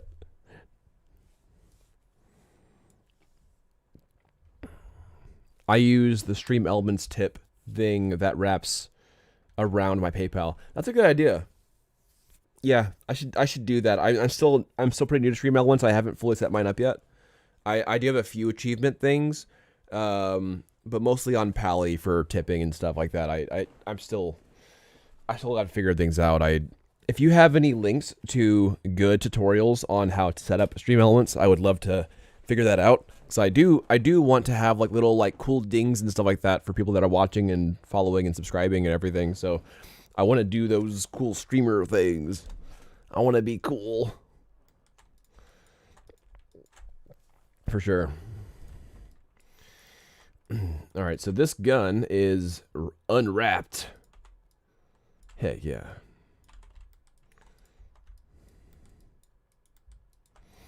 I don't think I need to do this either. Honestly. I can just not do that. Let's go ahead and sew. And unfold, and just have one big piece in the bottom, I guess. That's funny. Actually didn't intend on doing that, but it works. That totally works.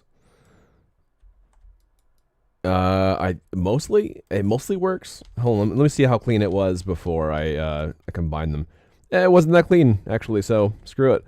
I'm gonna go ahead and combine these. Yeah, let's combine these. There's no real point in doing that otherwise. The less cuts, the better, for sure. So I'm gonna go ahead and do a sew, and then bang, this can be a big underbelly piece for this UV piece, this UV sheet.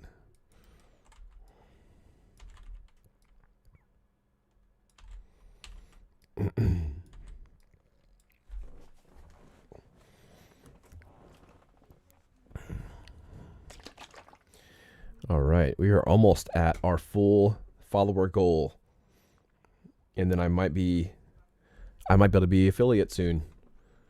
Doesn't affiliate mostly mean that you just kind of like can play ads and stuff, which I kind of feel bad about doing?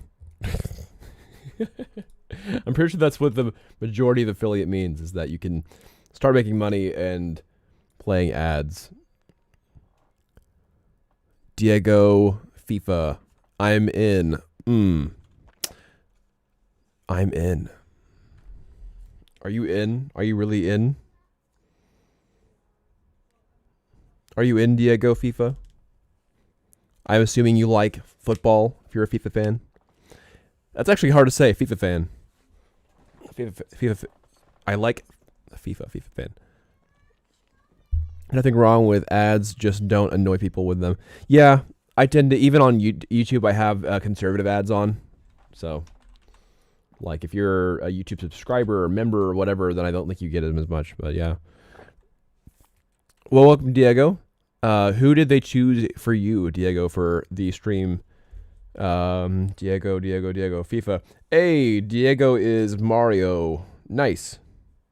First try too. First go. Got the main character, bro.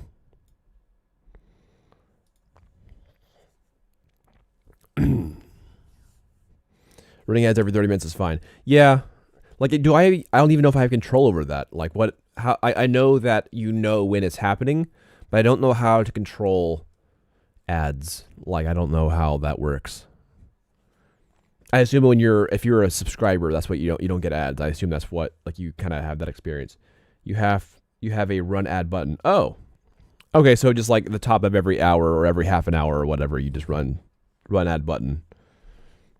Okay. Because YouTube does it automatically. You have like conservative, moderate, high ads. I didn't realize it was like a legitimately manual press button for it. I mean, that's kind of cool. I mean, kind of cool that you have control over that kind of thing. How's it going, Diego? How you doing? Diego FIFA, are you watching some FIFA? Diego FIFA? Did your team win last?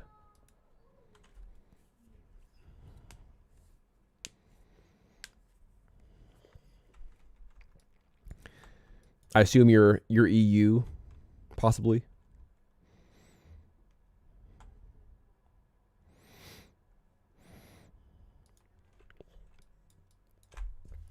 You might be EU.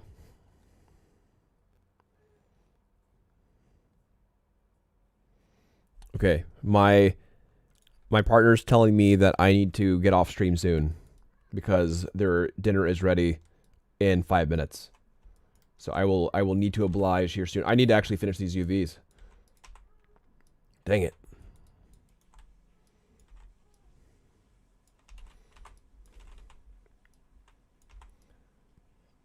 Daggle nabbit. I need to finish these UVs. Alright, so these UVs are splayed out, but maybe not positioned the way I want it to be, but at least we can go ahead and say we wrapped that up. We wrapped up this gun. Heck yeah. We've wrapped up here. So really, it's going to be a UV placement and like the character UVs, as well as I need to make a mouth bag for her so she can speak and not see the actual void in the background. So we'll need to figure that out as well. Dead Pixel, and if you don't manually run them often enough, it auto runs them. Oh, okay. I think there's a setting to disable running pre-roll ads if you play them yourself often enough. I wonder if there's something that's automatic that just does it every half an hour by itself. That'd be great. And if I know it's happening, which it seems like I would off of the streamer manager thing, then I can just go into a waiting tab so people can just like, don't miss anything or don't miss any chat. I noticed that's what one of the big streamers does. Is he'll just, like Pirate Software will just, like go on a new screen and just hold off. If it's not an option, I imagine there's bots that will do it for you. That sounds great. I'll look for that actually. I'll look for some bots that can help me with automation on that. I don't want it to be like having to be choosy on when. I used to have to do it manually for YouTube, and I just felt guilty every time I pressed the button. If I have to, I do. I mean, I just have it on timer or something like that for every half an hour, but it's fine. I'll figure it out.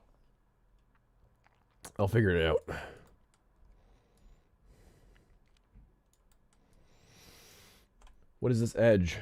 What edge is that? Oh, it's a bottom edge.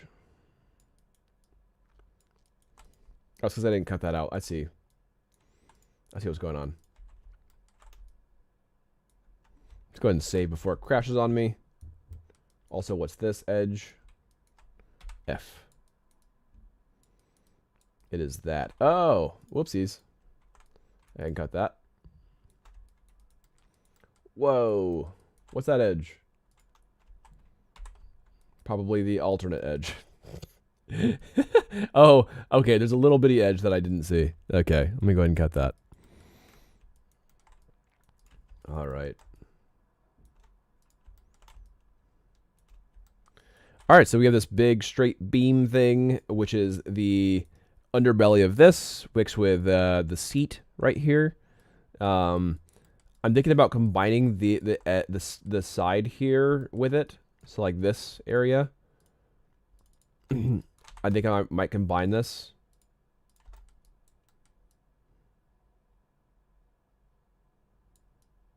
Where does it end? Oh, it ends here. I see. I see it ends there. Maybe if it cut here, then it would be fine. Do a cut, unselect this, and then do a sew. And then I can shell these together here. What edge is this? F. Oh, I see. That's fine. That's fine. Let me go ahead and sew this though. This doesn't need to be cut.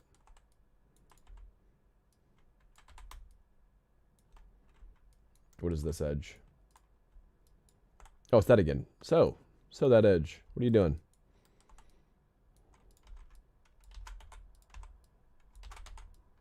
So, bro.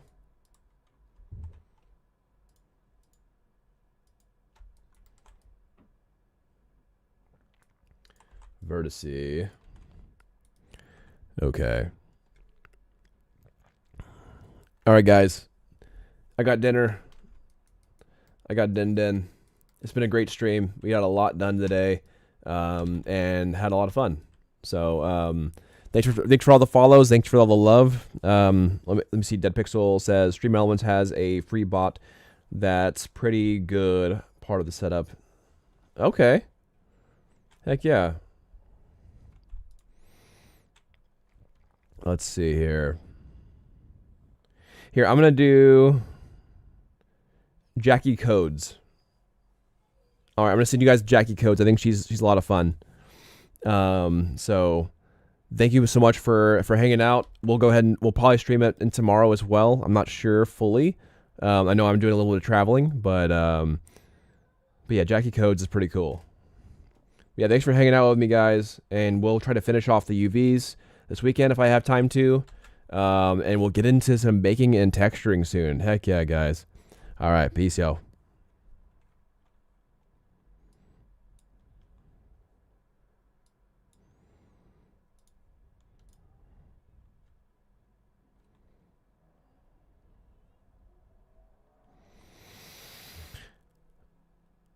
I think it did it. Did it do it? Did it send people? Jackie Codes.